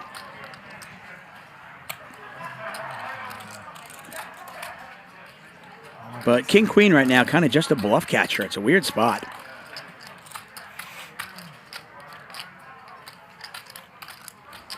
And some people saying Ace-Queen, he snaps. Queen-Jack, he might fold. And if that's the case, then I don't know if I like the bet that much. I don't think I can fold. Yeah.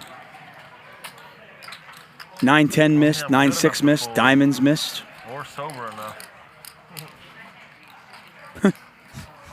Going back to your drinking thing. My hand.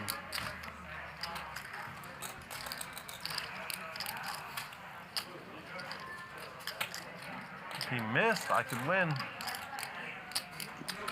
Do you think Omar wants a call right now or not?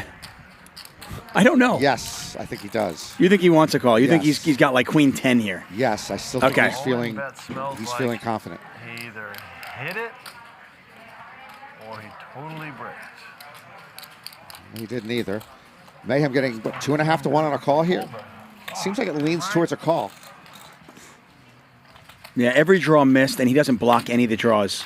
9-10, 9-6, diamonds. He doesn't block any of those draws. And they all missed. Well, he bet 27 on the turn. He bet 1,200 on the flop. He just 12, 27. Mr. Keidemann says he's repping a 7. If he's repping a 7, he'd have to have something else to go along with the 7, so he'd probably be repping a full house. Because I don't think he's betting the turn with just a 7. Fuck it, nice hand. I have a queen. So do I.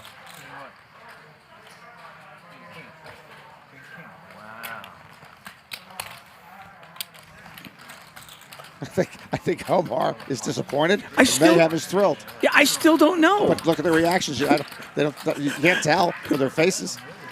I want to ask Omar, was that a bluff or I mean, I think the longer the longer he held on, I think he was like, okay, I think I got him beat How now. many knit rolls are allowed at the Hustler Casino before a man goes insane? Oh, okay, yeah, I called it a knit roll. Okay. So he definitely is disappointed. Nice call, Robert. Well, you got lucky.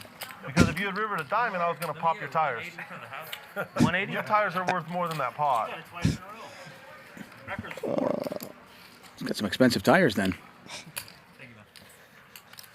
Nice hand, Roberto. Thank you, sir. I see. I think the pocket 7's hand was definitely a knit roll. I don't know if King Queen was. And I 100% had way too I much agree with whiskey you. in me to fold. King Queen was a tougher call. So you're telling me if you didn't have whiskey in you, you would have folded? Probably.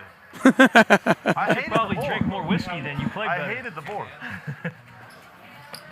I don't know why I get scared sometimes, you know? I like that. If you didn't have whiskey, you probably fold. Yep. You think we had to win? Yeah. For 20 minutes? The sickest part would have been if I had the best hand and I would have been like, you just doubled me up with the money you let me borrow.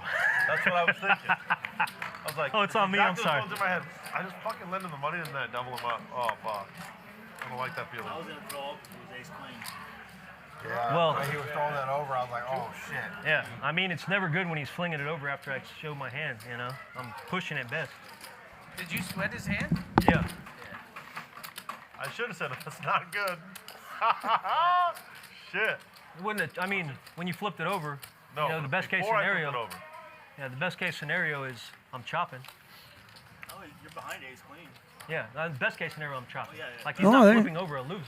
Well, there you go. There's some insight into what he was thinking. It was a weird spot. Jimmy Bluffett said, "Tuck, Amarillo Slim used to say, make sure you leave a winning game with enough money to buy a new set of tires." I'm just used to you playing a lot worse. I understand. I think you should stick to the home games. Patrick, with a pair of 8s, now picks up a diamond draw to go along with it. Barry with just a pair of 3s. Barry's been chasing all night. He's just one of those nights for him where he seems to hit a pair and just never make it. No, you were a little. He had more than you. right out of the gate for him. I think mine had less. No, I think you had less. No, a lot less. Oh no, he had. You had 7K? Yeah, you had set. He had. Oh. He had close to. Yeah, he had more. He had like 8. I promise you had. Yeah, he had like 8 right. Well, there's one way to figure it out. Count what you have now. I had 6, 7, 8, 9, 10. It's not even. While Norman Chad takes a break, I will take this moment to thank all of you for the last 100+ days of live streaming here at Hustler Casino Live. Without you, we're not here. Without Ryan Feldman, Nick Vertucci, everybody here at Hustler Casino, we're not here. And it's been an amazing ride so far. And as we approach the holiday season, I want to wish you all a happy holidays, happy New Year. We've got 2 more shows for 2021, tomorrow night and Thursday night. Thank you, sir. Appreciate it. I enjoy it. And then we will put a bow on it, as we say. Come back in 2022. He's like, the whiskey made him call. Those aces aren't showing up. I think when I'm really, really, really sober, like don't drink a sip, I fold. Get a raise here from Bryan. Don't know what he has. But we do know Barry has hit the board. He's got queens and 8s now. Like I folded it. Bryan checks. Barry checks. Eli's going to take a shot at it. Barry going nowhere. Flop came 10 high. He bet, I called. Battle of, I was about to say, the battle of 2 players who can't do anything tonight. And of course it's Barry. Well, Barry, the lesser of the 2 players who can't do anything tonight. Yeah, I mean, Barry was way brutal. ahead of Eli. Just Just has brutal. him drawing so slim, and then Eli hits a 3-outer. Brutal.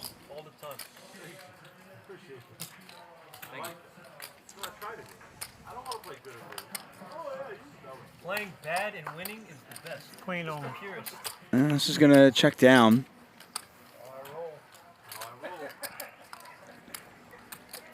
Yeah, and you can see Barry's body language just having a tough one.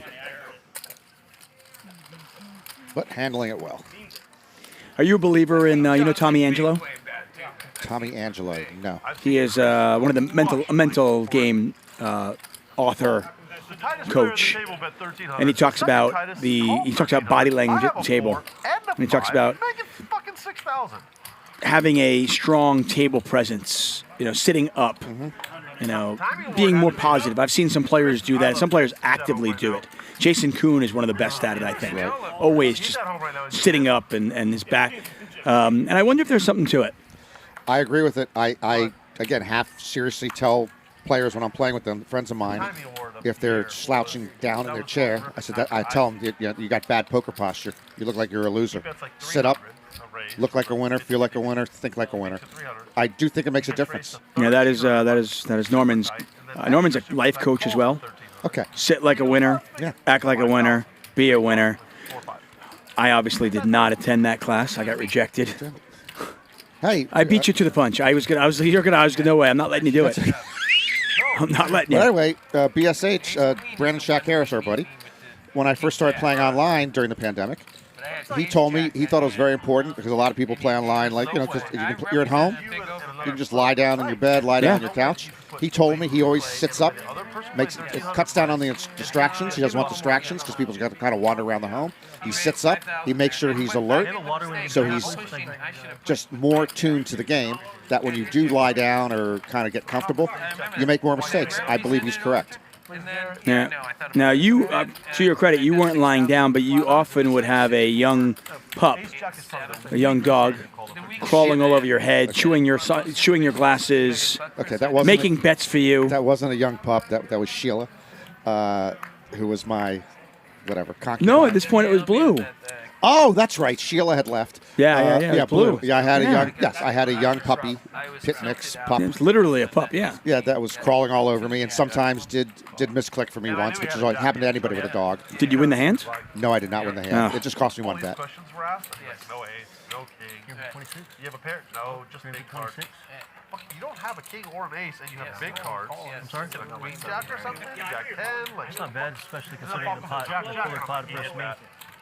Sure. It 13. was the 4th time. And the misclick. Nick quietly having a really good night. I mean, It's almost as if he was never really even in a big pot, but he just wins 800 here, wins 1,200 here. It's been drips and drabs. He hasn't been put to a tough decision. One of those things at the river where he used to make mistakes almost every time. When we used to play at flip phone. And he has been one of our few winners tonight. Thank you, Alex. I don't think I'll ever win a bracelet, but I'd certainly like to make a final table one more time. Of course, you make the final table. That means you can make win a bracelet, but the final table is my bracelet. Also, thank you, Ben Scholl, for your kind words. I love coming onto this stream. As you all should know by now, I know very little about No Limit Hold'em. I don't even enjoy No Limit Hold'em. But this stream is so terrific. The production values are great. The players are just wonderful to watch. Great characters. Eclectic play. And I don't mind seeing Tuck once or twice a month. I said, I swear to God I'll do it. But I threw my hand away. I don't want to look like I play weak shit. More than once or twice a month. We're talking criminal action. Mayhem, you scammer, dude. I'll do it next hand. Next hand? You can't next hand. Next hand, you can got do it any hand. 150. Okay. Oh, I'll complain about tanking.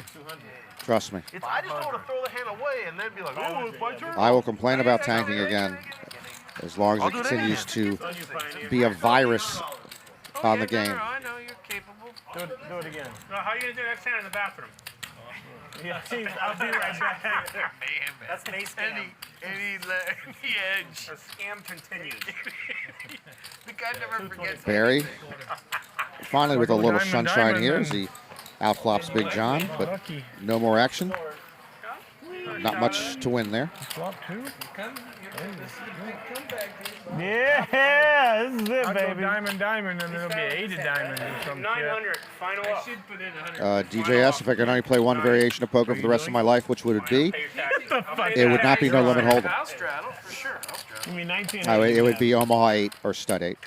1885, you can have me right now. My best finish at the final table in the Omaha 8 Stud 8 at the World Series. I finished 6th, and I've had 3 other World Series cashes where I was in the final 3 tables. So whatever, top 24 or better. Yeah, I did. 4 times, I even have the receipt and the which is pretty fortunate because I am a C+ player at best. I even have the box and the receipt. Oh, I know. I know you just got them. I believe it. I just got it tonight. Tonight. You said that. I believe you. I never think you're going to make it up. Let me see the receipt.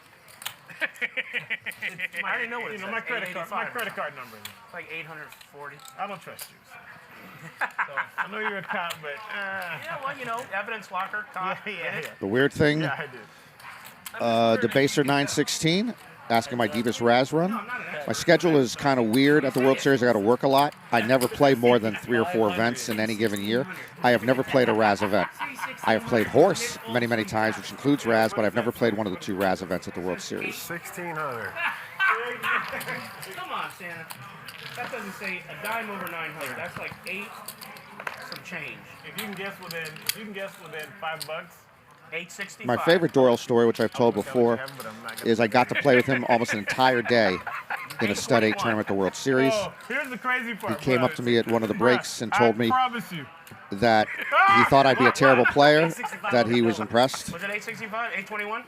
that I had a much stronger game than he imagined, and that if I just plugged like 2 or 3 holes in my game, I'd be a lot better off. Now you're reneging. I was thrilled to hear that. I saw him a few days later when he was sitting alone waiting during a break for a tournament to restart. I walked up to Doyle. I said, "You mentioned the other day that I got 2 or 3 holes in my Stud 8 game that I needed to plug up. What are those holes?" And he told me, "Son, you'll have to read my book to find that out." This motherfucker said 821. Doyle's always selling books. I did read Super System. Actually, the original Super System, I believe the Stud High Low was not Stud 8. I think it was Stud High Low regular. It was. It was? Okay. It was. I was actually disappointed because I was playing Stud 8. I was a prop at the time here in Los Angeles, and I had to play Stud 8. My Stud 8 game was shaky at best. I'd played Stud growing up, but I hadn't played a lot of Stud 8. So I went and got Super System. I figured, okay, I'll learn from the best, Doyle Brunson. started reading the stud low, the section on it. Quickly realized that it was stud high low with no qualifier, which is completely different game. And a dead game for all for all purposes at this point. Pretty much. It was brought back. It's in the Dealer's Choice of the World Series, in the 20-game Dealer's Choice of the World Series. They do have that game. It's a terrible game. I hate it. I do think it's a terrible game, but what the heck? I mean, you literally you can't play high. I mean, you got schmoes who play like rolled up tens in that game is terrible. I agree. You cannot play high, so if you guess within $5, kind of limits the hands you should play. It's a terrible game. Nothing. No. That's too close already. I know how much they are. You're exactly right. I have that same box 4 times. Raz is making a comeback. DJS says Raz is by far the most fun stud game. Raz is kind of, I would say the first couple of World Series of Poker seasons I covered, where I would cover the live streams of the Raz event, there wasn't much fervor around that game. But over the last few years, people seem to really like it. I hope they do appreciate it. It's, technically it's the easiest game to learn, and it looks like it's an ABC game. But of the stud variants, it actually has the most similarity, believe it or not, to like No Limit Hold'em. There's a lot more bluff in Raz than there are in the other games, the other stud variants. It's an interesting game. Much more interesting than you look at a glance at it. And eventually, all of us, if we play Raz, will experience the greatest feeling I believe in gaming, and that is a Raz Rush. I don't know who that was. Rounders 2, Raz Rush. I don't know the guy, but I know the Yeah, I'm like 91% sure that Brian Koppelman is watching this right now and inspired by your words.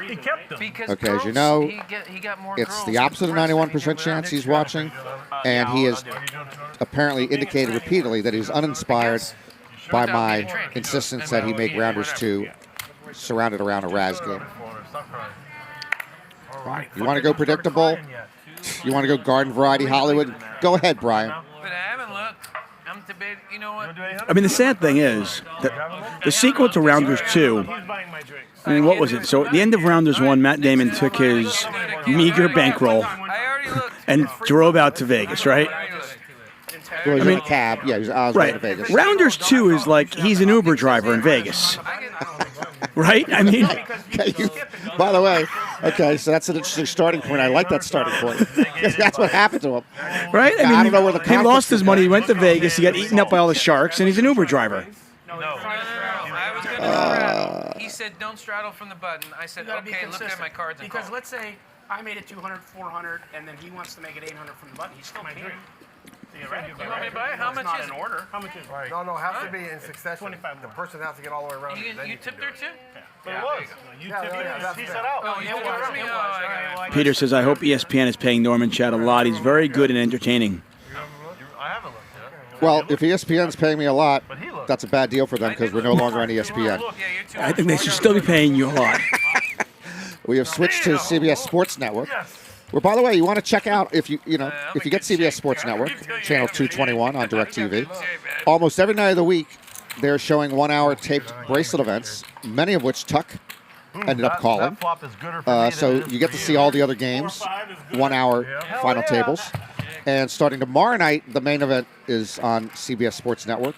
Day 4 will be on tomorrow night, and it'll be on every week for the next couple of months with a lot of reruns. I'm really excited to watch those.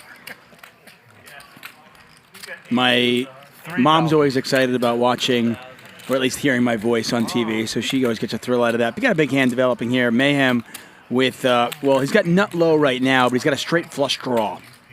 Patrick with top pair. So Mayhem's going to raise, Patrick being put to the test. I am too. Whiskey. And you can see here, Mayhem actually a 3-2 favorite to win the hand at this point with just 3 high. That's amazing, but he flopped the world on the draws. By the way, if you do watch or if you heard about the World Series, the Trey Deuce became a significant hand for one of the players. Oh, hello. Oh my goodness! What type of card is that? Yeah, that is the gin card there. So Patrick makes trip queens. He's got the 10 of spades as well. Mayhem makes the straight. And Patrick does have some outs. He can make a full house. He can make a larger flush. But the ace of spades or the 6 of spades would give Mayhem a straight flush. So 2 less spades that he's got outs on. What a hand. And as you said, he's got outs. Patrick just a 2-1 underdog as we go to the river. If you have a queen, you're probably happy right now. It's good, Johnny. Oh, I never knew. It's really good, buddy. That's accurate, or should have been accurate. It's not as good as a 23, but you'll like it. Yeah. He sent a message back there. He said, don't say they got 25, 12, 12. Watered down or smooth? No, it's smooth. It's very smooth. It's smooth. Even for It's very smooth. It's because it's Macallan. It's good. Patrick glancing at Mayhem's Yes. remaining stats. Yeah, as played, it's really hard for Patrick to imagine he's good because he got check raised. But he knows he has outs and Yeah. 28-50 more after this. And he does going to go with it here. Mayhem all in. They're going to run it once. Patrick runs it once. Have a flush. Oh! Have a straight flush, I think. No, I have a bigger flush. No, you don't. I have a straight flush. Oh! Straight flush. What size was yours? I had a 10. Mayhem, can you count? Look at it. Yeah, that's pretty. That's pretty. Wow. You don't see a 2-card straight flush very often in poker. I mean, in all my years of poker, I think I've got like 2. This is pretty amazing. It was worth driving through traffic to watch that hand unfold. And I had my left turn signal on the whole way in the emergency lane. That's right. By the way, Patrick, I don't think he heard it because Mayhem said, he goes, I have a flush. Then he said, hear it. He even said, I have a straight flush. And Patrick goes, I have a bigger flush. And he goes, no, I have a straight flush. Yeah, he didn't hear it. He just saw the deuce 3, said my queen's better. What a run out. Yeah, that is, I mean, it was such a sick flop. And then that run out is just, taking the table because I finally saw deuce 3. wow. And I love that hand. That's why I said 4-5, right? And you're all, yeah, 4-5. That was Rigby, right? You said? As I mentioned, so Yeah. Nick Rigby played it, and apparently the deuce 3, suited in the Pittsburgh area, is called the diaper. The deuce 3 unsuited is called the dirty diaper. And Nick Rigby made it an infamous hand during this World Series of Poker main event. Not surprisingly, Nick Rigby did not final table the main event. No. Eventually, the dirty diaper got him a ticket to the exit door. I remember when we were calling it live, I was, by the chat in particular, called a naysayer when we celebrated a great play he made with the deuce 3, and he had all these chips. I go, well, he's not going to have them for long. I mean, I'd love to have him for long, but I don't think he's going to last for long. And they all gave me a lot of crap, but he was did not have him for long. That was a pretty cool hand. He played it fine, but if it was any other spade or Right. That was a pretty cool hand. To Patrick's credit on the turn, I mean, I think he really put a lot of thought into that, and he realized, when I got check raised in that flop, my opponent's going to have flush draws. He's not check raising, generally speaking, with a hand worse than Queen 10. So even though another Queen came out, I can beat 4-5. That was the one hand he could beat, was a bottom 2 pair. Other than that, he's probably still going to be behind. But with the full house outs, with the 10 of spades in his hand, he decided to go with it. It makes sense. Big John with the best hand right now with a pair of jacks as we continue. Norman, Chad, David Tuchman. Got about an hour left in tonight's show. Hope you guys enjoyed it. If you have any questions for Norman, throw them in the chat.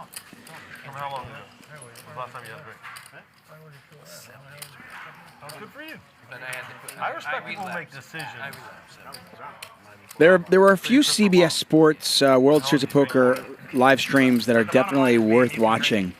The one I did with Dylan Weissman, PLO event, that was fantastic. Highly recommend that one. Covered a high roller. Now you're just being polite. Ask a few questions and drink his drink. The 100K at the end that I thought was really, really good. As is normally the case, the analysts that they pair me up with at the World Series of Poker are amazing. So check those out. And I will definitely be watching main event coverage. You, Jamie, Lon. Or is it just? Or is no Jamie in this? On the taped, post-produced telecast, there's no Jamie. No Jamie. So Jamie's just live stream. Just live stream. Okay. And they were planning, I think, to use her on the tape, but I made a phone call. That makes sense. See? That was that. That was that. Yeah. The future is female? Not on my watch. Who's she kid? Big John thinking about this one. Eli turning his pair of sixes into a bluff. He's repping diamonds, and he gets it through. He says, you can have it. Big John might be on a little bit of lockdown right now with just about 55 minutes left in the show. That's a pretty big fold for him. He's blocking diamonds. He's got the king of diamonds in his hands.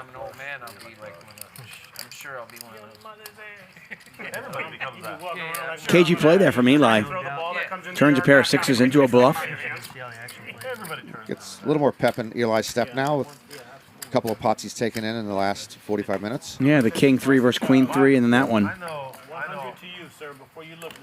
Error Eliminator asking if you would adopt him. Would I adopt Error Eliminator? Yes. I need to have more information than a screen name and a chat box. I mean, he eliminates errors. That's a full-time job in my house. I mean, based off the name alone.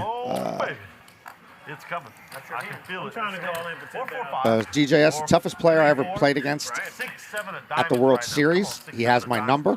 He's better than me. And then he has my number. And he's going to be in the Hall of Fame one day. Ben Yu, who I believe has probably 4 bracelets now. I've always told people when I'm playing him, it's like my cards are being played face up. Pound for pound, he's the best poker player in the world. He weighs 61 pounds. Doesn't weigh 61. But pound for pound, he is the best poker player in the world, and I will go to my grave with that. 61 pounds. Anyway, he is tough. He plays all the games. He's a really good poker player. He's really good. He's very deliberate. I have had him in the booth numerous times, and he is just always so insightful. The way he thinks about the game, the way his brain works. Stick it where the sun don't shine. He's too smart. I don't want to hear it.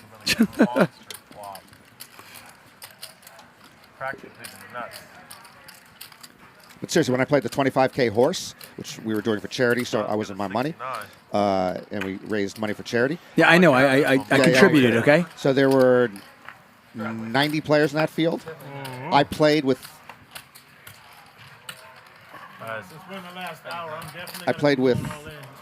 probably over the 2 days, I played with almost half of them, at least 30 of them.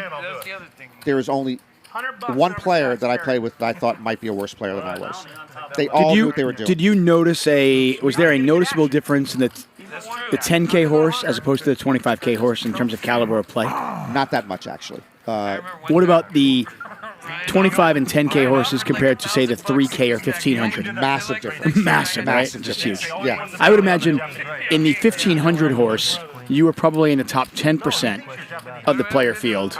And then in the 10K, 25K, and this is no slight against you, just a player, you were in the bottom 10%. No question I was in the bottom 10%. And in the 1500 horse, I don't know where I am, but I know I'm disappointed because I get to play it most years that I've never cashed in that event. It just seems to be impossible, especially when they went to 15% of the field cashing instead of 10%. I go, how am I not cashing in this event? Because I'm watching the level of play, and you have a lot of people who don't.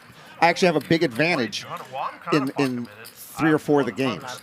Oh, I have no doubt. Their advantage over me in limit hold'em is not that huge. But yeah, I have a big advantage in all on the other games, but I've never cashed in it. Yeah, the World Series of Poker is an event like no other.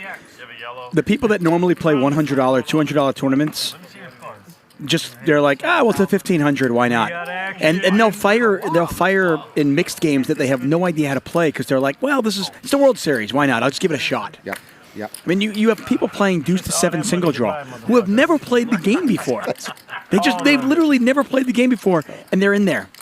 I asked a guy who was playing in the 1500 deuce to single draw. I asked him straight out. I said, and I was curious what the caliber of play was. I said, you have a 1-card draw. Your opponent has a jack. Who's a favorite? He had no idea. Yeah, that's like a 1-second answer. Yeah, right. Yeah, so he had no idea. That how do you not know that? Yeah, and that's, by the way, that's really important in that game because you need to know, where you're at in that. You know, do I break my jack? Do I not break my jack? Let me put these on. Okay, I'm ready. You know, if your opponent draws one, you're in position. You've got a jack. You don't break it. Famously, 21 years ago, when Jen Harmon won her first bracelet, it was in the deuce to 7, no limit deuce to 7 draw. She had never played it before. She talked, I believe it was to Howard Lederer. She got like a tutorial from him for like 15 minutes before she sat down to play. Now, she's, again, a great poker player in different disciplines. She sat down and won that thing. She'd never played it before. I've heard of that. I mean, I want to say 2013, I was in France for the World Series of Poker Europe. Jeremy Osmus, who won a bracelet this summer, he won his first bracelet in PLO. And he admittedly, he was like, I have no idea how to play this game. I'm terrible. Now, this was 9 years ago or whatever at this point. But he said at the time, it was his first bracelet. He was a no-limit hold'em player. He didn't know how to play PLO, but he sat down. And I think when you look at the Jennifer Harmons and the Jeremy Osmuses of the world, they're the kind of people where you can just invent a game and 9 minutes later, they're experts. Right. They're going to be better than 90% just because they're smart and they know how to play poker. Agreed. Right there. Big John is not really thinking about this. I don't think. Unless we have the cards wrong. You know, 7,000 was how much the first hand was that I donated to you. You know that, right? Come on, man. Let's play. Get your ass in here. Yeah, Barry's just like begging, please call me at this I point. ain't doing nothing else. I'm leaving if I lose. Oh, I don't want you Or to I'm leave. getting 20 more thousand. I don't want you to leave. No. No way he folded a He fucking chopped his arm off before he That's what I was did. thinking, Ukraine. There's no way I would. Nick from Yuma says, can you get Alexandra Botez on HCL? Alexandra, she's the chess girl, right?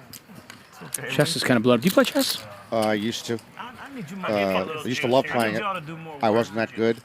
And you find out in chess very quickly that it's one of the problems with chess. You know, it can be a learning curve. You reach a point where anyone who's better than you, you're never going to beat. And you're never going to get to their level.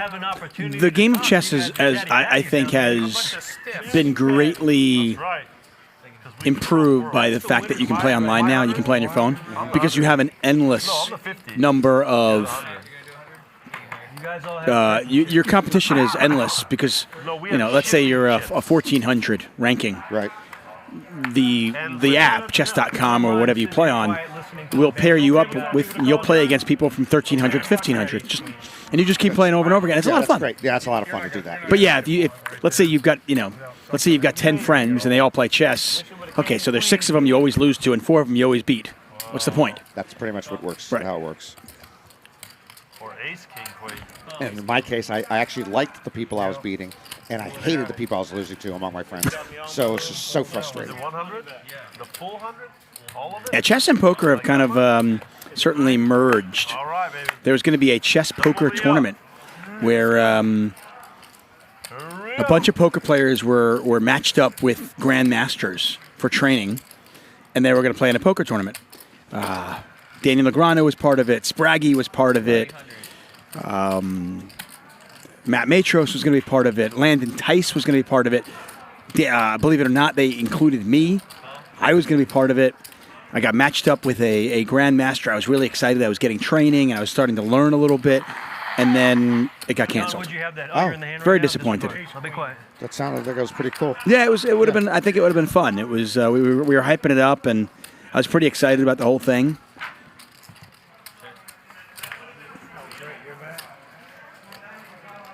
But it was definitely a situation where there were people in the tournament that I had no chance against, namely like Matt Matros, who was like a 16 or 1700. Yep. And then there were a couple of people in there that I was definitely going to beat. But I was ready to play regardless. One more diamond? Yeah. Like you need a 6 card? Well, the same thing happened to me the year I was on Dancing with the Stars. You were on Dancing with the Stars? Because I finished 3rd. You were not on Dancing with the Stars. It was like, was it 06, 07? I forget. I finished 3rd with... You were on Dancing with the Stars? 14 years ago. So seriously? Yeah, me and Betty White were partners. And... Are you pulling my leg? Technically. So let's take a look at the cumulative winnings. And Patrick, our big winner, he was up over 30,000 at one point. Gave a lot of that back with the Queen 10 hand. Not much you could do in that spot. Mayhem, courtesy of that, is up 15K.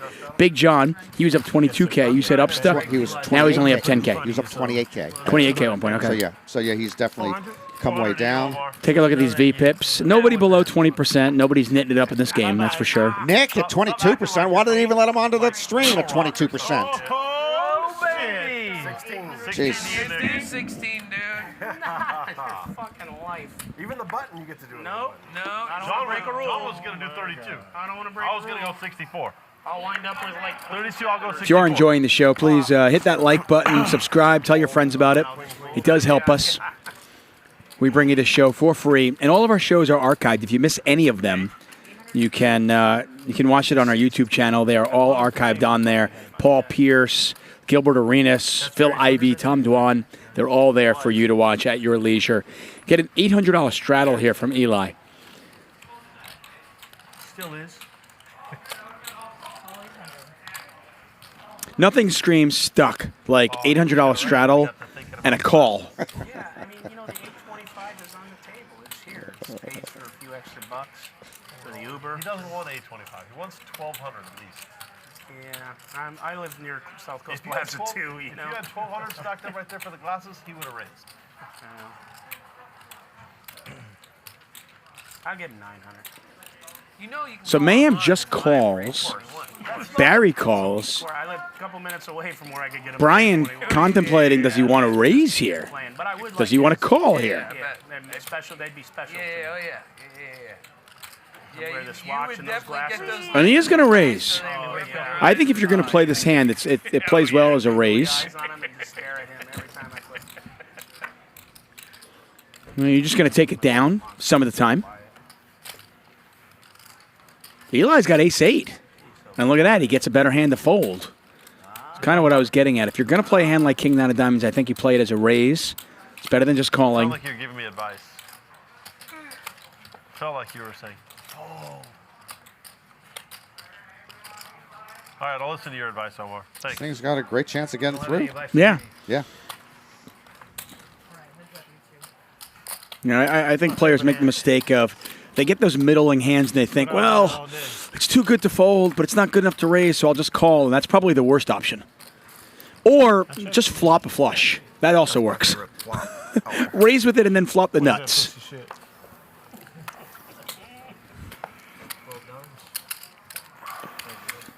And poor Barry just continues.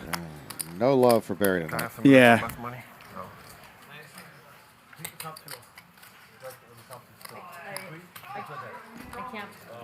It's even more painful for Barry to see in a way. Yeah, like really? The same hand as you. Same hand. You flop your suit. Yeah, I just thought he was going to call, bro. Yeah, I already had the King-9 bluff. Favorite hand. What was it? King-9 of clubs. Yeah, same hand. You both had great King-9? And I had Clubs King or Queen. any suit? Suited. Clubs and diamonds. All right. That's how Palmdale does it. Raise 4,000, King-9. All of this. All 4,000 with King-9. Yeah. Michael Galatoli says, we've all had those nights when it's just best to leave. Yeah, sometimes it just feels like you're hammering a square peg into a round hole. And no matter how much you hammer, it just won't go in. Well, that was my first job, and I had it for close to 2 years. So if you want to make fun, yeah, I was doing it for a local nonprofit. I hope I get King-9. And I was the only guy there who knew how to hammer a square peg into a round hole. Why? You didn't buy me any I was laid off when they had to essentially. You didn't buy me any drinks. I know, I didn't buy you drinks tonight, but Someone realized that there's no reason to pay me because I didn't know what I was doing. So I got laid off. When you're over there. Is it on your resume? No, it's not on my resume. I have a lot better stuff like that on my resume. Why would I put that on my resume? I once chased at Holy Cross Hospital in Silver Spring. I chased broken mercury out of runaway mercury out of broken thermometers, so we could recover the mercury. It's hard to find. When a thermometer breaks and that mercury takes off, and I just had a sixth sense of where to find it. Okay, serious question. What is the worst job you've ever had? My least favorite job. Yes. I did a lot of job in food services. Was being a dishwasher in a steakhouse. I much preferred busboy, which I did busboy jobs. Dishwasher. Dishwasher. There's no break from it. You never deal with any. The plates people. just keep coming. They just keep coming. Yeah, once the night starts, it just keeps coming. Yeah, I mean, you know, when you're at home, you wash those dishes that night. The dishes are done. You'll use them again the next day. You feel a sense of accomplishment. Of course you've done. You're okay. I've tried the last one. I'm gonna go sit down and have a glass of wine. There you go. Yeah, there's none of that. So it's like, you know, just trying to put your finger in a dike that's got water spurting out of it. You can't stop the water. The plates keep coming. It's bone straight, too. It's straight? You know, when I stop talking, I stop throwing chips in the pot. It doesn't go. I would watch. One of my favorite shows used to be Dirty Jobs with Mike Rowe. Oh yeah, that was pretty cool. I thought it was a fun show. Cool show. Take a look at our cumulative winnings here. Patrick still up 22,000. Mayhem 13. Barry, Ben, Omar, Eli, all down 5 figures. I would watch Norman Chad. Terrible jobs. Mine is bone straight. See, that's a show I would watch. Cool. My daughter's hair is. And just PS on my, even though that was my worst job, my worst job function was in my first job where I was working at a snack bar in a regional park. And most of the days, to start the day, I had to come in and make cotton candy.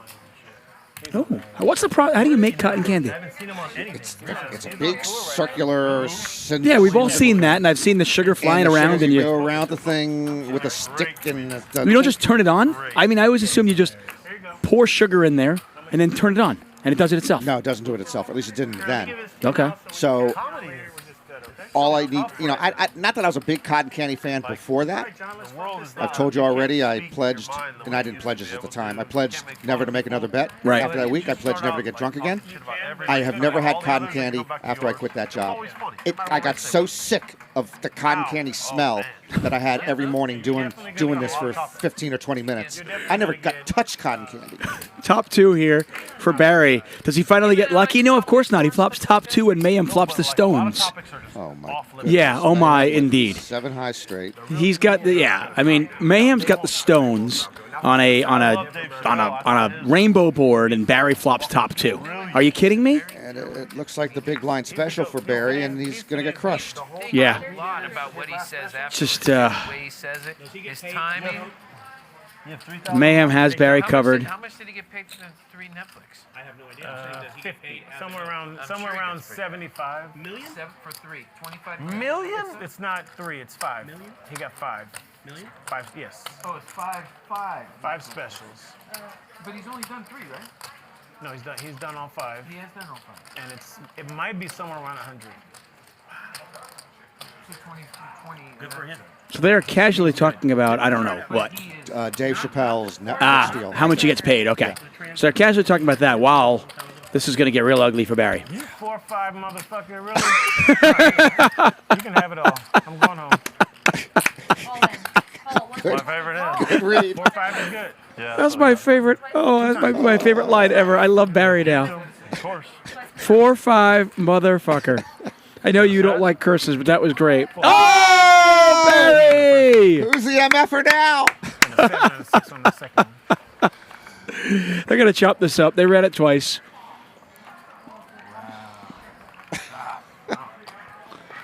Oh, man. Yeah. We don't lose Barry just yet. Is the GOAT. And I give him a lot of credit for firing back and not tucking his fucking tail like a lot of bitch motherfuckers do. The art is, I don't know. That didn't tilt you out there? Wow. Did he Rivers? They fought the. Then he turned the nut. I don't give a fuck. I'm here for the whiskey. So we should have just ran it once. This is the best live cash game out there. I mean, there's just this is fantastic. Monday through Friday, we are here. Hey, let me tell you something. Wow, if you ran it once, Barry, you would be back on top, bro. You'd be like Dave Chappelle over there. Come on, man. You made the logical decision. I did. And an illogical decision would have paid more money. That's all. There is no logical or illogical here on the once or David, twice. I don't know him. Yes, please. Know him. Yes, I've been in his company, but Nick enjoying some of that Hustler Casino pizza. Of course, yeah. Tell you, the pizza here is good.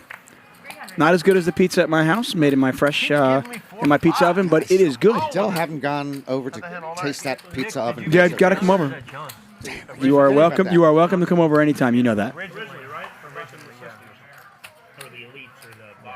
Built a brick pizza oven in my backyard over the summer, and we have used it many, many times now. My wife now makes her own dough for the pizza. Bryan, give Tuck credit on this. A lot of people will get a pizza oven constructed, in their backyard for barbecue stuff. Yeah. But he built it himself. Yeah, we built it. He didn't come in. He didn't bring in the. I mean, I did have somebody do the fine brickwork. I'm not gonna lie. That's understandable. There's some brickwork in there that I could not do. He went to Africa or something. But my wife does make the dough now. Trip Jack's here for Mayhem, and you wonder, is Big John gonna get himself in trouble? He's got a big ace. The big ace was good until the turn. Yeah.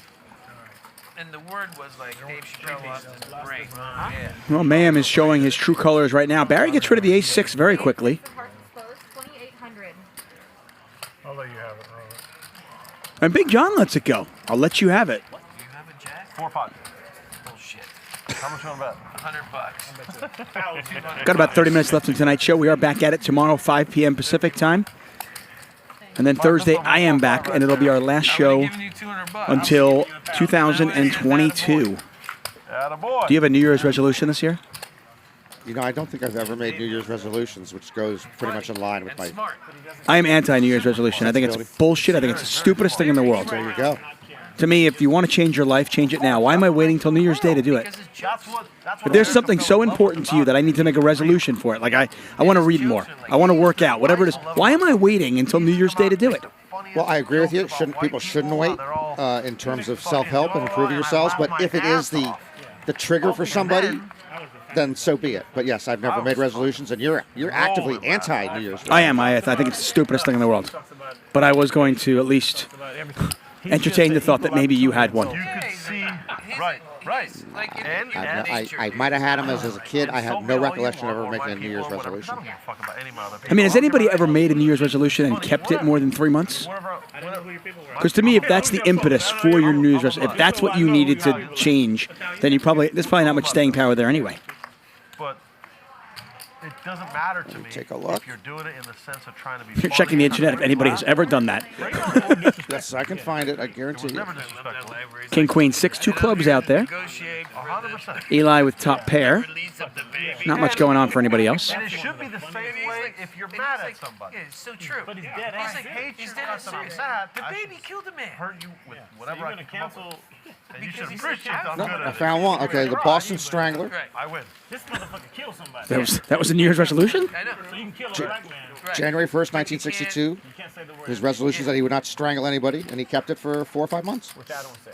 There you go. Then he broke it, and it's all bad news after that. To Debaser 916 says he kept his for 3 months. He lost 20 pounds. And then, as hard as it is to lose 20 pounds, it's harder not to keep it off. Good luck. It's really hard to keep it off. And listen, you know what? I stand corrected because the Boston Strangler, think of how many more people he might have strangled in that 4 or 5 month period had he not made that New Year's resolution. So that's a helpful New Year's resolution. No, okay, fair enough. Okay, well, if you're listening to this and you are a serial killer, go ahead, make a New Year's resolution that you will not kill. I'm fine with that. This is a show for everybody, okay? Okay, all right.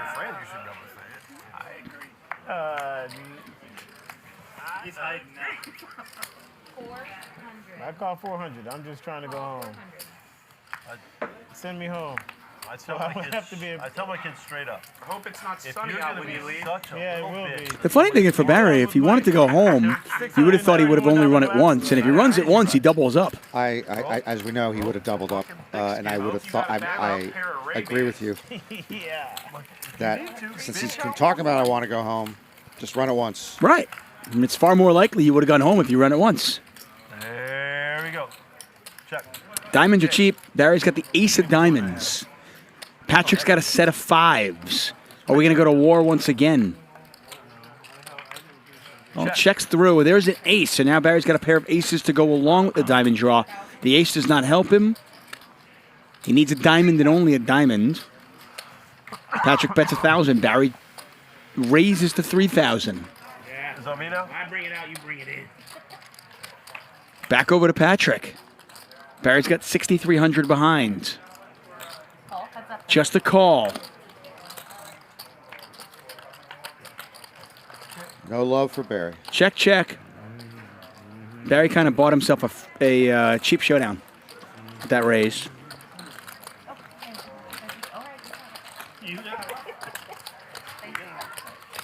Farhad Ali says, I still haven't tried cinnamon toast churros. There you go. That's a good New Year's resolution. Try cinnamon toast churros. They're worth it. I love churros. Fresh and hot and well made. Oh, I mean, if they're good. Huh? If they're good. East Coast, my favorite thing, and I don't know if... So East Coast, they call them Zeppelins. You know what I'm talking about? Basically, it was fried dough with powdered sugar all over it. Which is pretty much a churro, yeah. Yeah, but no, wasn't it? The churros are different. Churros have that, like, kind of the ridgy things, the sticks. Yeah, they do. I'm talking about, like, a So this is Zeppelin. just- It was like fried dough. I'm not familiar Just with powdered the Zeppelin. sugar. Look it up. On the East I think it's an Coast? East Coast thing. Or Zeppelis, people are saying in the chat. Maybe that's what it is. Zeppolis? Zeppelis? Zeppeli? Yeah. Nick from Yuma says, "Damn, Tuck, those are the nuts." Yeah, I mean, it's carny food. Okay. It's just like it's just delicious. Okay, so Eddie Billy says it's pronounced Zeppolis. Zeppolis. There you go. It's all in the chat. Oh, okay. Look them up and let me know. They're delicious. I mean, it's fried dough with powdered sugar. What's not to love? But in like 5 minutes, I'll be pass. Oh, I'm Yeah, it's like funnel cake. I'm looking at them right now. I mean, different. Yeah, that's it, right there. They look good. Oh. I mean, sugar and. But fried they're dough. if you go to a carny for it, they come out. They're still a little oily and they're hot, and they just pour the powdered sugar all over it. Those look awesome. Yeah, delicious. Everybody loves fried dough. Thank you, Jimmy Raymond, Eric Peterson, all you guys. Boy, I can't believe I've never heard of them. I've had bombolonis, which are similar, but I've never heard of the Zappola. Zappolis. You could smell it? What do you mean? Yeah, it's a thing. No, that's No, I mean, I feel bad for people that are like, the people that are, anti-sugar. I don't get that. That's Why do you deny yourself one of God's pleasures? Like, it's one of life's pleasures. Smoke in your face. Like, hey, listen, I think, everything in moderation. But why do I not want that? I mean, I understand not wanting cotton candy after working in a cotton That's candy. different, but in general, sugar, I'm pro-sugar. Who's not pro-sugar? It's like being anti-motherhood.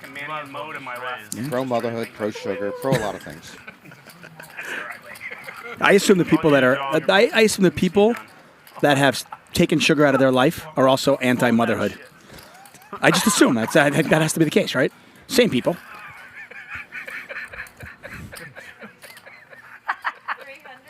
What about vegans?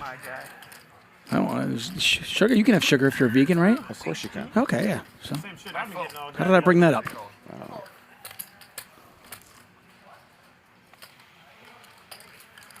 More sugar is better. Again, except for obvious medical reasons. Correct, DJS. Again, like I said, moderation. It's not. I'm not sitting here and telling you.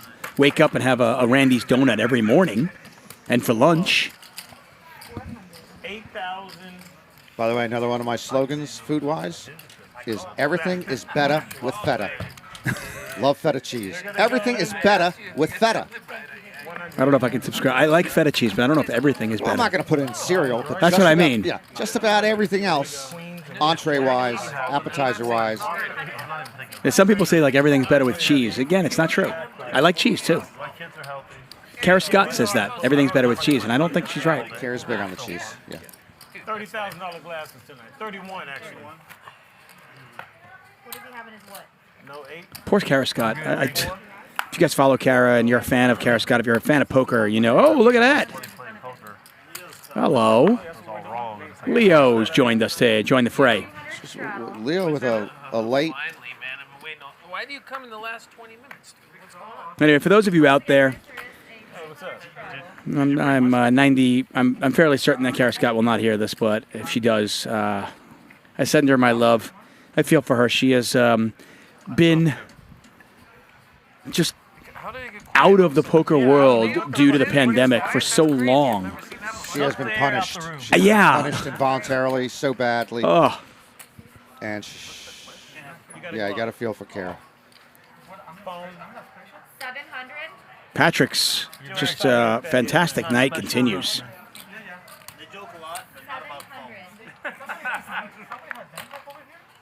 I don't know what it is. can't figure that out. Yeah. He took a stack of white chips and he dropped it all over the table. So every time he got up, it was there. What is that? Did you see it in Leo joins us. Finally filling up Ben's seat. No, Is that 10,000 or 5,000? No, he has 5,000. it doesn't clear up the damage. Here, my man. You need, Did you say badges? you need shoulders He said and it was heads. he said it was vaginal. And then I said then he needs a little vagisil. No, you need shoulders and heads. I don't know what Lauren is doing. Yeah, heads and shoulders. Maybe making sure that Leo has a minimum amount, I guess.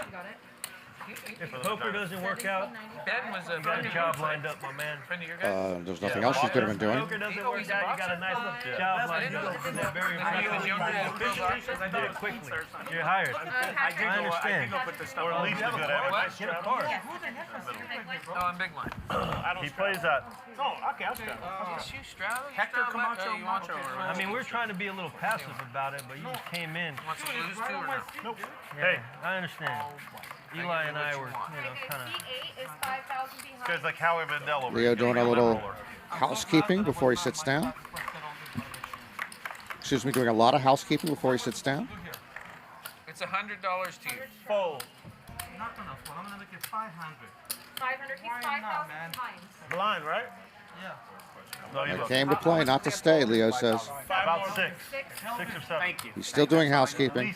He hasn't sat down, and he raises to 500. He has 5,000 back. By the way, that wonderful gentleman helping out Leo, that is Ryan Feldman's dad. Oh. Who was part of the team. Part of the team. Yeah. That is an excellent. The Feldman Poker Production Dynasty is very impressive then. Yep. It's Feldman, and Vertucci. Sounds like a law firm. Okay. Right there. 5 players. Well, Leo is doing it with the goods. He's got ace-king. Unfortunately for him, that is not a flop. That is going to cooperate with ace-king. Big flop here for Mayhem, who's got a gut shot and a flush draw. Bryan with a pair of 4s. Barry with a gut shot. He just moved all in. He's going to get... This is actually interesting. He's going to get called, and he's actually, I think, going to be a favorite over 8-6 of spades. But he's not going to be a favorite over 5-4. I don't think Mayhem can fold. Well, let's see.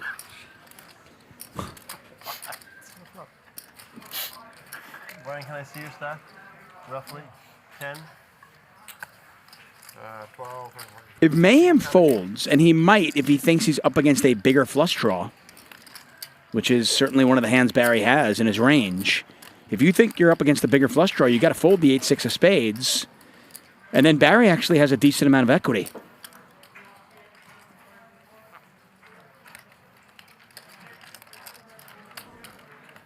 This could have worked out much better for Barry had Bryan folded and just Mayhem called. You got a shot. You got a shot. So Barry only has 5% equity right now because 3 players are in. But if Mayhem folds, Barry's equity will skyrocket. It'll go high. I don't think he'll be a favorite against Bryan. No, he won't be a favorite because he's still pair against. I But don't know how to play this hand. I sympathize with you, Mayhem. I wouldn't either. I mean, the problem with Barry's hand is his 6 is no good because it gives Bryan a straight. So Barry needs a king or a 5. So he just doesn't have that much going on. Like I said, he would have been much better off had Bryan folded and Mayhem called. Oh, shit, really? Okay, you know what? I'm sorry. If you want to be results-oriented, obviously you could call here, but I think this is a fold. You're just going to be up against, in my opinion, I think you're going to be up against a bigger flush draw some of the time. You get cooler to punch. Yeah, I know. Monsters ain't gonna call that. When there's 2 players in there. How do you know your flush draw is good here? That was good. I'm your friend. I'm just gonna go along with it. I'll let You know, sometimes y'all talk. I know it's because of the action you're saying that he could be up against a bigger flush draw. Sometimes y'all talk about blockers. He's got the 2 spades, so it's less likely that the other players have flush draw. Right, but you got to shove and you got to call. What do we think they have? Sometimes you tell me, he should fold because he's probably up against a bigger flush draw. I mean, he could be up against 5-6 right now. And then he's just got a naked flush draw. We could be up against Russian hackers at this moment as we're speaking. I'm on the record saying I think this is a fold. Try not to commentate, being results oriented. I know we can see the whole cards. Right, I understand.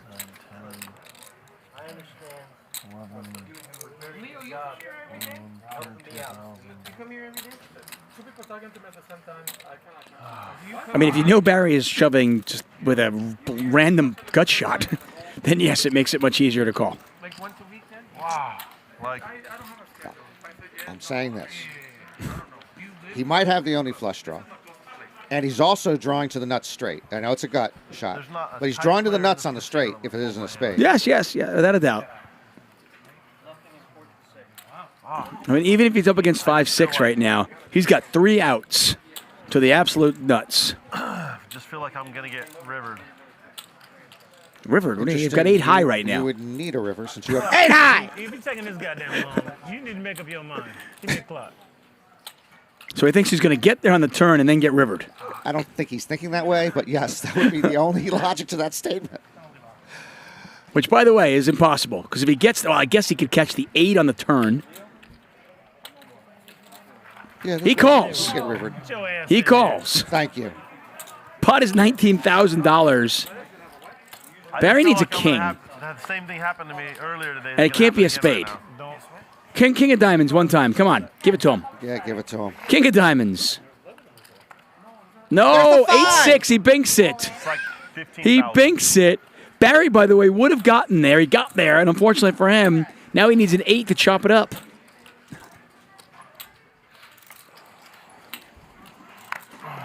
Bryan with 2 pair. Mayhem said he was going to get rivered. What a turn card. Well, he's still good. You're right.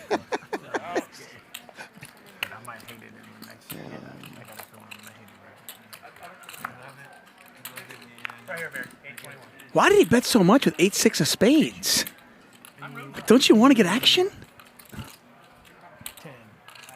Oh, he did bet. Oh, wow. I didn't even see that. Like, I mean, you're blocking spades if your opponent has bigger spades. 6, 7, 8, 9, 10, 11, 12, 13, Pot is huge, but I mean, you can't bluff out Barry. Barry's already all in. Don't you want action from Yes, Bryan? you want action. You have the nuts right now. You want action. Yeah, he basically moved all in. Again, I have 2 spades. Mayhem has always talked about his hand tonight. Honestly, he's also talked about the whiskey he's been drinking, which might impair his poker judgment. Now, every single time he's talked about his hand, has he ever not had it? Remember, he had 2 pair. No, he's had it. He had the flush, and then here. Yeah. Barry is drawing dead to a chop. He's not telling the whole truth here. He says he has 2 spades, but of course, as we know, he also has the nut straight. But he's not spoken an untruth. Barry thinks the bad thing here is Barry. This whole delay for Barry. He thinks he's got the winner. He thinks at worst he's chopping. Do you have spades? Yes. Me or him? Bryan says no. That's pretty funny. Look at Barry. I love him. By the way, this is really a bad beat for Leo, who sat in late and sits down and watches like a 15-minute hand going on. No action for Leo. Here's what's crazy. Yeah. Oh, poor Barry is just like, he's just floating in the wind. He thinks he's got the winner. I mean, there's no way Barry thinks he's actually drawing dead, right? There can't be. Larry's got to figure he has the winner. Barry has to figure he's got the winner. Wow. Perfect ending to Barry's night, actually. Right? It's been so beautiful. Get there and still no good. I will if he's okay with it, but only if he says yes. I'm fine with it. He's not going to be fine with that. What's going on here? So, Bryan has not acted yet. Yeah. This is very unusual. My boy over here. Probably. So he will fold. That's interesting the way that worked. It took Bryan a really long time to fold that after he saw the hand. Am I the only one who noticed that? It's just slow going from seeing it to the brain. Oh! Another 8! Another 8! That's fine. I'll take it. Why did they run it more than once? Fucking shit. Choppy. What is going on? It just disappoints me. That's 2 times with Barry. Yeah. So he's only going to get, what, a quarter of the pot? Yeah. That's disappointing. So they're going to chop up the first half, and then Mayhem is going to get the entire second half. So 3/4 will go to Mayhem, 1/4 goes to Barry. Still leaving with the third or 25%? 25 on 25 right there. And again, poor Leo, he sat down more than 10 minutes ago, and now it's even more delayed by having to chop this pot. It's kind of bizarre. So Mayhem, with the absolute stone cold nuts and a redraw to the flush, showed the hand to his opponent. I assume because he was terrified, either the whiskey was speaking, or terrified that his opponent had a bigger flush draw and didn't want his opponent to get there. I can't believe it's the second. I believe it's the first. It's the whiskey thinking and speaking. By the way, had he not shown Bryan and the river was an 8, I imagine there was a chance there it would have been a 3-way chop because they wouldn't have ran the river more than once. Oh, that's pretty cool. Patrick up 26,000, Mayhem up 24,000, Nick up 10K. That's the quietest 5-figure win I've ever seen. Big John up 9,100. Leo has played 100% of his hands. It was one hand. What for what? 100% of his hands he has played. What for what? We've only got about 10 minutes left in tonight's show. You see Nick's down to 20% VPIP. The man refuses to play a hand. Yeah. Well, usually I do have it, Barry. A couple of times. I was given Me neither. Yeah. I haven't seen myself either. No. I have to bring on. I don't see myself. I have to bring on a mirror so I can see myself. Sometimes I don't think I'm here, but I know I'm here because when I go home, I don't know, money left. I'm gonna go all in again. It doesn't John, matter did you what have I that have. drink? Renegade Caden says, didn't Bryan show his hand before Mayhem showed his? I believe he did. I think Bryan showed his hand to see if he can get a read and be like, I got 2 pairs, is this any good? And Mayhem, after seeing the 5-4, still then showed 8-6 of spades. So yeah, you're right. It was, I guess, the whiskey. It's the whiskey. And actually, Mayhem did ask Barry, who was all in, do you mind? Do you mind? And Barry said, I don't mind. Raise it so I can raise. Excuse me, I object to that. 1,100. Okay, 500. Glasses. 500? Glasses.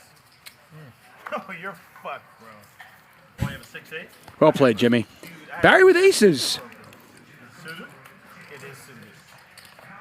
It's not suited. Okay, it might have a suit on.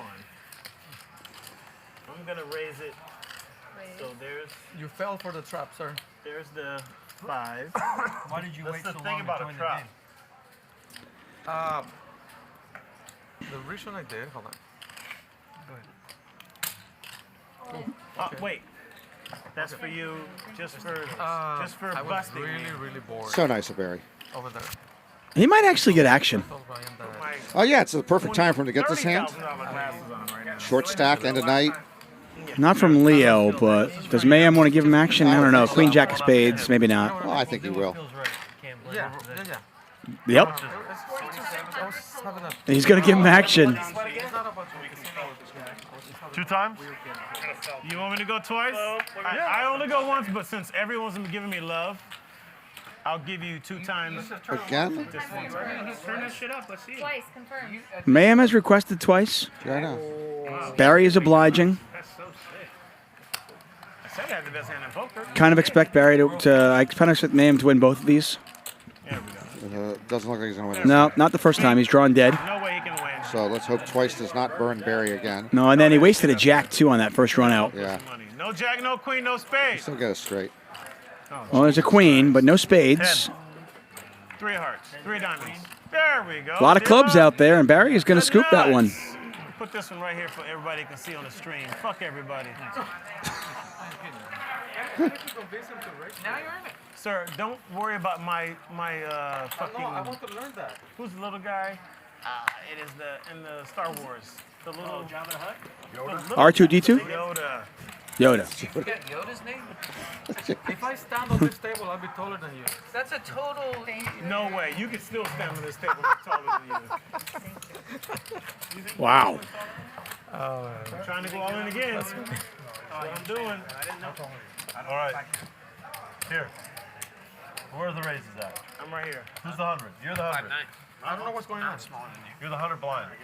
Ain't Straddle. it's Straddle. He's Is it still optional or is Little it bit. or is it it's recommended. Eli's like, recommended? I like that. I like that. All right, 200 here. So we got a recommended $100 straddle. It's been imposed on you. straddle? That's correct. We're not doing overtime tonight, but I do feel like this game is kind of just heating up. Maybe it's the Coke and the drinks, but Okay. Thank you. 700. So it's 150, right? Oh, what happened? I went out of turn, sorry. But this reminds me when poker first came on TV, and you know I'm a big cash game guy. I was a proponent that you know we can show cash games. As you know, high stakes poker became a big success. But people told me nah. The smart people and the production people and the TV people told me nah. The thing about a tournament is it has a beginning, middle, and end. People want to see that, you know, who wins it all. I said, you know, cash, because I love cash. I said, cash can be really interesting. And they didn't want to do it. Thank goodness for high stakes poker and Maury Escandani. Yeah, I think those producers you spoke to in the beginning were misguided in the sense that they didn't realize that cash games, you can control the lineup. You can control the amount of time you want to watch it. I mean, if you're on a little bit of a delay, you can even do live editing. And I think this is the future also. I think live streams are great. You want to see almost every hand. But I do think in the future you can even live edit and maybe get rid of the really boring hands. Good point. You know, if there are any really boring ones. There are almost never any ones on this hand show, though. But we got a really interesting flop here. Patrick with a nut flush draw. Leo with a straight draw and a flush draw. He is all in. He is going to get called by Patrick and not be in great shape. Ace high is the best hand. Not only does Patrick have him out flushed, but he's also blocking his straight outs. He's got the ace of the 9. That is the best possible hand you could have if you're Patrick against Leo's holding. Any glasses I can borrow? I'm going to pull in the 2 then. What do you need? Glasses. Shades? Glasses. hey, if you win, you got to give me $900. Push him up, bro. Don't fucking look like a professor. Push him And you can see Patrick a 2-1 favorite once he makes this call. He's like, push him up, bro. You got to be clean. Wait up. All right. 400. Wow, you look like Hoodie down. I go. Oh, okay. Right there. All right, it's all good. It's, okay, all right. Leo with a monster flop up against the worst hand possible. The ace-9 of spades. Don't move. There's so many rules. Just swag out on him. Fucking El Chapo. There's a jack, though. I missed. Ah, thank you. And Leo hits. I have a jack. Send it. Fucking A, man. Look at that shit. What is it? Leo, don't pull that shit on me. Don't start dancing because you win a hand. What are you talking That's about? fucked up. Ace-9 of clubs? That's fucked up. He gets it in as a 2-1 dog and then dances to rub it in. That guy know him. What It is was a it? brief dance, You win, dude. and I kind of like the rhythm of it. I told you I missed. It's a little That's pot. okay. I don't mind. I don't have to see him. It's a little pot, man. Sorry. Right? I'm saying sorry. What's your... Hey. Give me 9 white chips now. Nah, come on, bro. Okay, the first one was they had to get Sam. Oh, yeah. There you go, bro. Fucking Leo doing the jig. I'll take it. Hell yeah, I win. Yes. Okay, take your Like this? Yeah. I thought I was ripping my shirt off. Right now. You ready to fucking crumble? Superman. Our ratings will go through the roof if you rip your shirt off. All right. Small. Where's the raises? I mean, where's don't look. What do I know? I don't know shit. Yeah, I know. It's crazy. But yeah, some of my favorite shows I've ever watched personally are cash games. High stakes poker, I always thought back in the day. I watched every episode numerous times. Always loved that show. And Well, yeah, you raise a great point with the cash game. You can control it a lot better than the tournament, including the lineup. You get the right characters. I mean, how often have you been covering a World Series of Poker main event or any final table, and you see there's 18 left, and you're thinking, oh, maybe we'll get lucky. And you're just hoping. You're hoping, oh, maybe we'll get a woman at the final table. Maybe Phil Ivey will make the final table, right? And you're just hoping that you get this good lineup. And if it happens, great. But if it doesn't, then you're like, oh, okay.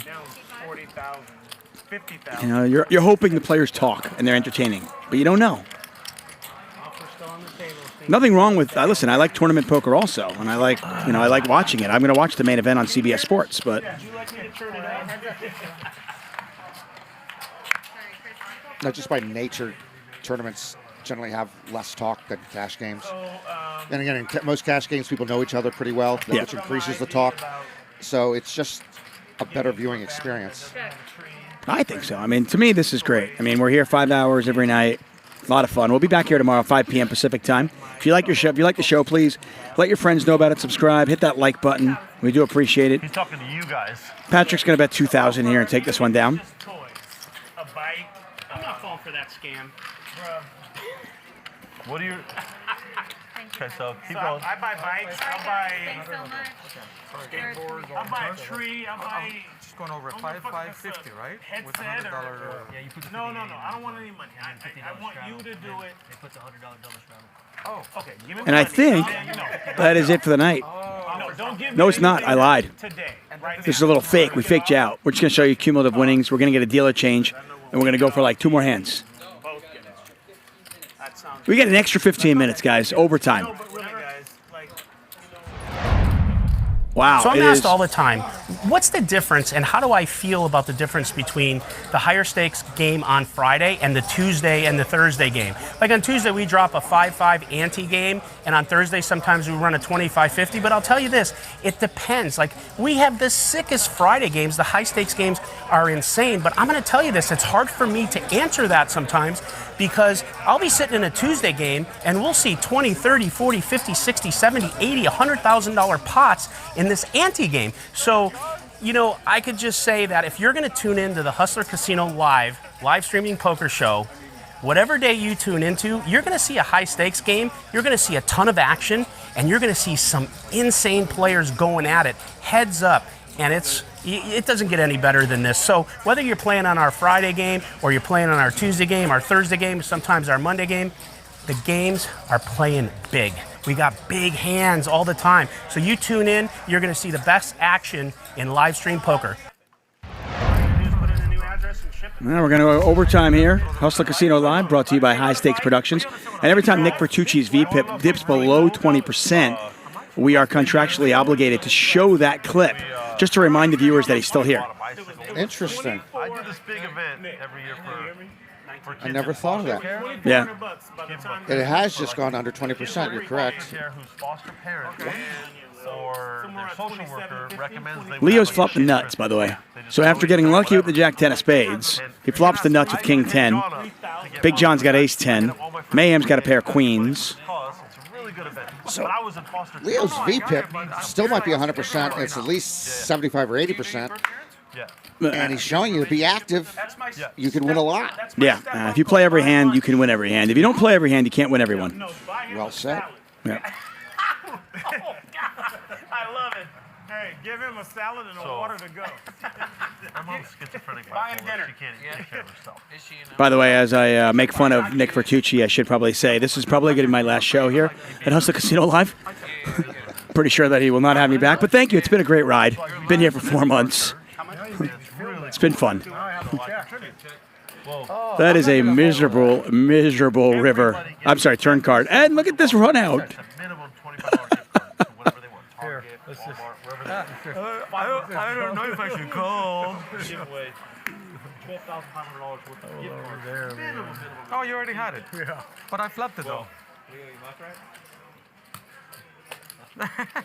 So we're going to go for about 10 minutes extra today. I just wanted to just $150, $200 bicycle back. Nice hand, John. Thank you. Look over here, bro. You're always so lucky. Eh? You're always so lucky. I flopped it. I raised big and you called. Good call.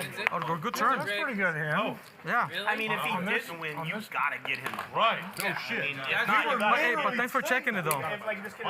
I said thanks for checking the turn. You've never seen somebody with a pot in your life as happy as Did you want me to like try to bluff it or something on the river? Dude. I couldn't bluff it once the straight shut up. I know there wasn't enough hearts out there either to. It just makes you think like shit happens for a reason.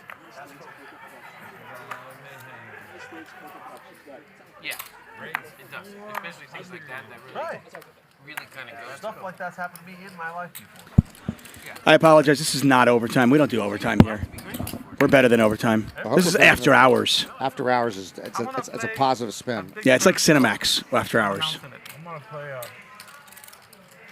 Don't look at me like you don't know what I'm talking about, okay?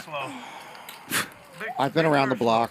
By the way, Leo Continues his 100% VPIP. And well, and why not? Well, look at this. Yeah, unfortunately for him, he is Finally. he's in bad shape here. He's up against a flush draw and an ace. So he is drawing to be queen of diamonds only.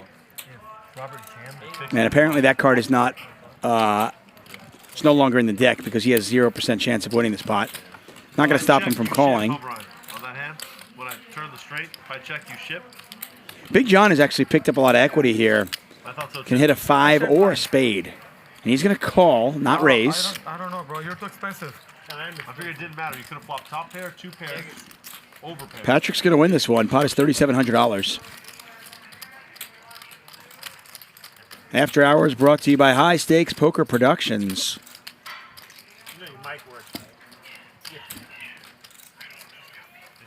I lose. I missed everything. I have the ace 10. I got ace. Oh, I don't know. I told you I check a big pair. I mean, I thought it might have been kings. I played it slow. I thought it might have been kings. That's I right. really did. I thought there's definitely Bad a luck Leo. glasses. You should charge him $200. Oh, sorry. Can I have 100? I know you weren't gonna. I know you weren't gonna call him anything, though, right? You were gonna call a bet. Especially if you don't bet, I can't call. Yeah. Ah, that's a good answer, right? All right, guys. I'm going to make it 300 with a really big pair. Right now. Right now? Yeah, in fairness, this is the first time that I've commentated and we've gone hashtag After Hours. Hustler Live. It is? Yeah, I have it written in my contract. I don't go after hours. But you'll find this after hours. Well, you're going to enjoy after hours. Tuck.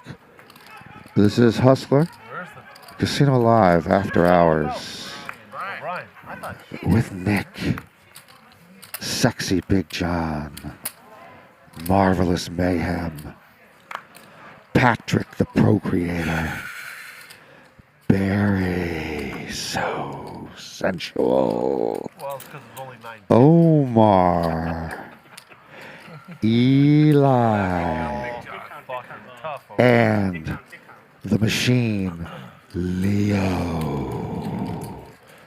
You're watching After Hours. it's quite possibly the most awkward thing I've ever heard in my entire life. All diamonds out there, 10 high flop. 1,000.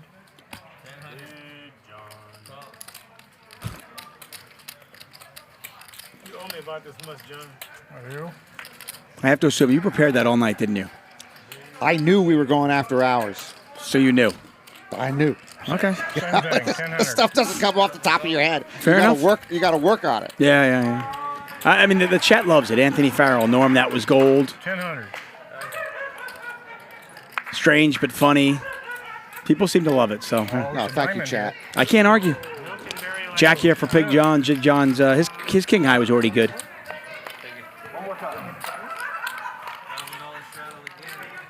Bryan, what the hell? Oh, Bryan, I think Bryan knows he can't play for 2 weeks. He want to get it all out right now. Who in the fuck, bro? This guy is the hyena. I was going to say the hyena. Put him in the crowd, yeah. $1,000 straddle from Bryan.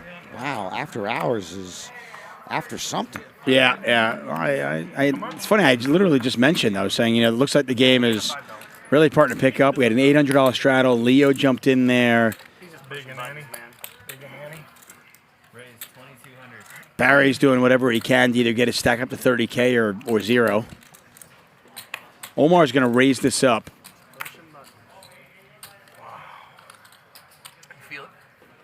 Big John's going to pretend he has a decision to make here. Did you say pushing buttons? I said John's just there pushing buttons. Also, I chew this gum. It gives me the hiccups. Oh, it does? What was it? And does Bryan call? I mean, it's 1,200 to win 3,400, but he's got a pretty garbagey hand. And your answer's right there. Yes, I defend my big blind against all fire. That's pretty garbagey, I think you called it. And Omar flops the effective nuts here with ace-queen on an ace-10-7 board against 9-3, and he just touches his chips, and Bryan folds. You are lucky I'm in a bad position. Got a new video coming up after the show. It'll be Friday's high-stakes game, brought to you by High Stakes Poker Productions, so check that out on our YouTube channel.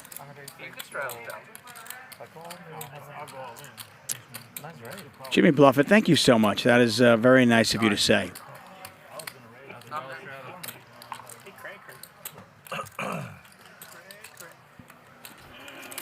Bryan's just going to continue straddling. The funny thing with Bryan is he's up. Yeah, I know. So I love his fight. That he's not locking down nothing. Yeah, he's not going to play poker for a couple of weeks, so he's going to get it all out right now. And there's straddles, and there are super straddles. Remember earlier on you asked me for the scouting report on Bryan? I said he's got gamble in him. You did. That's the first thing you said. Yeah. And you said, oh, everybody's got gamble. And I go, no, he's got gamble. I stand corrected. You look? I did. Okay, so if you didn't look, I would just go in all. I didn't look either. I did look. Thank you, Andrew Abraham. That's really nice to you, buddy. Andrew says, I'm going to buy my way into this game. Andrew, tonight would have been the perfect chance. I tell people, if you want to play on the show, either ask Ryan Feldman, but the best thing you can do is just come down to Hustler Casino. First of all, the games are great here. Come down, play, get to know the staff, and when we get an opening, when somebody gets knocked out, you can slide right in like Leo did tonight. Look at this one. Did it like that? Once? Yeah, just one time. 4 diamonds. I mean, wow. No. Barry's got 6 deuce. He made a straight. On the turn. Very nice. Wheel versus a wheel versus 6 high straight. Wow. Look at that. That's sick. Is that real? Yeah. Gerry finally getting some late love. Sometimes, guys, listen. How'd you know? Listen. Give me a pen, and I'll sign you chips. 6 deuce of diamonds versus ace deuce. I see why you got The magical 5 hits the turn, and both players make the straight. Thank you, my brother. Reminiscent of the famous Tom Dwan Phil Ivey hand that I called many years ago. Look, I'm afraid to even open. Not quite the same hand, but That wasn't on high stakes. it was a $1 million cash game. $1 million cash. And I was commentating with RW the third, and the Magic 4 clubs came on the turn, which gave Phil Ivey the wheel and Tom Dwan the 7 high straight with a 6-7. And they were playing 3-handed, $1.2 million pot. You know, I'm in there with 2-6. I'm in there. Yeah, was that the largest TV pot at the time? At the time, yes. Okay. You got the aces? No, when you had the aces. And I infamously said at the same time as RW3, we both did it at the same time, oh my gosh. I will never live it down. Oh my God. Yeah, I didn't say oh my God. I said oh my gosh. Dadgummit, it was the right thing to say. Yeah, it was not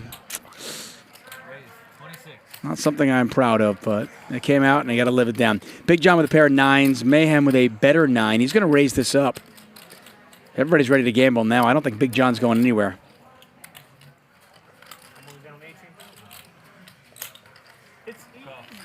After hours, a.k.a. gamble time.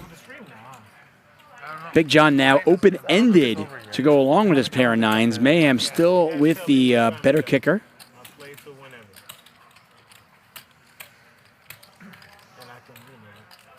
I'll get a couple more if I need.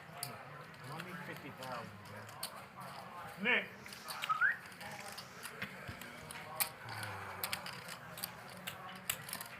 Just a few minutes left in tonight's show. If you do like the show, we do appreciate those likes. See if we can get over 1,000. Looks like we got 813. So if you're watching the show, please hit that like button. Otherwise, I don't think they'll ever let Norman and I commentate again together. I thought it had to be 1K or more. Yeah, it's 1K. back. That's the only way we get to do a show again. Well, now you give them some of them an incentive not to hit the like button. I get it. Well, then the crowd speaks. Yeah, that's true. We leave it up to them. If they want us together, then we got to get 1,000 likes. That's what I've been told. Thank you, Zach. I love you too, man. Mayhem has checked. Is Big John still thinking about it? For sure. Come on, Big John. Does he know it's his turn? It's like Chris Moneymaker. He checks finally. King of clubs. Ace-9 is good. Nobody's going to bet this one. And Mayhem's going to win a kind of a medium-sized pot. 3,600 on the turn.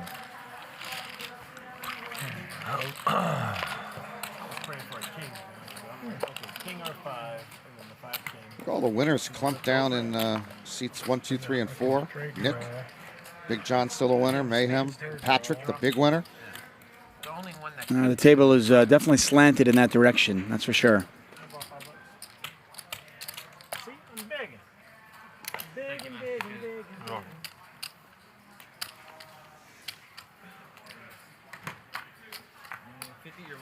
We're gonna look at Omar. It's been a roller coaster ride for him.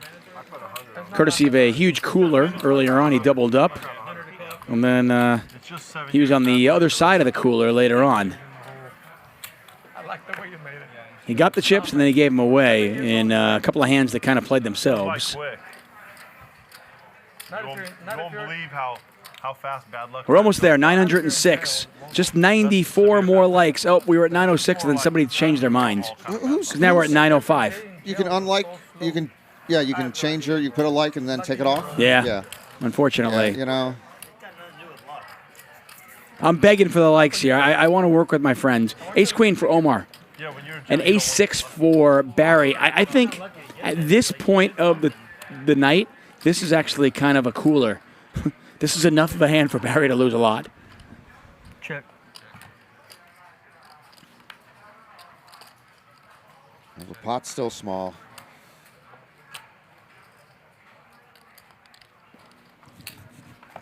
There's the bet. Queen's good. There we go. Barry does pay him off.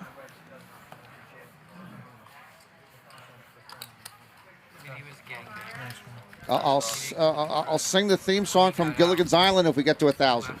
Oh, wow. Please. Now, this I want to hear.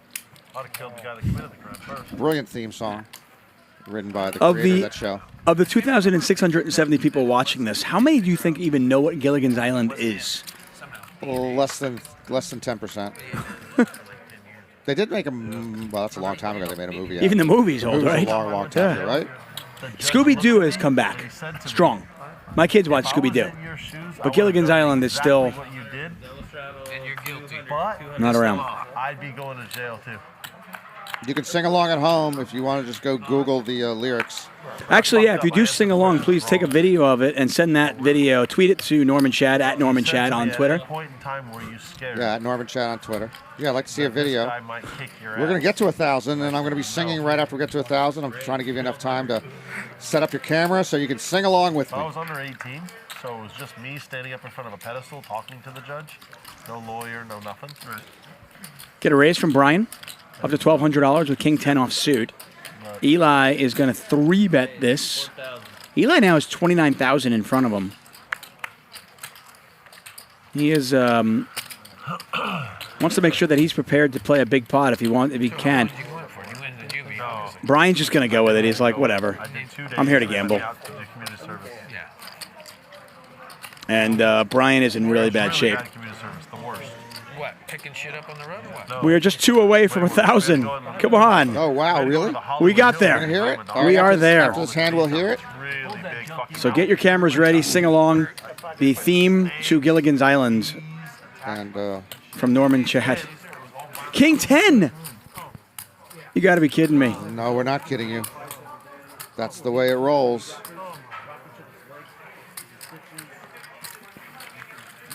Thank you. Flop a gutter, turn the nuts. Eli had the king of clubs as well and still couldn't get there. And like a pro, he just says, nice hand. Thank you, Eli. We appreciate that. All right, Chuck, you're going to verify for them that I will sing this a cappella without any lyrics in front of me. Right? Yeah, confirmed. I mean, there's no instruments here at all. Okay, and I don't have anything in front of me. I just know it from memory. Yeah, he has nothing in front of him, I promise this. Thank you. Sing along with me, please. 3, 2. Put your ID to be there, all this shit. I'll sit right back and you hear a tale of a faithful trip that started on this desert isle aboard this ship. is The my mate was a mighty sailor man, the skipper brave and sure. By passengers set sail that day on a 3-hour tour. A 3-hour tour. The weather started getting rough. The tiny ship was tossed. If not for the courage of the fearless crew, the minnow would be lost. The minnow would be lost. They set down shore on a day on this desert isle, uncharted desert isle, with Gilligan, the skipper too, the millionaire and his wife, the movie star, the professor and Marianne, here on Gilligan's Isle. And I didn't start it. I cannot sing, and I messed up 2 or 3 parts of the song. And please do not replay that to anybody unless they're at Guantanamo Bay and you're trying to increase their torture. Just passed away. And this nerdy-ass kid in school was my sister. I think they can actually. I think they can replace waterboarding with that. Very much so. I think they can. I hope you are all entertained. That is the one and only, the legend, Norman Chad, singing the theme song to Gilligan's Island for you. Thank you very much, everybody. Eli with top pair, Omar with Queens. Okay, I'll do it. Once they hit, I said, fucking stand there like a beast and take it. I swear to God. Omar betting. Eli's going to call, I would think. He does make the call. This is a very big pot.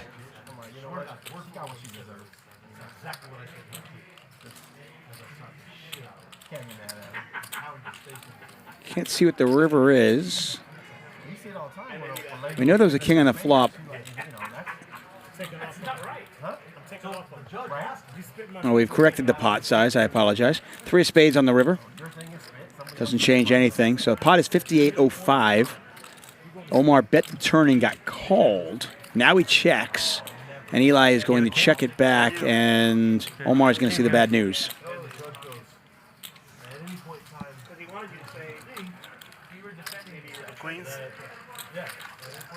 Tim Molina says, I just recorded that so they can play that at my funeral. Insurance that people will cry. Well played. Well played, sir. I was like shaking. Okay, so what were Gilligan's Island? He looked at me and he I said, remember seeing this show. if I was in your shoes, Who was, not the movie star, who was the other one? Marianne? Yeah, I always thought she was the more attractive of the two. Well, that's actually one of the old. I asked that question once. I got asked that question once in my newspaper column. It was Marianne or Ginger. No, I'm saying after that. I was a Marianne guy. And I went with Marianne, and I explained why I went with Marianne. I can't remember the reasons, but yeah. Yeah. Anything, I'm gonna get 3 years in jail. No. You couldn't get a speeding ticket. I mean, speeding ticket, yes. Couldn't be a violent crime. Couldn't be a fight. Speeding ticket's not a crime like that. Get a raise here from Bryan with the ace. Leo just calls.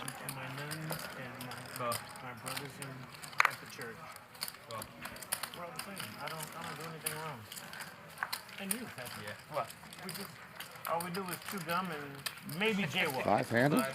5-handed, king high flop. Nobody has a king. Leo with the nut flush draw. Leo. I fought the man. The man wins. Big John with a pair of 9s. By the way, if you told me that my bingo card had Norman Chad singing on tonight's broadcast, I would have told you were crazy. So, the smart play would have been it would not be on a bingo card. Yeah. I do not sing for good reasons. That community service, truthfully, Leo has picked up a gut shot to go along with the nut flush draw. it was the worst. Pair of 9s are still good here. Now Leo's going to raise, and I imagine the hand will be over. It was only violent offenders. Nice aggressive play here from Leo. Putting pressure on a hand. You can see that he's actually a dog. Just 40% equity. But he's going to get the 9 to fold. Good job, Leo. And there was like a park where kids that got. Oh my God! This is like the bonus drink. Yeah, no phones allowed at the table, Alan. For security reasons and also for social reasons. We have noticed the players talk more and are far more social without phones. And that is going to do it for us, Norman.